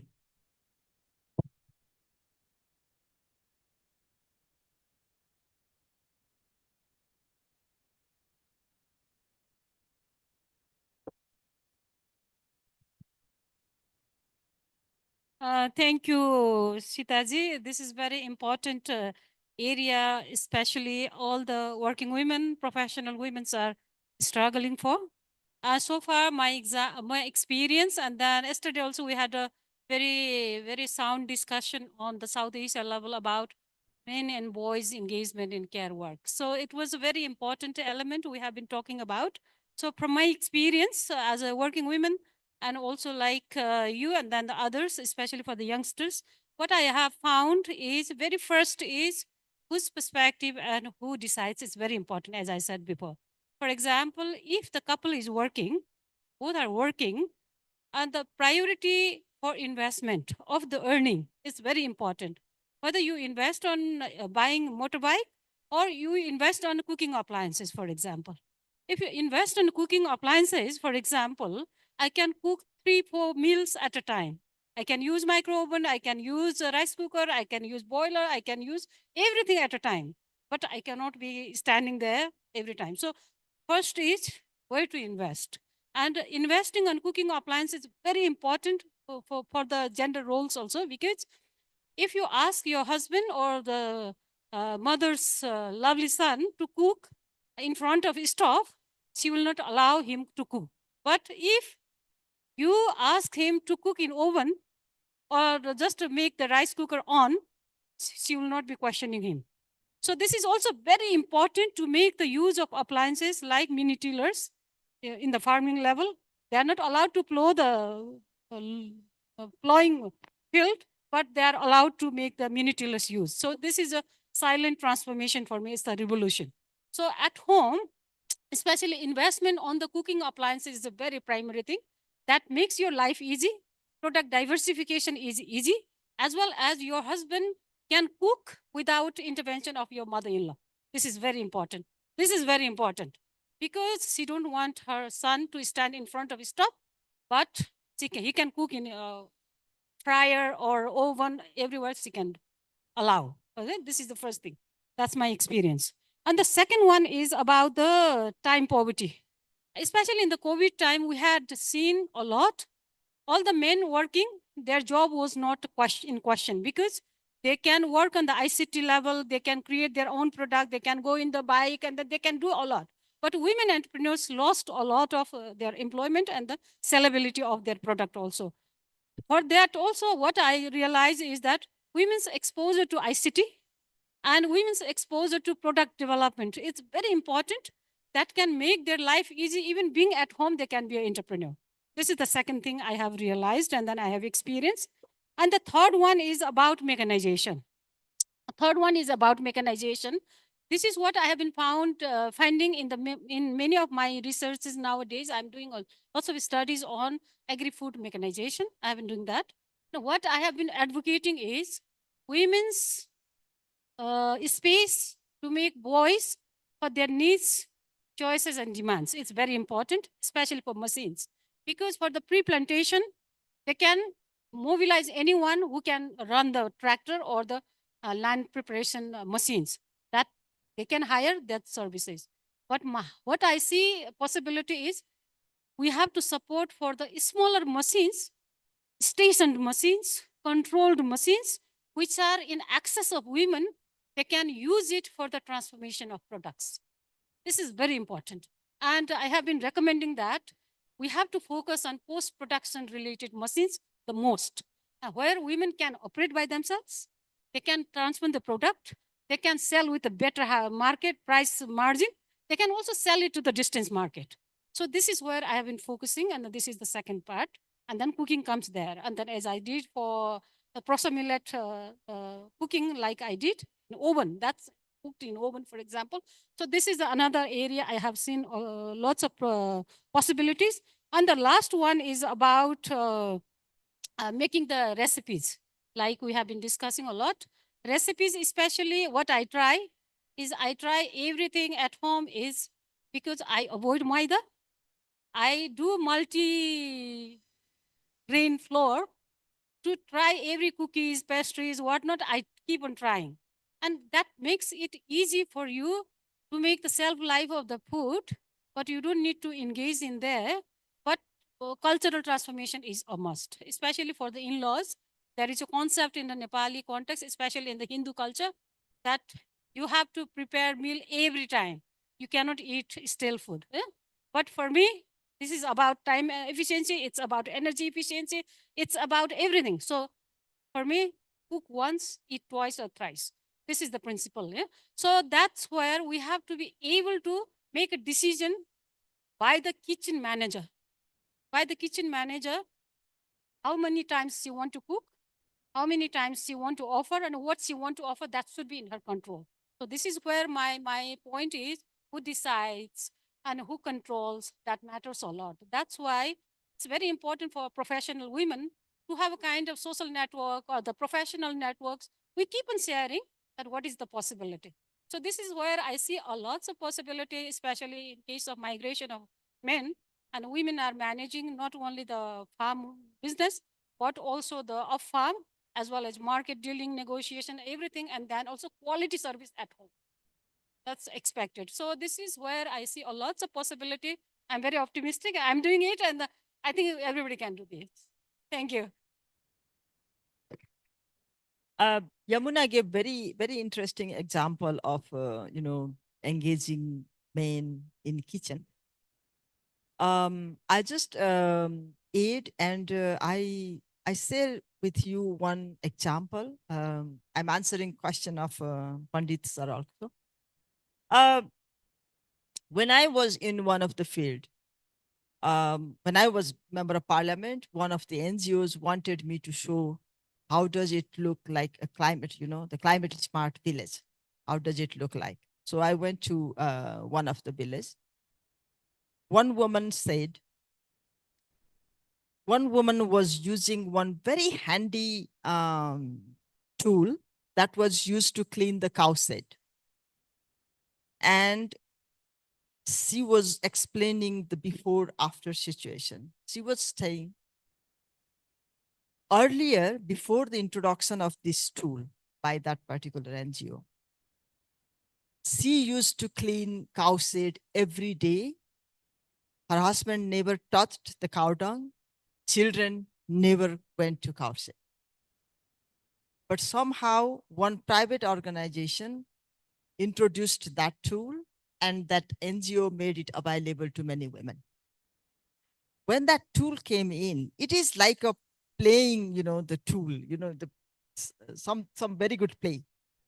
You can just draw it and then you can pull it and it cleans the cow dung.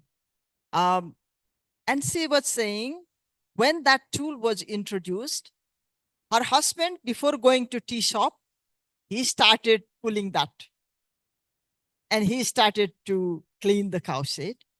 Meanwhile, the children, before going to school, before changing the dresses, they were also entering to cow dung, shelter and then, the cow shed, and they were also started, using that tool.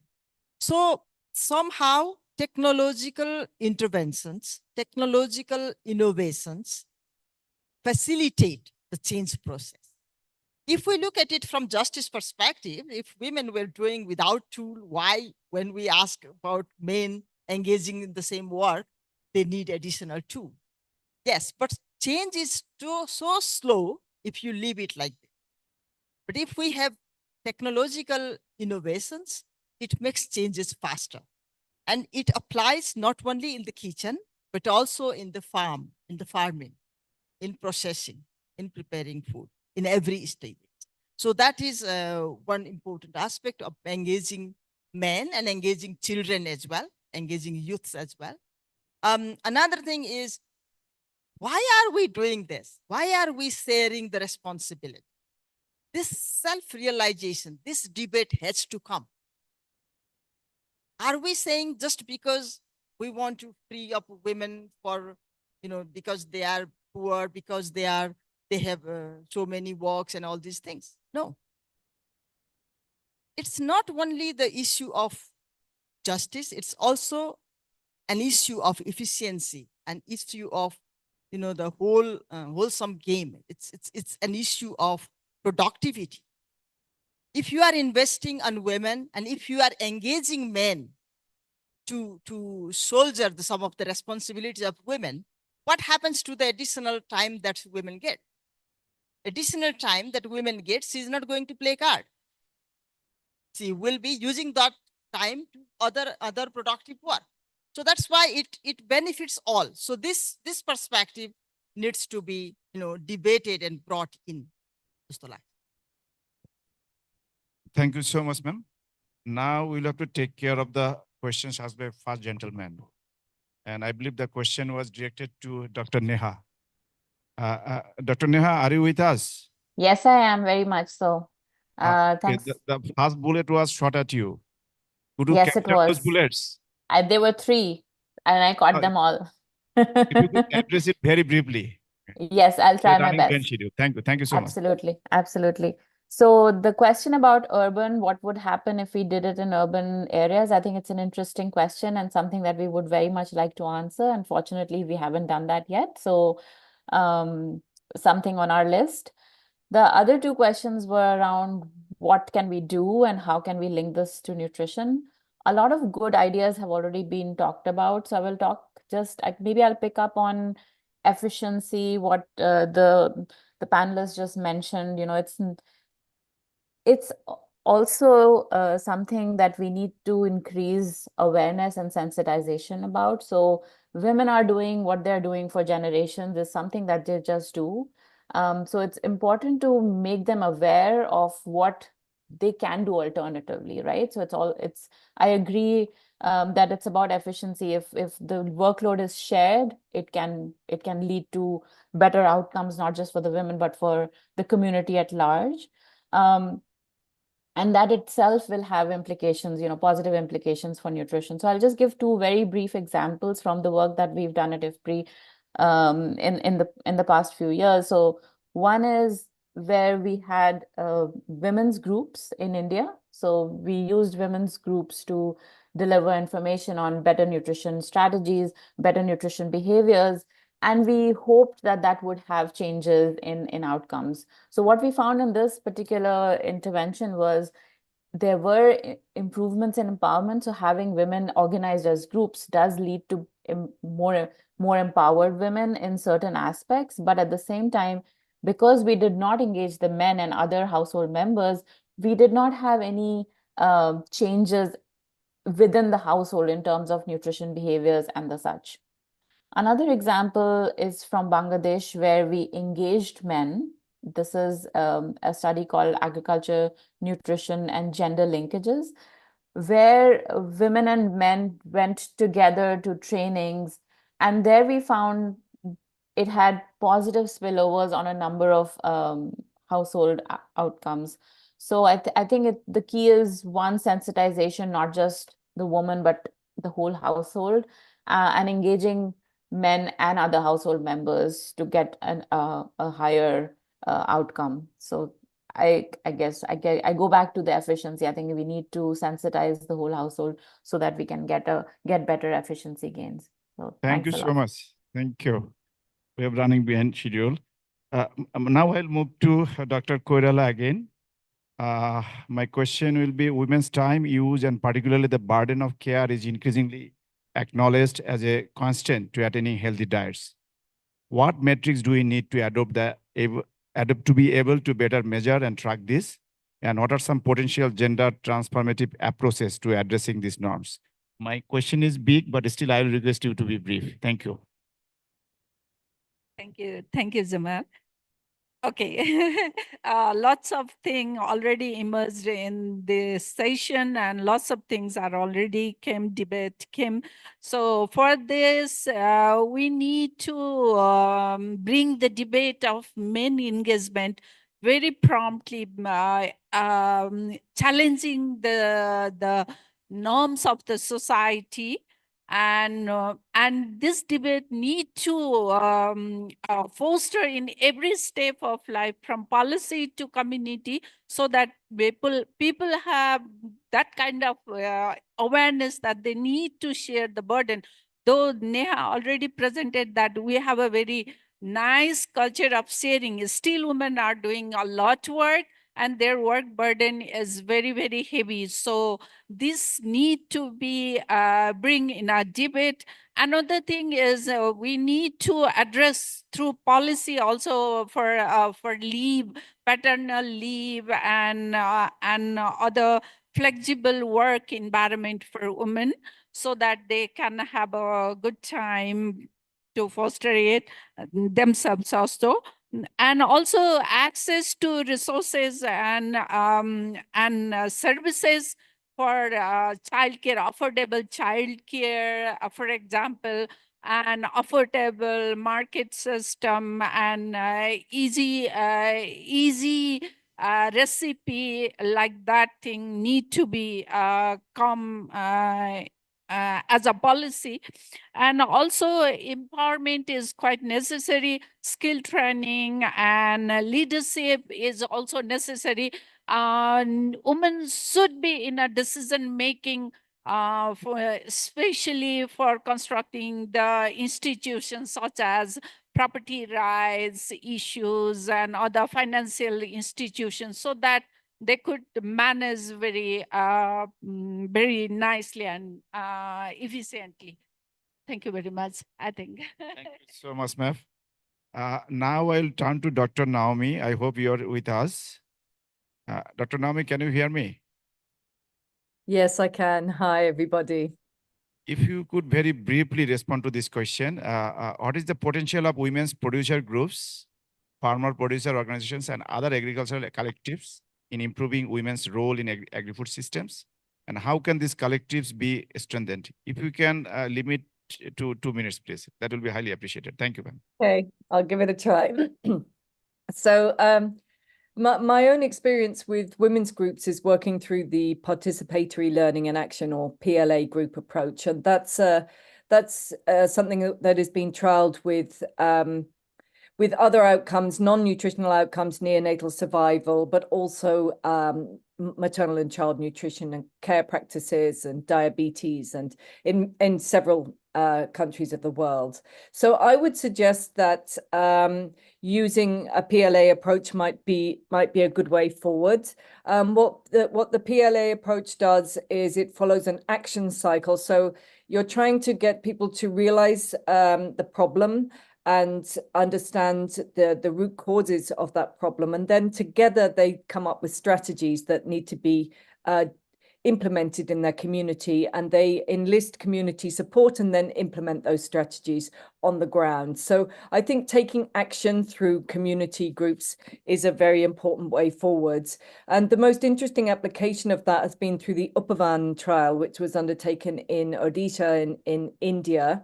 And they combined the PLA approach with this participatory video making, which groups got involved in. There were videos on nutrition and also videos on nutrition sensitive agriculture. And the videos on their own didn't work very well, but when they were combined with the PLA or with nutrition videos, they worked well to increase the dietary diversity of mothers.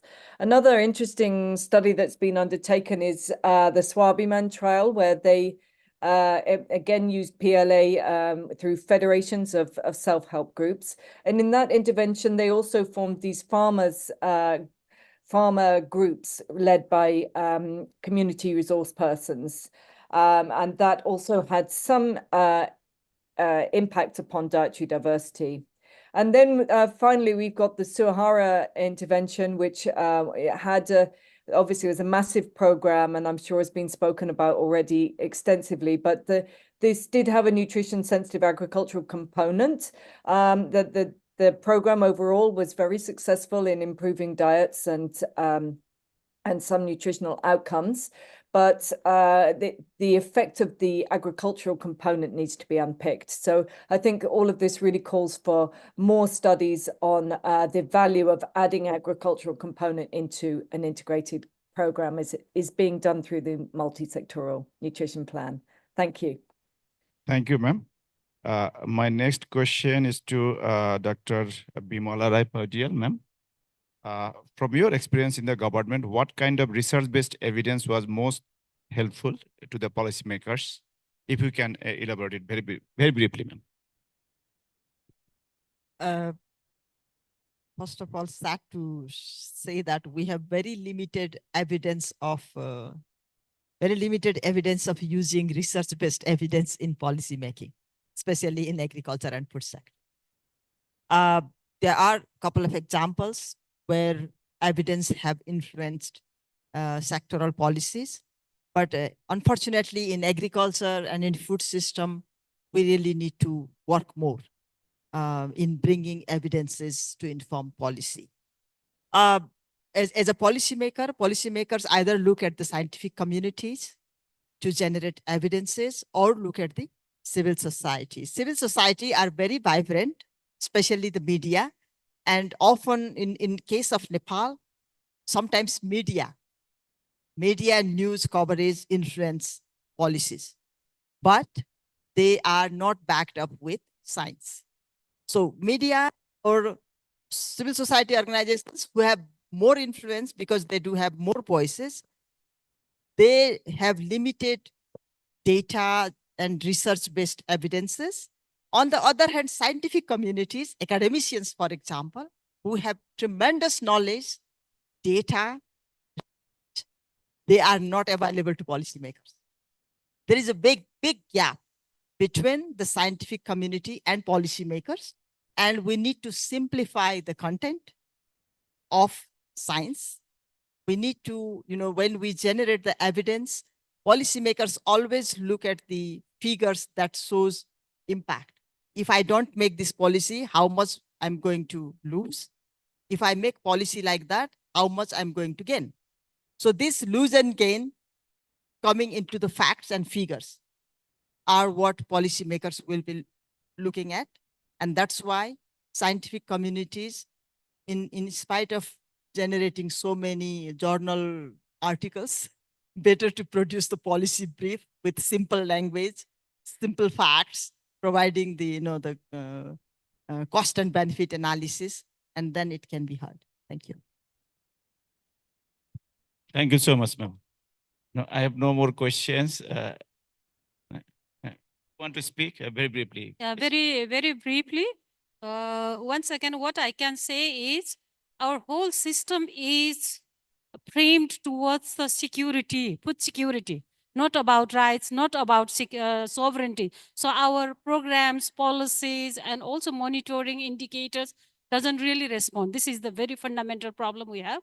And the majority of our representatives, parliamentarians, don't study, unfortunately. So this is another problem we have. I just want to make ours is, one is localization is the fact, because we have 753 palikas, we have 77 districts and 145 caste and ethnicities. So localization is the most solution for the inclusive food system. This is the first. Second thing is the priority of the federal government. They have just recognized 6 crops as a staple food, which should be diversified, and the local government should have a right to define their own food security crops. This is the second thing. The third one is the diversification of the products. As I said before, male are migrating, women are managing everything. They should have access to machines, ICT and everything, so that they can diversify the products, they can retain the nutrition, they can face better price, they can negotiate with market and everything. So that should be the third priority. And the fourth priority is engaging men and boys. Engaging men and boys, especially in kitchen. This is very important. That was the topic of discussion yesterday also. Yeah, I just want to conclude with my own example. During the COVID time, our residential colony had made a decision to give unpaid leave for all our drivers, mates, and everybody. And that time I cooked, my husband washed the dishes. And after 2 weeks, he started to talk about why not we have dishwasher at home. So you see, that was the discussion started at our home. So, but what I was saying is, if I can have a maid, I can rely on her for 3 C's, the cooking, caring, and cleaning role, that I can trust to her. But if there is a dishwasher, I cannot ask her dishwasher to do all those things. Yeah? So that was my decision, not to keep the dishwasher, but to continue maid after unpaid leave also. So this is where, if he was not engaged, he would not bring that issue. So this is what important is, engage your boys. I mean, this is my appeal to all the parents, especially mothers. Engage your boys in kitchen, and he will understand the pain of the Thank you, ma'am. Thank you. Thank you. Thank you. Distinguished audience, time permitting, we'd go for another round of question, but we have to conclude this session soon. I am already seeing red eyes from the organizers. But before concluding, let me say that we have witnessed a very lively session. Dr. Neha, the first speaker, highlighted complementary roles of men and women. She talked about some tools to capture how household works are shared. She put emphasis on how or why policy and program design must take the task of burdens and different household composition into account. Dr. Yamuna shed light on constitutional provisions and what's happening in the reality. She presented a beautiful looking food pyramid. Yes, ma'am, I agree with you that gender matters. She put emphasis on localized inclusive food system too. Professor Koirala advocated for having right knowledge on healthy food, creation of network among women too. Dr. Naomi shared her advice based on her vast experience in this region. Dr. Bimala highlighted the challenges that women face in agri-food system, women's access to various offers of society, technology, and essential services. She also highlighted the additional load that women can carry, women have to carry. Their remarks were followed by very lively Q&A session. We have time constraints, so I won't dare to add more to this. I'll conclude thanking our esteemed panelists for their contribution, for sharing their thoughtful remarks, and thanking participants for your patience and for your active participation. I thank you all. See you. Thank you. Thank you. Bye-bye. Thank you, Chair, presenters, and panelists for your wonderful insights. I have a quick announcement to make. A white bag has been misplaced, which contains a red book labeled WFP. If you come across it, please hand it over to me or to the registration desk outside the hall. Also, I request everyone to return to the meeting room by 4:15 video tea and coffee to ensure we can start our final session of the day, focusing on food environments and markets in South Asia. Thank you.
I request everyone to kindly be seated, please. Please get your coffee, tea inside the hall and snacks as well.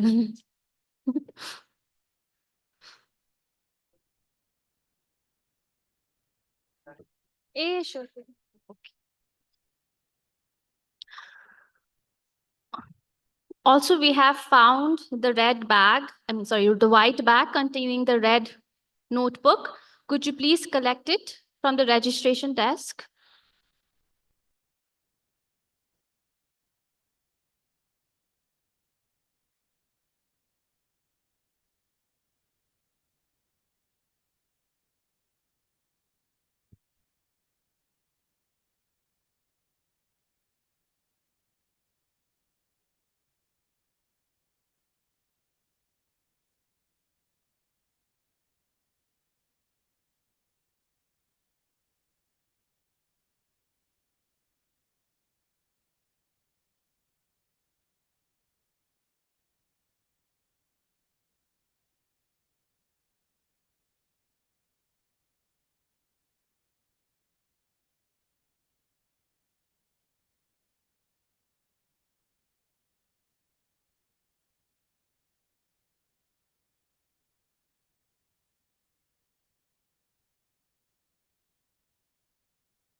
Welcome back to our final session, ladies and gentlemen. This session focuses on food environments and markets in South Asia. Please join me in inviting our session chair, Dr. Zaidi Sutter, Chairman and Chief Executive, Policy Research Institute of Bangladesh. Dr. Sutter began his career as lecturer in economics, Dhaka University, then joined the elite civil service of Pakistan, and later worked in the districts and secretariat for Bangladesh government. He holds a PhD in economics from Boston University and was a member of the faculty in development of economics, Catholic University of America, Washington, D.C., 1984 to 1902, where he taught in the areas of trade, macroeconomics, and development. A former civil servant and trade economist, he served as World Bank advisor on tariffs, customs, and trade reforms to the Bangladesh National Board of Revenue and led the dialogue on trade policy reforms as a senior economist at the World Bank. He was a principal author of the South Asia Trade Policy Review and a key member in drafting Bangladesh's 6th, 7th, and 8th 5-year plans and 2 prospective plans. The floor is yours for an hour and 20 minutes, sir. Thank you.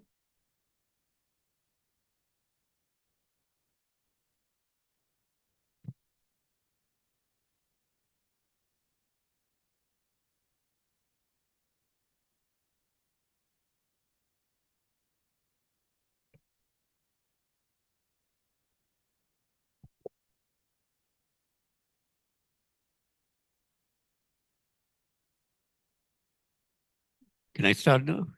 Okay, thank you. Thank you. Thank you, IFPRI, for inviting me. I'm honored to chair this session. And I think by now everybody can see that this is an outlier of a session, which is, we'll be discussing something very different from what we've been talking about all day and what we'll talk about tomorrow.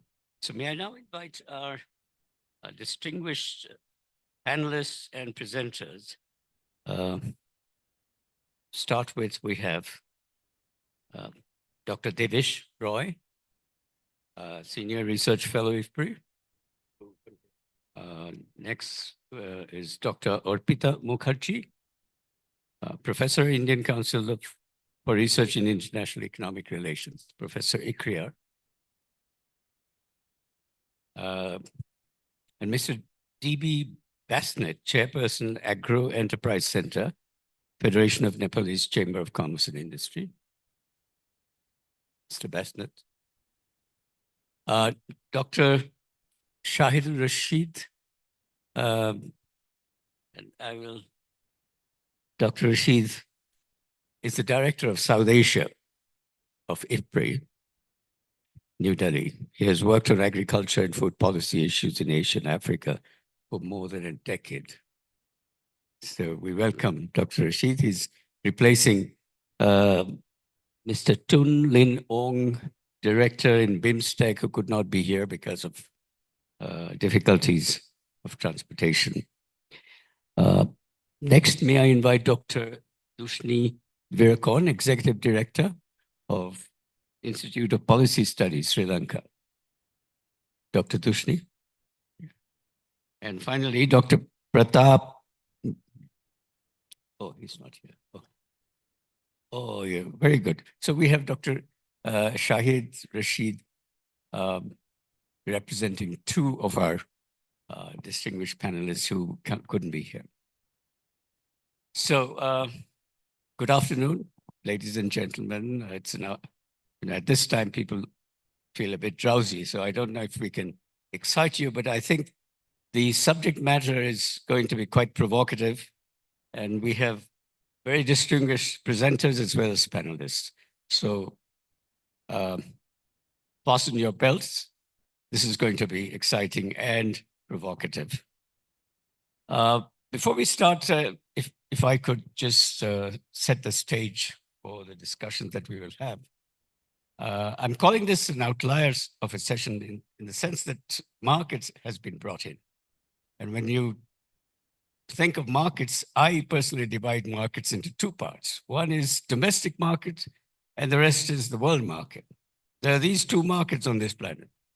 And what policies you do affects prices, affects transactions in these two different markets. I will leave the panelists and distinguished presenters with two ideas here relating to international trade. Now, I have to say that when transactions take place between the domestic market and the world market, that's what we call international trade. And our distinguished presenter, Dr. Devesh Roy, reminds me that when you talk of domestic market, there's also trade going on. So when I want to talk of trade as understood everywhere, it has to be international trade. And on that note, I have 2 points to make.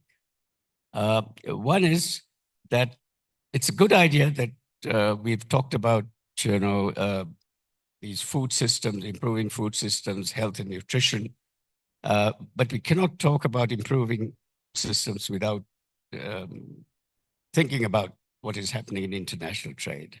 So there is this link between international trade and how best we can do with improving food systems, nutrition, and healthy diets. And the other point is consumer interests have also will be coming up in one of the presentations. So there is a link between international trade and consumer choice, or a lack of consumer choice. And what stands in between is trade policy. So we have international trade, and we have trade policy, and we have consumers at the receiving end. This is where there are issues about who makes the policy decisions, what kind of trade policy we have. Do we have a trade policy can be restrictive, trade policy can be open. And depending on what kind of trade policy you have, consumers are going to be benefiting, or consumer choices are going to be restricted. And in the context of South Asia in particular, the latest assessment by the chief economist of South Asia of the World Bank is that South Asian countries practice restricted trade. And by that practice, what they're doing is they're making the domestic markets more attractive than the world market for exports. And this is a problem that has to do also with the issue that has been raised since morning: affordability, accessibility. That's an issue that depends on or is affected by the nature of trade policy we have, restricted or more open. And for one thing, restricted trade definitely limits consumer choice, number one. Number two, it does undermine affordability by raising prices. Prices are typically higher than international prices when you have restricted trade. So with these remarks, I'd like to pass on, I think, the floor to Dr. Devesh Roy. But before that, I have to give an introduction to Dr. Roy's distinguished career. Dr. Devesh Roy is a senior research fellow in the Development Strategies and Governance Unit of IFPRI. His areas of expertise include international trade, environment, farm linkages, and food safety. He has recently been involved in research related to the economics of animal disease outbreaks. He conducts research on issues relating to food safety in developing countries, particularly from the demand side, and is involved in a project on varietal choice pertaining to different staples in India and 2 African countries, Rwanda and Nigeria. Dr. Devesh, the floor is yours.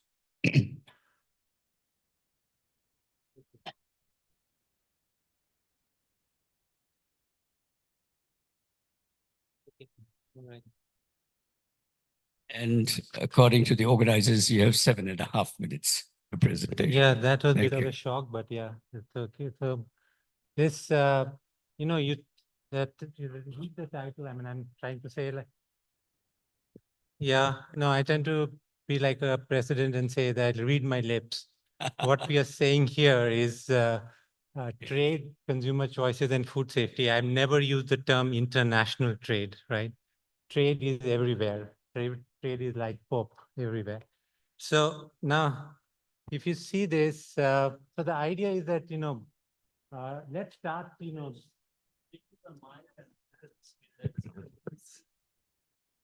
okay, that's, I mean, I don't know, I would just be, but anyway, so the title of this slide, trade and food choices are everywhere from time immemorial forever. This was like my poetic urge to put all the things about trade here. Now, so let's start with staples. The topic here is about consumer choices.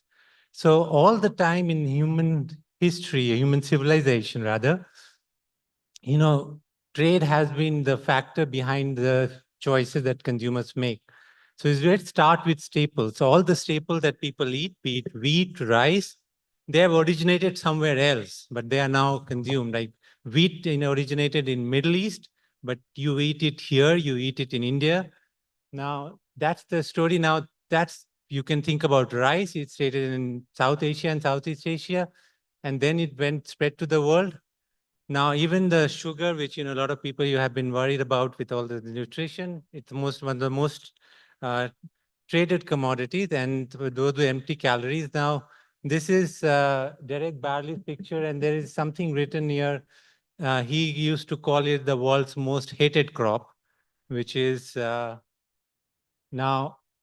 if you look at what you do from there, which is you make palm oil, and that you see, and that is one of the thought experiment that you have when you think about trade. What would the world food system, particularly for our part of the world, would be if the edible oil were not as readily traded, as available, than if India did not liberalize or took edible oil away from negative list in 1992, what would the food system of India be? What would the food system in Sri Lanka be if they did not liberalize trade and then the dairy consumption that you say you made to move to. Now, if you look at all the commodities in participation in the world market, look at the bottom panel. Like if you look at soy, you look at palm oil, you look at sugar, more than 30%. In palm is actually more than 75% that's actually traded in the world of the output. So now if you look at the production and the nutrition transition that is happening, all you're going to argue is that the trade is only going to play an important role, and a more important role going ahead for all the factors that you have been talking for since morning about all the transition that is happening in terms of what is going to happen on the demand side, what is there in the nutrition transition. Now, there are two things that I want to think about, what and it means for really trade is also think about, we are in Nepal. Nepal does not produce a lot of palm oil, right? But Nepal is also quite a bit of an exporter of palm oil, the edible oils. And that you can say that, we'll also talk about what is happening. So one thing that we want to say, trade is not only international trade. Trade is all exchanges at all levels. Now, this I don't want to get into. So now it's not a court and I'm not a judge, but I can still say some points of order. So that is, this is, we take the example of food safety here, but food safety is generically what we are going to talk about is all the non-price attributes in food. That could be health, that could be nutrition, that could be sustainability. I mean, environmental considerations, all those reasons will fall. Now, so the real cost of trade that, people probably only trade economists can understand is in trade that you do not see, which does not appear in the data. And that is the real cost of trade that you're going to do. So because all the things that we are talking about as non-price attributes, that's what you're going to deliver, which is about food safety, about nutrition, about health, sustainability. Delivering those will always involve some fixed costs. And when you have fixed costs and you know a bit of economics, then you know that when your costs go above the price line, then you can be clipped off the market and they will disappear from the market. So there are, now we said that, Dr. Sattar actually said that trade is both domestic trade as well as international trade. And we say these are all exchanges, but the most important, you need to know that they are not done in isolation. They all depend on each other and they decide. And the last bit that you need to know, which before we move, is this, that trade and value chain or supply chain, there were two different concepts in people used to say, I'm a value chain expert, I'm a trade expert. Trade and value chains are now intertwined. They are basically like conjoined twins. And so this is trade takes place to value chain. You can look at, this is a quintessential that you see a globalized value chain for agriculture products. Some of the example that you can see is that Egypt is only 3% is arable land, but it's actually a big exporter of tea through the value chain because it gets tea from Kenya or somewhere, then it processes, then it moves it forward, brands it, and so on. So this is like what is the kind of a wheat globalized value chain. So the last two slides I've just tried to say, and then you'll see where you're coming from the point of view of providing these non-price attributes. When you look at what are the trade barriers, and that's why I said you have to think about that some of the trade that does not appear in the data, that is the real cost of dealing with non-price attributes. So all the barriers to trade, you can really say they are encompassed in something which is you can think about it, time to trade and cost to trade. And then you can begin to see that these are going to be very important when it comes in case of agriculture products. So, and non-price attributes, they basically have the greatest connection with the elements of time to trade and cost to trade. So, and the last bit that, a lot of people have been using market access all the time. Market access is a very, very technical term for trade economists. And, if we get it in the question answer session, we could do that, what it means for a market access for the agriculture products. I mean, there are all the costs that we said that, you have to look at You have talked about the fruits and vegetables, how they are available, which part do they go. So you have to, and even if you're looking at international trade, what happens on the domestic side is very important. And we are very thankful to PRI, where we are working with our collaboration, that we have done this for you look at all the domestic transport costs in Bangladesh to all the different locations, and you can begin to see how much time it takes for, a perishable to reach different parts of Bangladesh. How much time does it take to reach different ports, and then it can be traded. And that's the cost of trade that you can. So that's why when you look at this, we want to just conclude that trade is basically the essential part of your food choices. And trade, when I say I trade, mean all exchanges. It's not about just international trade.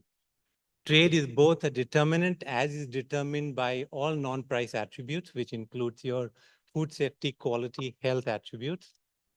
And it is not a North problem. If you can begin to see, if you look at, it is not that only, developed countries, which have been grown up by saying that they demand a lot of product standards and we are exporting to them. It's a big barrier. It's not a North problem. You have to think about in terms of time to trade, cost to trade. And then in terms of, what you need to do from even in Bangladesh, it can go from one location to other locations. And how does it relate to all these attributes that will, so it is not a North problem. It's now there are domestic standards and a foreign standard. Domestic standards could be a stepping stone to a foreign markets. But what we have to see in this is also when you took a systems approach, all the non-price attributes, apart from all this we are talking about as a barrier, they are basically the only ones which can bring in product differentiation in the food system, and they can be a value creator.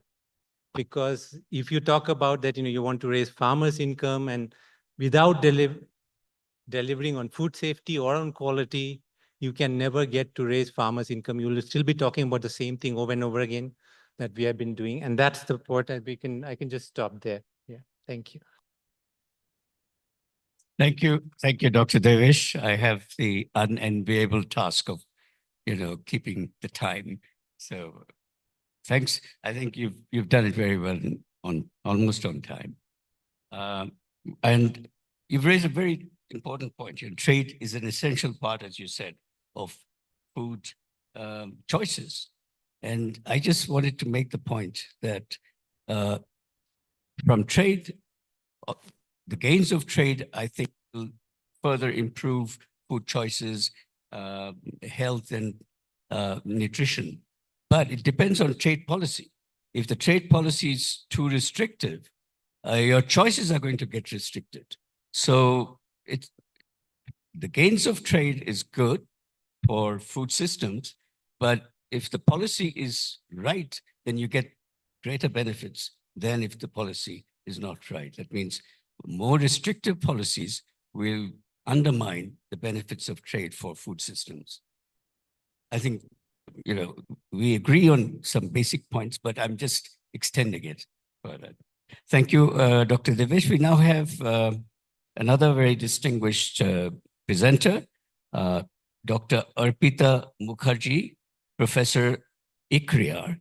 And Dr. Mukherjee has over 30 years of experience in policy-oriented research, working closely with the government of India and policymakers across multiple geographies, that means in many countries. She has conducted over 80 projects for various governments, international organizations, industry associations, non-government organizations, companies. Her areas of expertise include trade, investment, and trade facilitation, services, agriculture, and manufacturing. That's a long, broad spectrum of activities. The floor is yours, Dr. Arpita Mukherjee. Thank you very much, Chair, and thank you, IFPRI, for giving me this opportunity. I was asked to speak on e-commerce product labeling, trends, and nutrition.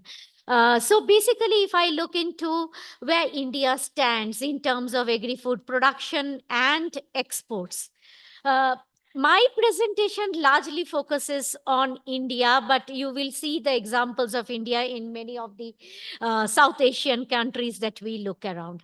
So we India is both a large exporter, large producer, and a large domestic market for agri product. Now, when you are a large market and a large exporter, until recently we had this dual model of, we produce something for the domestic market with some kind of a food safety standard, and we export something for the meeting the standard of the developed countries. Things are not that simple as before, because with the WTO, whether it is in the limbo or not, the SPS agreement means you have to follow the same standard for imports and your domestic market. So if you have a very low standard for your domestic market, you retain a very low standard for your imports as well. So until recently, many of us in the South Asian countries kind of restricted imports through the channel, which is a tariff channel. But as we go and sign trade agreements, that channel and that option no longer remains. So the options that is available is to kind of first adopt the international standards like Codex and others, and then move into some of the higher standards. Now, when you come to nutrition, nutrition is a concept that is being developed and defined in this part of the world.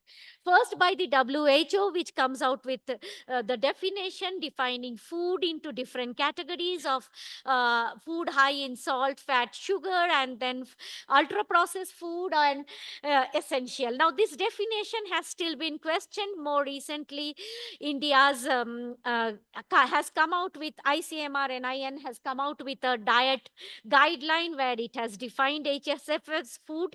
So food is being defined in this region, but if you go by the definition of that, of two different types of food, and you look at the data, you will see Euromonitor and few others actually give data by nutrition consent. There is a very few data sources which actually maps nutrition.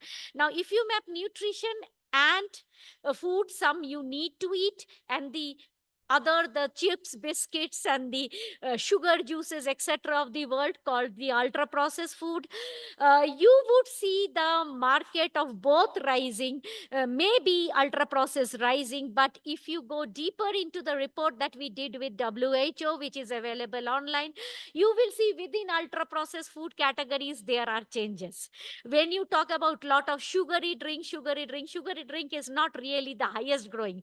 Maybe biscuits are highest growing, which is sweet biscuits, which is even government is giving through the public procurement program. So there are changes in the product categories, there are growth, and I don't have time today to go through all these channels. And then there are upcoming channels. So you had the traditional retail models in India where 80% of your food and grocery, by be it manufacturing, be it distribution, was through your informal channels, unbranded product.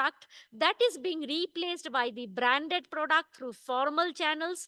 The formal channels, whether while they are growing very significantly, let's say e-commerce, has not really penetrated into the food market because of this many cases, because of this domestic logistic problem.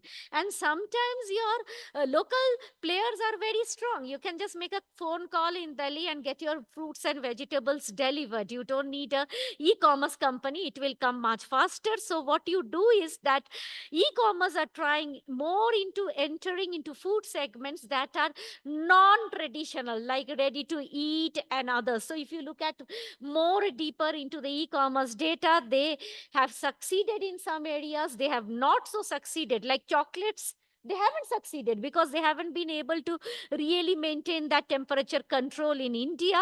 But ready to make or convenience food is where they have succeeded. So once you look how the food is reaching your consumers, because for a policy maker, it is very important to understand not only how the food, it is very important to understand how the consumer is accessing the food and who is the consumer and what is his access level. Now, when you talk about, I would also come through the government procurement program a little later, but first, why do you at all talk about the nutrition?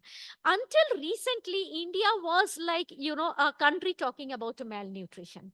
Now we are talking about overnutrition. We have diabetes and we have micronutrient deficient. 1 in 5 Indians are micronutrient deficient and they have vitamin D deficiencies and so on.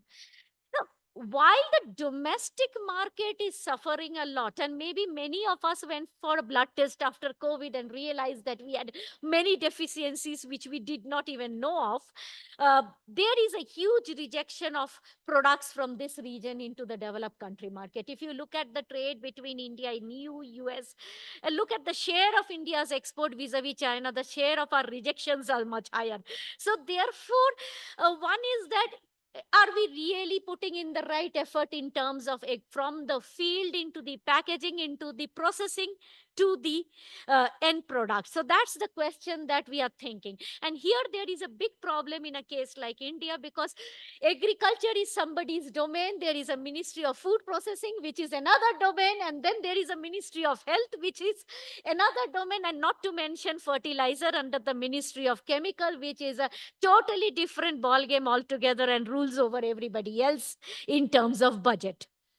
So when you come to product labeling, what has happened is FSSAI has been trying to label product. It is trying to bring in certain campaigns. It has also tried to make certain fortification voluntary. It flip-flops between voluntary and mandatory. So it made mandatory fortification for milk and oil. Then there was a protest. Then it flip-flopped into voluntary. And the standards that it puts also are less, because in India, many of the pilots that have worked found that, at the community level also, there is a big mismatch when you run a public procurement program, because sometimes people are putting more supplement, less supplement. Each is at the level of the state. Health is a state subject. From the state, it goes to the community. And once you go to the community, your entire supply chain traceability is broken. FSSAI at the moment is trying to do a star rating, which is basically what you can eat, what you cannot eat. But in a country like India, also you have to be made aware that fruits are good. So if fruits have sugar, they may be better than better than a cola drink. So that's the kind of a rating they are practicing, but not to go to the Brazil way where everything becomes a bad star and then you eat everything. So NIN has also come out with a dietary guideline, and they are talking about what you should eat, what you should not eat. And in some cases, they have given up. Like if you have a vitamin D deficiency, they are telling 12 o'clock, go and sit in the sun, without knowing whether you are in Delhi or Kashmir. So there are places where there is confusion, but still things are moving on. Where I would like you all to think through and wait is that, we come up with fancy programs, like we came up with millets, and this year budget, there is nothing for millets. So you come out with fancy programs, private sector come in, and then wow, it's gone. Then you come out with programs like PLI, and you need to probably kind of link it to nutrition. So one is nutrition linked taxes and subsidies. I leave it to you to think. Second is, how do you actually look at the, informal sector and your informal channels? And third is that, do you at all create a database? If you don't create a database, how do you do data driven policy? How do you actually promote it through government procurement programs? And how do you make nutrition cheaper for government procurement programs? These are thoughts which I leave it to you, and we will take up questions during discussion. Thank you. Thank you, Dr. Orpita, for very interesting presentation. It was getting more interesting, but we had to keep the time. If I could add to your presentation, there's one important message you gave us, that India is not only a large market, but it's also a large exporter of some very staple food. And that is where trade policy comes in, and WTO, regulations come in. As a net surplus exporter of food items, for instance, if India restricts exports, domestic prices are lowered, but then prices in the other markets, particularly in the South Asian regions, go up. And that's an adverse consequence of trade restriction that WTO does not want to be exercised. So that is an issue that always comes up.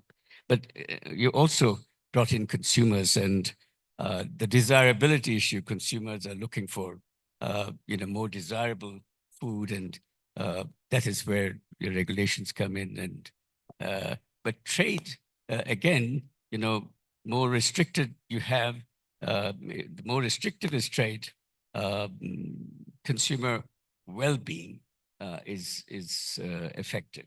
So that is an important, but e-commerce, I think, is one way in which some of these, trade restrictions can be overcome. And as we go into the future, it's going to be more and more difficult to restrict transactions, particularly transaction in services. So trade in services is a rising segment of international trade. So thank you for very interesting presentations, and we can now move on to the distinguished panelists for their discussion. And the organizers are more generous in this case because they've given them 10 minutes each for their ideas to be shared. We begin with the discussion by Mr. D.B. Basnet, Chairperson, Agro Enterprise Center, Federation of Nepalese Chamber of Commerce and Industry.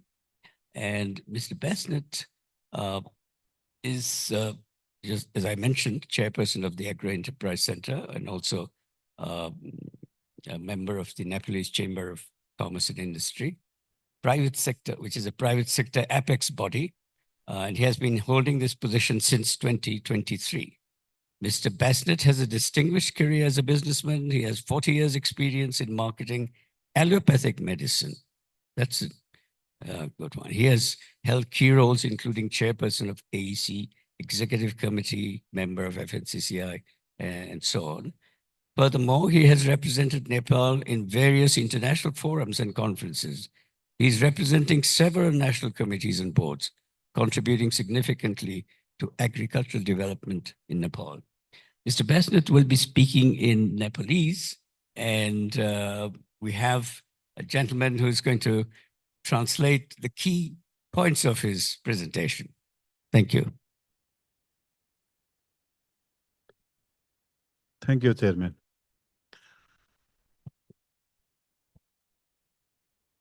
हामी नेपालीमा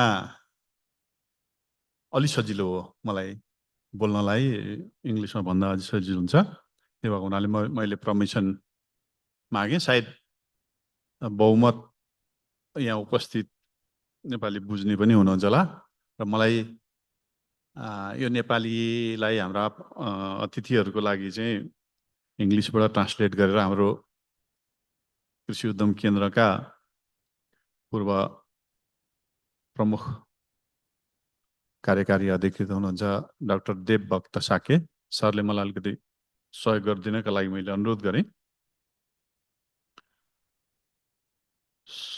स्वस्थ आहार र पोषणका लागि खाद्य प्रणालीको मूल नारा लिएर सुरु भएको यो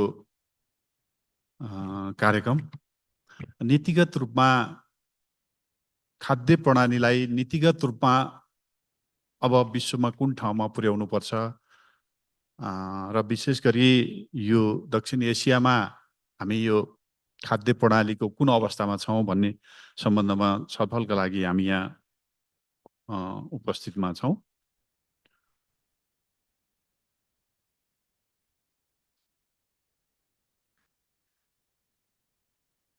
खाद्य वातावरण, कृषि बाली र पशु स्रोत, खाद्यको खानेकुरा चाहिँ यो कृषि बाली र पशु स्रोतबाट मानव खाद्यहरू प्राप्त हुन्छ र यो भित्र यसका लागि चाहिँ अवसरहरू के छन्, चुनौतीहरू के छन् र अब हामीले सुधारेर जानुपर्ने नीतिगत अवस्थाहरू के छन् भन्ने सम्बन्धमा अलि धेरै दिनभरिमा यही कुरामा छलफल भइरहेछ जस्तो मलाई लाग्छ। दिगो रूपमा यो आहारको गुणस्तर कसरी सुधार गर्न सकिन्छ भन्ने कुरा पनि यहाँ छलफलमा आइरहेको छ जस्तो मलाई लाग्छ र हामीले विशेष गरी नेपालको अवस्थालाई हेर्दा प्राइभेट सेक्टरबाट निजी क्षेत्रको तर्फबाट उद्योग वाणिज्य महासङ्घले नेपालमा प्राइभेट सेक्टरको लिडरसिप गरिरहेको छ। यो क्षेत्रमा उद्योग वाणिज्य महासङ्घले के काम गरेको छ, यो स्वस्थ आहार का लागि के काम गरिरहेको छ भन्ने सम्बन्धमा अलिकति मैले जानकारी दिनुपर्ने हुन्छ। डाक्टर साहब, के मैले सकेपछि गरौँ कि अलिकति जानकारी गराइदिउँ? हस्, हुन्छ डाक्टर साहब। यो मुख्य रूपमा हामी चाहिँ नेपालमा अहिले पछिल्लो चरणमा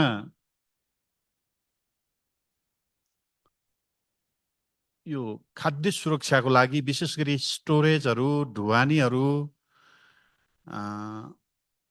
र यसलाई भण्डारणहरू, यसको लागि प्राइभेट सेक्टरले धेरै ठुलो लगानी गरेको छ नेपालमा।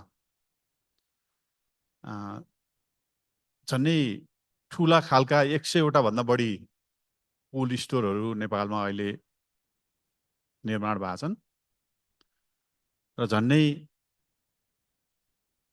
अहिले पछिल्लो चरणको डाटालाई हेर्दा 300 करोड भन्दा बढी चाहिँ यसलाई डेरीहरूको कुरा छोडेर र अरू वेयर हाउसहरूको कुरा छोडेर स्पेसल कोल्ड स्टोरमा मात्रै लगानी भएको देखिन्छ अहिलेको स्थितिमा। र केही निकासी गर्ने वस्तुहरूका लागि पनि, जस्तो ग्रिन भेजिटेबलहरू भयो र केही खाद्य जसलाई स्टोरमा राखेर ढुवानी गर्नुपर्छ अथवा चिलिङ सेन्टरमा राखेर ढुवानी गर्नुपर्छ, त्यस्ताका लागि पनि ढुवानीको सिस्टमहरू पनि केही डेभलप भएको छ।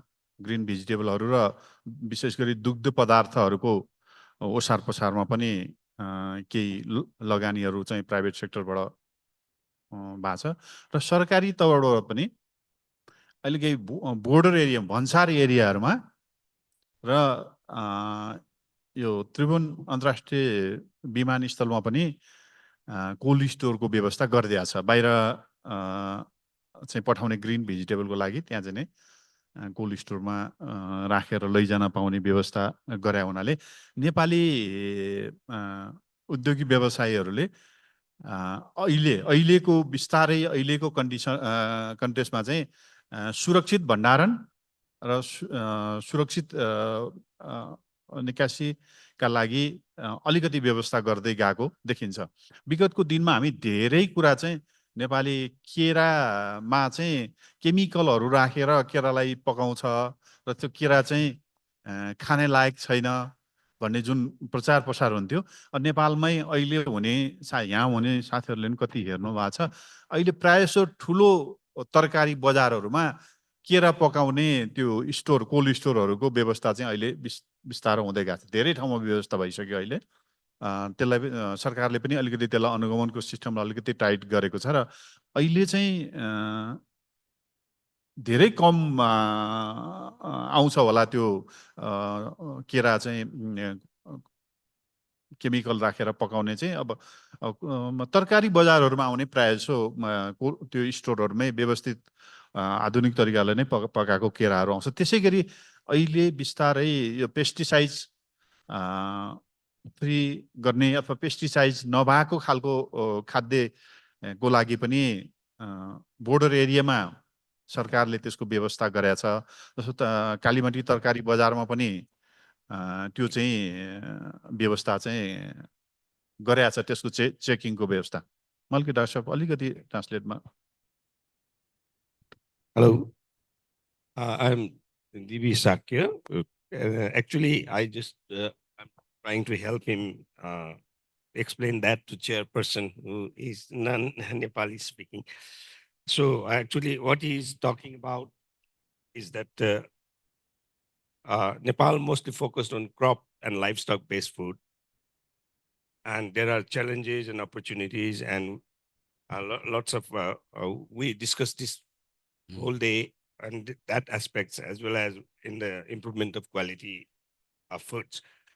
Now, he just wanted to explain a little bit more on the private sector's role, particularly his own organization's role in along the what's called this food system improvement aspects. Now, private sector has taken so far visibly a big role, particularly in the case of cold storage system. And that's where they have invested quite a lot, almost 300 crore and more has been invested for more than 100 cold storage. Besides, there are many warehouses and others that has not been accounted for. And in the meantime, there also have been lots of effort from the private sector going on in terms of transport of food safely and with some modifications in the existing systems. And also they have taken part along with the government in terms of ICD, cold storage management in the ICD and international airport and so on. So these are the things that they have so far been able to do in terms of food safety aspects. Thank you. But can you please, we'd like to ask him, you know, what are the kind of trade-offs, policy trade-offs that private sector in Nepal have faced in trying to develop a resilient and sustainable food system? There are always policy trade-offs. So could you ask him what kind of trade-offs he has faced in this policy space? उहाँको विशेष गरेर प्रश्न चाहिँ के छ भने अब तपाईँ हामीले चाहिँ प्राइभेट सेक्टरले चाहिँ ट्रेड गर्ने विषयवस्तुमा चाहिँ के किसिमको चाहिँ हर्डल्सहरू र त्यसमा के अप्ठ्याराहरू के परिस्थिति फेस गर्नु भएको छ भन्ने कुरा. Thank you. हामीले अब अलिकति कुरा गर्नु परेपछि हामी गभर्नमेन्टसँगको रिलेसनको कुरा पनि गर्छौँ. ट्रेडको लागि हामीलाई नेपालको कानुन चाहिँ एउटा खालको स्थिर खालको कानुन बन्दैन. कम्तीमा एउटा नीति तयार गरेपछि त्यसलाई अलि लामो समय लागू गर्ने गरी कानुनहरू बनाउनु पर्ने कानुनी रूपमा त्यो एउटा समस्या छ भने अर्को जुन नीति बन्छ अहिले भर्खरै यो फुड सम्बन्धी नीति सरकारले जारी गरेको छ. तर अब त्यो जनतालाई थाहा छैन अथवा हामी चाहिँ प्राइभेट सेक्टरहरूलाई सँग पनि पर्याप्त मात्रामा त्यसको छलफल गरेर त्यो कानुन ल्याएको छैन र ल्याइसकेपछि हामी त्यसलाई चाहिँ छलफलमा बढी जानुपर्ने र सरकारकोमा हामीले लबिङ गर्नुपर्ने चाहिँ त्यस्तो त्यो हुन्छ.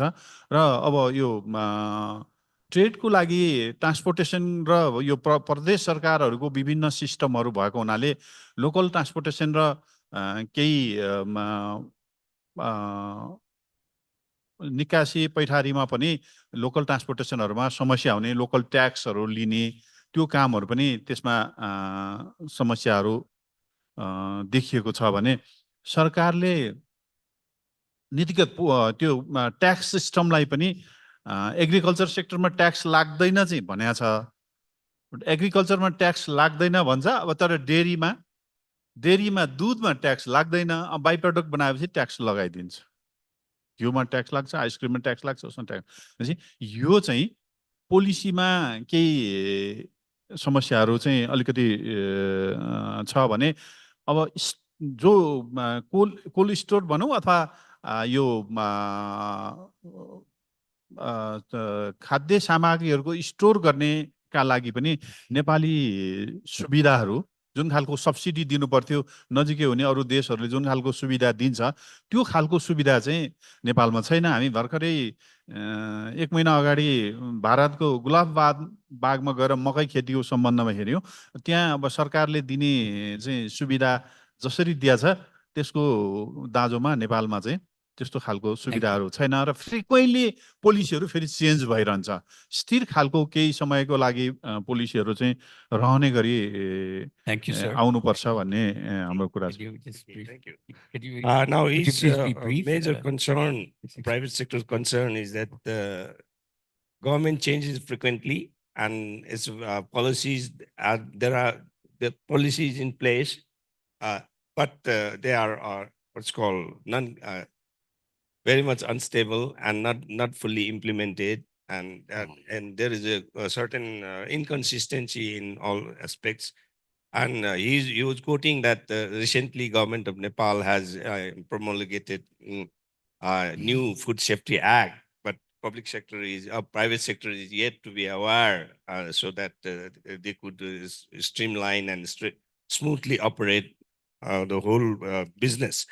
So that was the type of things he's indicating. And another is that in terms of trade, local transportation issues, some sort of syndication or whatever it may be, and then the government's local taxes, unseen taxes, what's called sporadic taxes that has been levied on, and uncertainty about which commodity is taxable, which is not taxable, and that sort of issues are there. And moreover, what he's saying that all these taxes and other hurdles are creating making the Nepal's own product incompetitive. That is one of the issues that has been concerned. And now he was just lastly giving his impression that he has just recently visited in India as for a corn farming system observation field trip.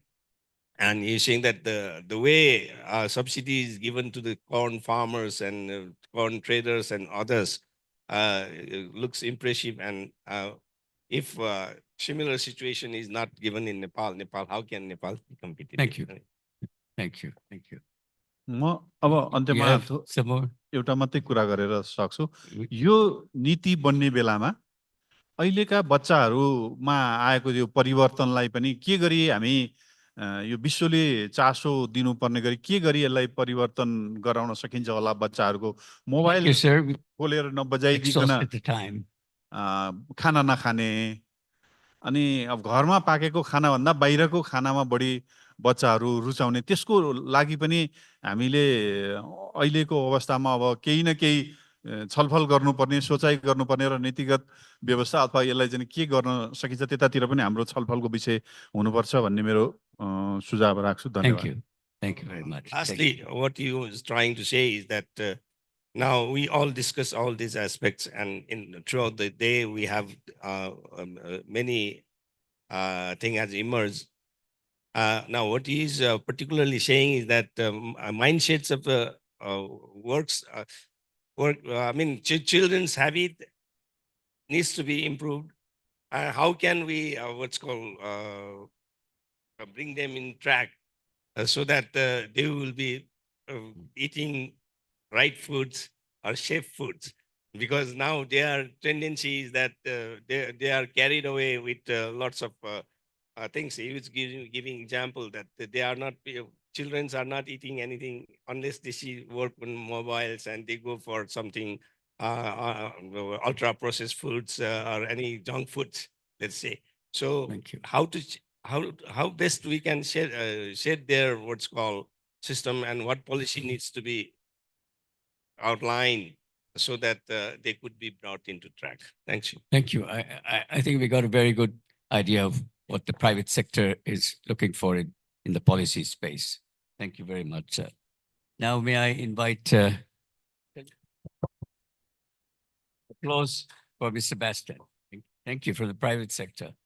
Now, it's the turn of Dr. Rashid, who's Dr. Shahid Rashid is actually replacing Mr. Tun Lin Ong.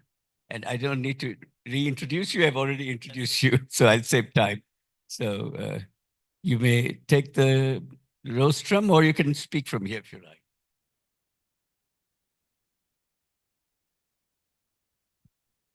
Right.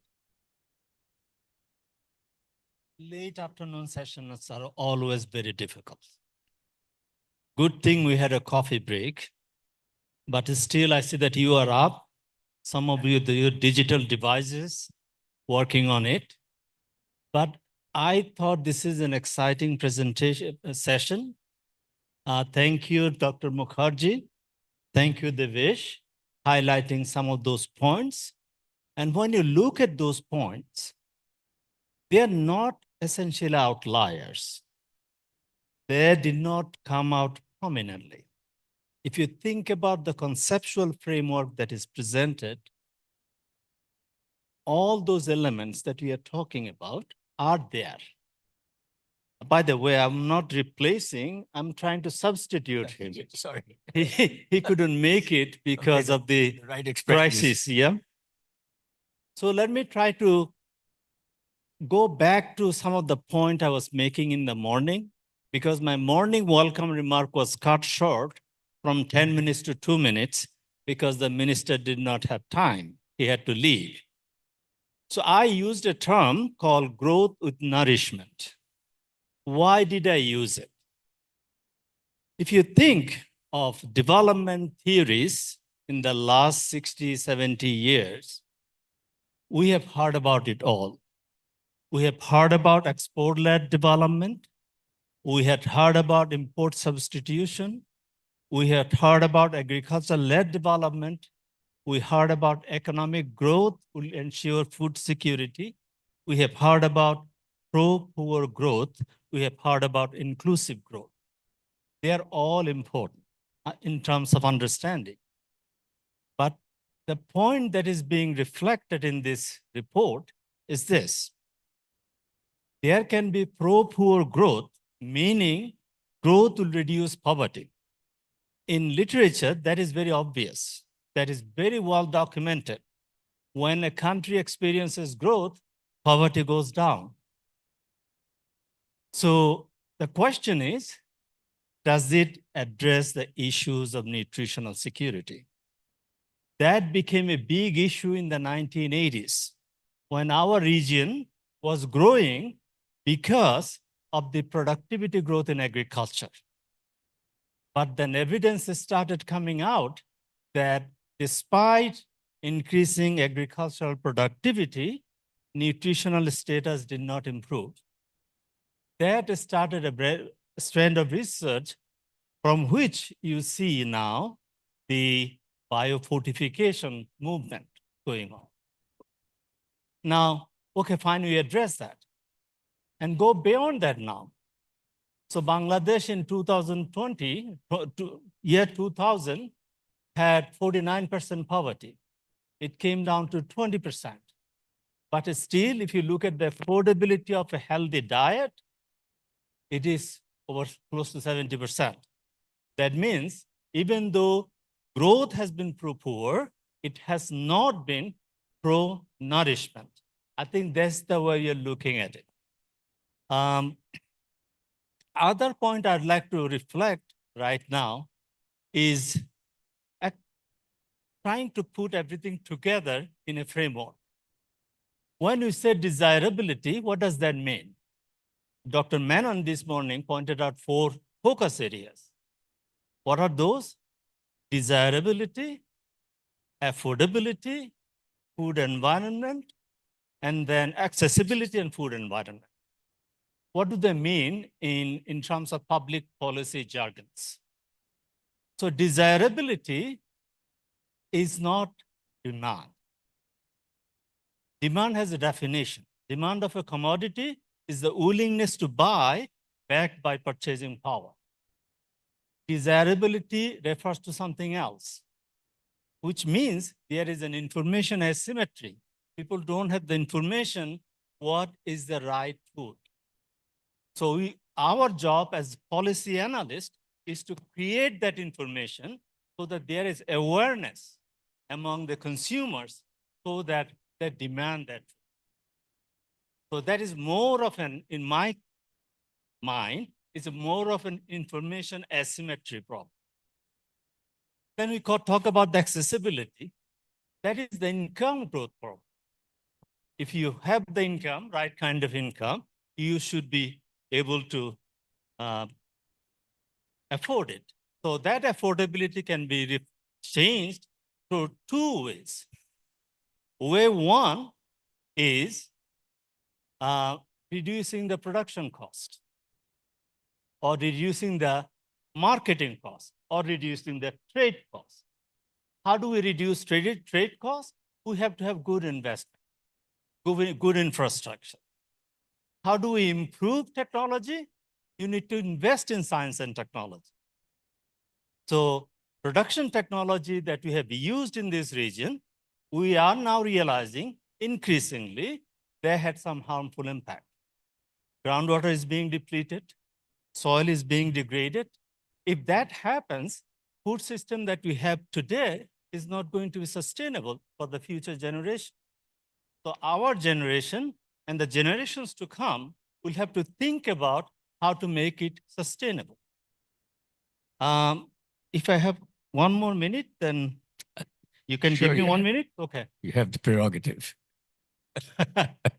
So that 1 minute I would like to use, try to bring this together in a sense with an example.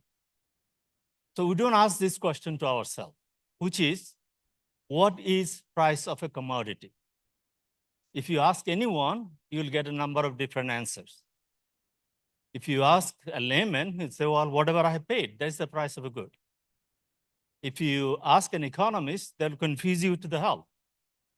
They will say, okay, that's the scarcity value, that is the maximization of utilities, demand-supply interaction, all of those. But think very simple term, price of a commodity is the outcome of an exchange process. A lot of transactions happen throughout, and finally what you see is a price. That price can be good only if the process of exchange is good. So that's why trade, whatever you are talking about, every step of the way, Dr. Chairman pointed out, trade restriction, that is the instrument that is impacting it. So, and then infrastructural bottlenecks, policy bottlenecks, all of those would contribute to prices. So unless we take care of them, we cannot have a food system that can be inclusive and sustainable for the future. Thank you very much. I think the last point is really very worthwhile. You have brought in the idea of growth with nutrition. So after all the other growth, qualities that, we've been talking about throughout these decades, in fact. So there's the new edition, growth with nutrition. That is important. But as we discussed, again, trade is just as important to have growth with nutrition, provided trade is less restricted. The more restrictive trade you have, I think that will undermine consumer choices for having nutritious food. So that is where trade comes into play. Thank you. Our next speaker and panelist, distinguished panelist, is Dr. Tushni Virakon. I know her to be a very highly respected trade economist, and she has taken up the leadership of Institute of Policy Studies in Sri Lanka after the passing away of another very distinguished trade economist, Saman Kalegama. Dr. Virakon is the Executive Director of IPS, with research and publications covering areas related to macroeconomic policy, regional trade integration, and international economics. She has extensive experience working in public policy engagement with the government of Sri Lanka as a consultant to international organizations and as a director on the board of corporate and academic entities. She serves at present as an appointed member of the Monetary Policy Board of the Central Bank of Sri Lanka, and as director on the Board of Investment of Sri Lanka, and as an independent non-executive director at Cargills Limited, PLC. Dr. Virakon, the floor is yours. You can speak from... I do not have a question yet, but wouldn't you like to start off? Or let me see. I can add a question, yes. My first question would be, how would you, how do you think trade policy can create or promote high quality food systems with healthy diet and nutrition? So that's a very, it's going to be an all-embracing question for you at this particular session.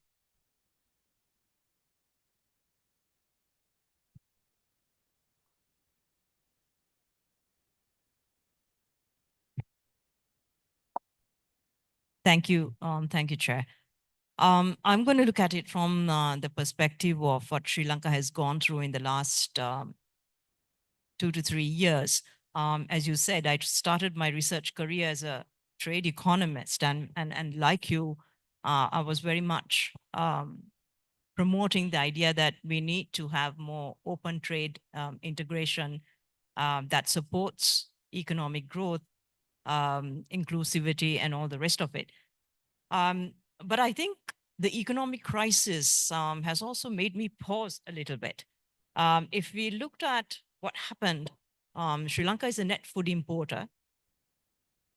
The foreign exchange crisis meant that the government suddenly put a halt to imports, and imports of food commodities one of the most severely impacted. So it takes me back to an initial trade policy intervention that we did in the late 70s when we liberalized the economy. We brought tariffs on imported food products down to zero, which meant that we really didn't have a developed domestic dairy industry. So when the economic crisis hit, the first food item that we missed out on was milk powder.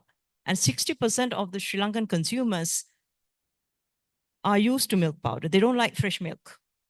So the lesson of that, and I think this is permeating somewhat to the policy thinking as we come out of it, is also that we need to look at trade policy in terms of sustainable access to the basic nutritious food items.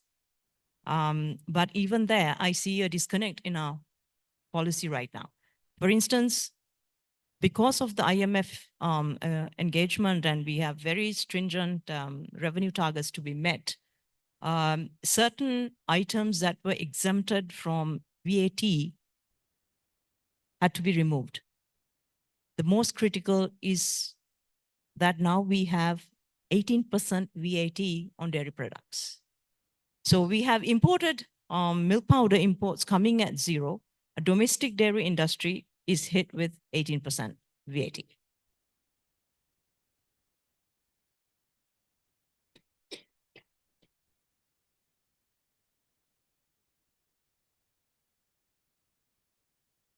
Yeah. So I take your point that opening up trade is the preferred path to sustain economic growth. But when a country has hit a crisis and you need to generate a recovery that is inclusive, I think we need a little more nuanced look at trade policy interventions. I will stop at that, and since we are running out of time. Cues will be interesting. May I now open the floor for Q&A question, and please raise your questions, and you can address it to Dr. Virakun, because Sri Lanka is, I know, in everybody's mind what really happened, and then any other questions. Sorry. They say. May I? May I? Yes. Okay. Right? Okay. My question to the panelists from Bangladesh, because we both joined the World Trade Organization in the capacity of these developed countries. And this is the 20th year we got membership. And under the review of this WTO membership, we had not done much progress, and we had not used any privileges given by WTO for LDCs. But on the same time, we are graduating to middle income countries by November 2026. So that means we are developing country. So Nepal, yes. So we are losing a lot export markets, as well as we are losing a lot in the employment sector, especially by women in the food chain. So I'm just asking Bangladeshi colleagues that what is your experience and how you have been progressing on that, and what could be the lesson we can learn for the next couple of years in the transition period? Thank you. Oh, that's, yeah. If we have some more questions, we'll take at least 3 questions and then Thank you. respond. Thank you so much. I would like to pose this question to the chair and let the chair decide whom the question should be addressed to.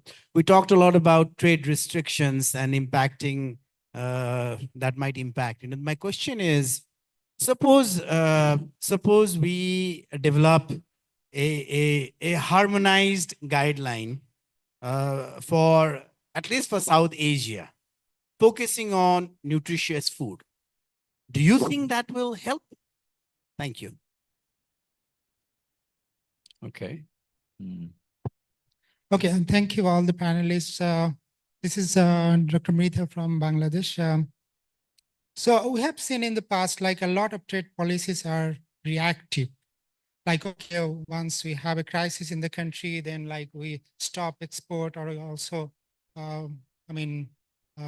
stop import of some goods, and then like the taxes that has been imposed to those imports deducted or increased. So, but in a South Asia, like for a sustainable South Asia, we need kind of proactive trade policies, because we have the forecast of like even production of like goods and healthy diets in our, in this region, and also some regional cooperation. So how we can ensure that regional cooperation so that like we think South Asia as a whole and also like work together to make sure that the South Asian population, which is like 25% of world population, get healthy diet like through this cooperation. So my question is like how we can make like sustainable, proactive trade policies.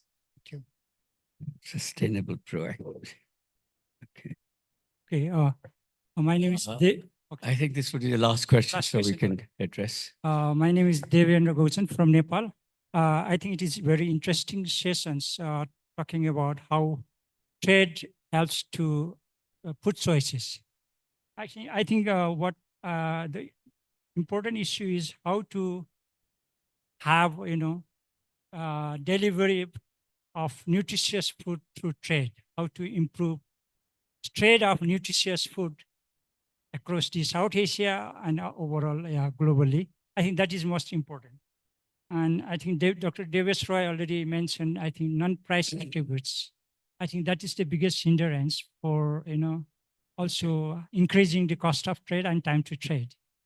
Thank you. The issue is for Nepal, as a landlocked country and poor infrastructures, I think this non-price attribute is very important, critical for how to reducing the, trade of nutritious food. So your question is to Nepal? Well, yeah. Nepal panelists. No, Dr. Dushti, would you Dr. like to Davis address Roy, this? how to reduce the trade, how to reduce the non-price attributes in the cost of trade. That is, I think, important part. Oh, this is the Devesh. Okay. Okay, we have 3 questions. So we can start with, there was a question on Bangladesh, but I'll come to that later on. Can we start with the last question first, and then I'd let Dr. Dushni, would you address any one of these? One is a general question on, how to improve trade, nutrition through trade policy. That's a general question. You can start with that. Okay. Yes. After Dr. Devesh, Dr. Dushni. Okay.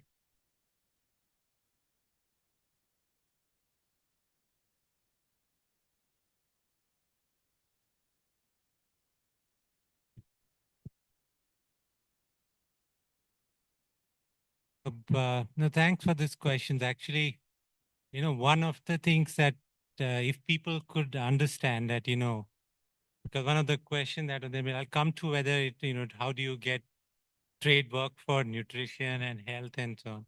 but for the non-price attribute. But this very few people would probably understand that when you trade based on comparative advantage is same as technological progress.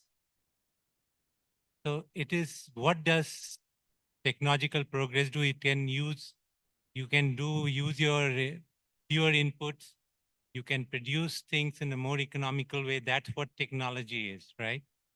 And that's what, if you do trade based on comparative advantage. So if I put some of the question, which is also when, one of the issue that you're saying, what do you have a proactive trade policy? I mean, the point is a proactive trade policy is about being bold. That's what means, like when you say proactive trade policy, none of us are happy if we import, right? As if, you're getting a groom and you're dedicating your daughter or something. You're just getting a product based, if you have dealing based on comparative advantage. I mean, I come from India. I have worked a lot on pulses, and I always try to say, based on comparative advantage, India should not be producing all those pulses. The opportunity cost of producing pulses is that I'm giving a production of something else, which I would be better at. And so that's the idea. And when you think about how it can be, trade can be dealt with, there are two levels of how you can make it deliver nutritious food or whatever, healthier food or any other non-price attribute. So there are first principle that we say, first specialize based on trade on comparative advantage. Self-sufficiency is absolutely a wrong idea. That should not be aspirational at all. And second bit is that, you have to think of trade in a holistic way, that all trade costs matter. It's not only about, there have been a lot of discussions, I mean, where we say we want to get local and, we try to develop the local food system. That should happen endogenously. You should not presume that local would be the best. Let all the trade costs, the whole matrix of trade costs, all trade relations, they actually play out. And then you say, if local is the best one, then that's what you should really rely on. And so that's what the idea is, that you look at, these are the two levers that when you think about trade comprehensively for all possible trade links, all possible trade costs, and think about trade based on comparative advantage. It is same as when you're getting technological progress, which we all aspire for. And that is what we have been, and never we try to be open on both sides, import as well as export. Then only you can meet the objective that you're thinking of.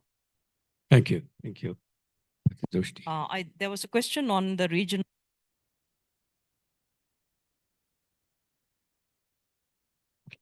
Yes, and we've worked, including my former executive director, on all the trade agreements in South Asia. The bilateral with India, we have the SAFTA agreement. If you look at SAFTA, for instance, you see none of the SAARC countries were willing to commit to any liberalization on agriculture sector. And we had to ask the question, why? Even now, when the SAFTA sensitive lists are being streamlined, agriculture is still being protected. If I take my own country, we have 26% of our workforce still identifying as those employed in agriculture. And the political economy of trying to push through reforms in agriculture sector to make our agriculture sectors more competitive internationally, I think many politicians don't want to take that risk. So I agree fully with what was said, that trade is the best internationally competitive trade as a base for economic growth is the best model.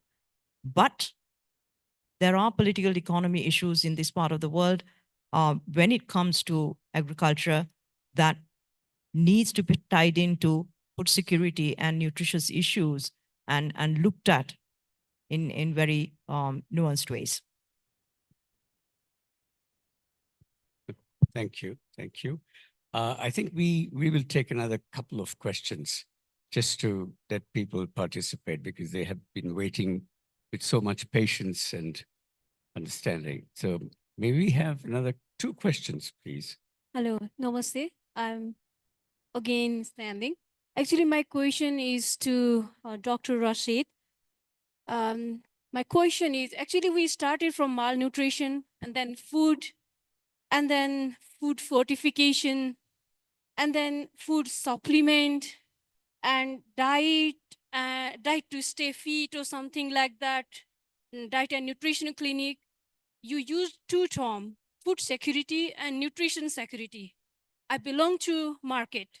So if you are saying nutrition security, that means value chain or value added or something like that, that may be market driven terminology. So I just want to know what is the difference between food security, just to, okay, I'm full, or nutrition security is something else. So just, I didn't understand the terminology. Thank you.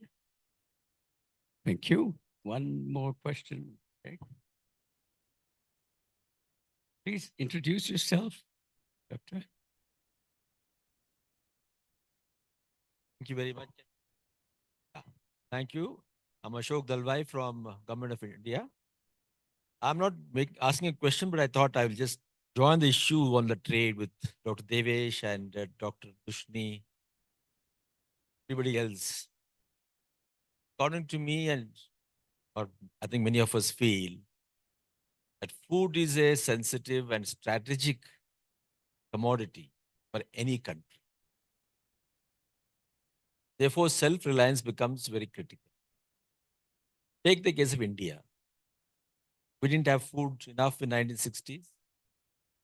We were bullied by United States. PL 480 was a critical case of bullying and nothing else. It's not that they gave us food free. We were paying for it. Even then, we were subject to various conditions.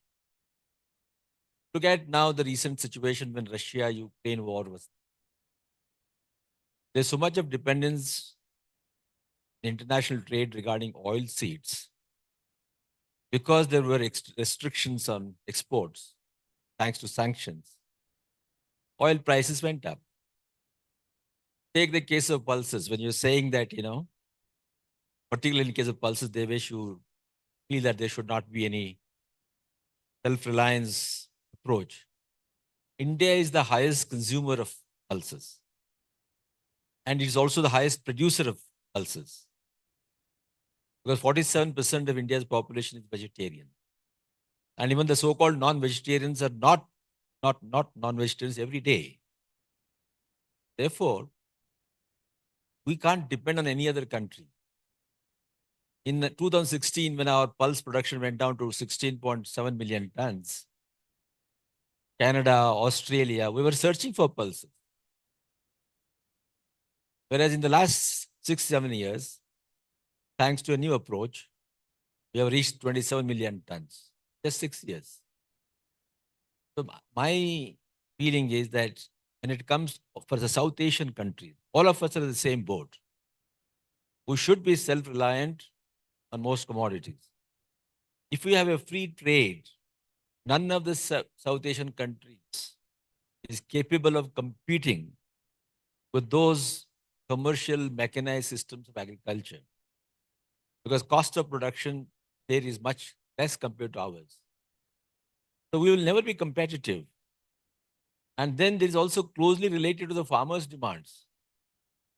In all our countries, the farm sizes are marginal. Bangladesh, for example, it is submarginal. In India, Uttar Pradesh is submarginal. Bihar is submarginal. Therefore, marginal and small farmers on which farms is not possible to bring in so much of mechanization, for example, and therefore the cost of production can never be competitive. So thank you. So, Yeah. so your point is basically you're saying that opening trade and increasing competition is not going to be fruitful for. No, I'm just, no, you can't take a watertight view, I'm saying. There are places where we should be open. Okay. We need to analyze commodity-wise. We can't be black and white. That's the point. Today in India, at least, what is it? It is always producer-centric. It's it is consumer-centric. The farmers are never allowed to take advantage of the price rise. No sooner the prices are going up, then the government thinks of the consumer, then imports are liberalized, export duties imposed. Yeah, So right. farmers never benefit from this. So if Okay. farmers are not going to benefit, how can there be sustainability? Where is the incentive for the farmers? Thank So you. I Thank you. guess the short point is, let's not take a black and white approach. It has to be a case by case More approach. nuanced. Yeah, it's Okay. mixed. Thank you. Thank you. Thank you very much. Would you question that was interesting, but or we can, in 1 minute I can. Yeah. Okay. So let me, Arkich, anything you want to say before I make my final point? Okay. Um, Kind of, I would like to make an intervention to a couple of points that were raised earlier regarding trade in nutrition food, and to the last point that you need to take a case by case approach. For example, in this region, organic product is growing at a big space, and we are still doing PGS, which is not acceptable in developed country markets, but third party organic is. Now, since we are talking about doubling farmer income, and doubling farmer income has raised this question on how farmer income can be raised in trade, I want to bring forward a case that, in case of India, this is really funny, and we stopped imports of organic, including import of organic ingredient, due to which even tea, which we were growing organic, had to be manufactured in the developed country, because tea also needs a Thai lemon zest, which has to be organic. Okay, so sometimes what we are trying to probably say, and which Divesh was probably trying to say, and I bring in an organic example with doubling farmer income, is that when we did our ground survey, there was no farmer who was saying, I'm subsistent, I am poor, and I do not want organic. They were just saying that you are subsidizing PGS, you are not subsidizing third party organic, which is expensive. So wherever my cost is higher, if the subsidy can be linked to my cost. So again, I come back to the point that if subsidy is linked to nutrition, nutrition is linked to trade, and then we move towards the trade, I think we will be able to achieve. I think a good message that nutrition is linked to trade. Okay, so I would like to conclude this session with, 2 minutes of my concluding speech, as organizers have suggested, but it will address the question that was raised by the Bangladesh, journalist coming from Bangladesh Daily Star, I think. He made a point about the restrictive trade regime in Bangladesh and whether we should be going for a proactive trade policy. Now, let me point out that in this particular session and in others as well, consumer choice has been raised repeatedly. What is consumer choice under a different trade regime, under a particularly a restrictive trade regime? The higher is the degree of restriction, the less is consumer choice. That is the point. Now, what do the consumers do? They are the largest stakeholders, actually, of trade policy. The business community, the entrepreneurs are also important stakeholders. But in Bangladesh particular, and probably also in the rest of South Asia, because in a recent assessment, the chief economist of South Asia of the World Bank has made the assessment that South Asian countries are all practicing restrictive trade, and as a result, they're making the domestic economies more attractive rather than exporting in the world economy. That is also the case in Bangladesh. And it is also a fact that consumers, though they are the largest stakeholders, have not much say in determining the restrictive trade policy. And I am reminded of the famous thesis of late Professor Mansur Olson about the logic of collective action, where he says that groups that are large have difficulty in organizing for collective action and getting their way, but smaller groups find it easier to organize for collective action and get their action. And in this case, I think it's true for Bangladesh, and it's probably true in India, probably Sri Lanka now, recently, that businesses, the chambers, they are different, associations of different sectors, and they get their, demands met through trade policy changes. Consumers are typically left out because they do not have that organizing capability. And it's purely, the logic of collective action, acting in Bangladesh, India, and probably in the other countries, because trade restrictiveness is practiced by all of them, and domestic markets are typically more attractive than exporting. So with those words, I just want to say one thing clarify. We always in South Asia talk about small and marginal farmers. We talk about farm size. Farm sizes in China is much smaller than in our region. How are they commercializing their agriculture? We need to take lesson from it. India has a much larger farm holding than any other countries here. Maybe Pakistan a part of it. So definitely there are ways to commercialize very small and marginal farming through service delivery method. So, but this conversation was to raise discussion on how all of these essentially having a growth, nourishment, because poor growth has not delivered in terms of making healthy diet affordable. We know that. So this is kind of a paradigm transition in that sense. But trade will continue to remain important, be it domestic, be it international. Your question, we'll talk. Okay, it's a simple thing to address. Thank you. I think you have made the concluding remark, which is trade, nutrition, and growth with nutrition. And my colleague, Dr. Arpita Mukherjee, has just mentioned that indeed trade can improve nutrition. So that with those words, we can conclude. Please an applause for the distinguished panelists on the dais. Thank you very much. Thank you to IFPRI for arranging this very important session. Thank you, chairs, panelists, and presenters. It has been a day full of insights and reflections, broadening perspectives and deepening understanding. The journey of learning continues with wisdom gains and curiosity ever growing. On this note, we conclude day one of our event. We invite you all to join us for the reception dinner. Thank you and see you tomorrow at 9:45 a.m. Have a lovely evening.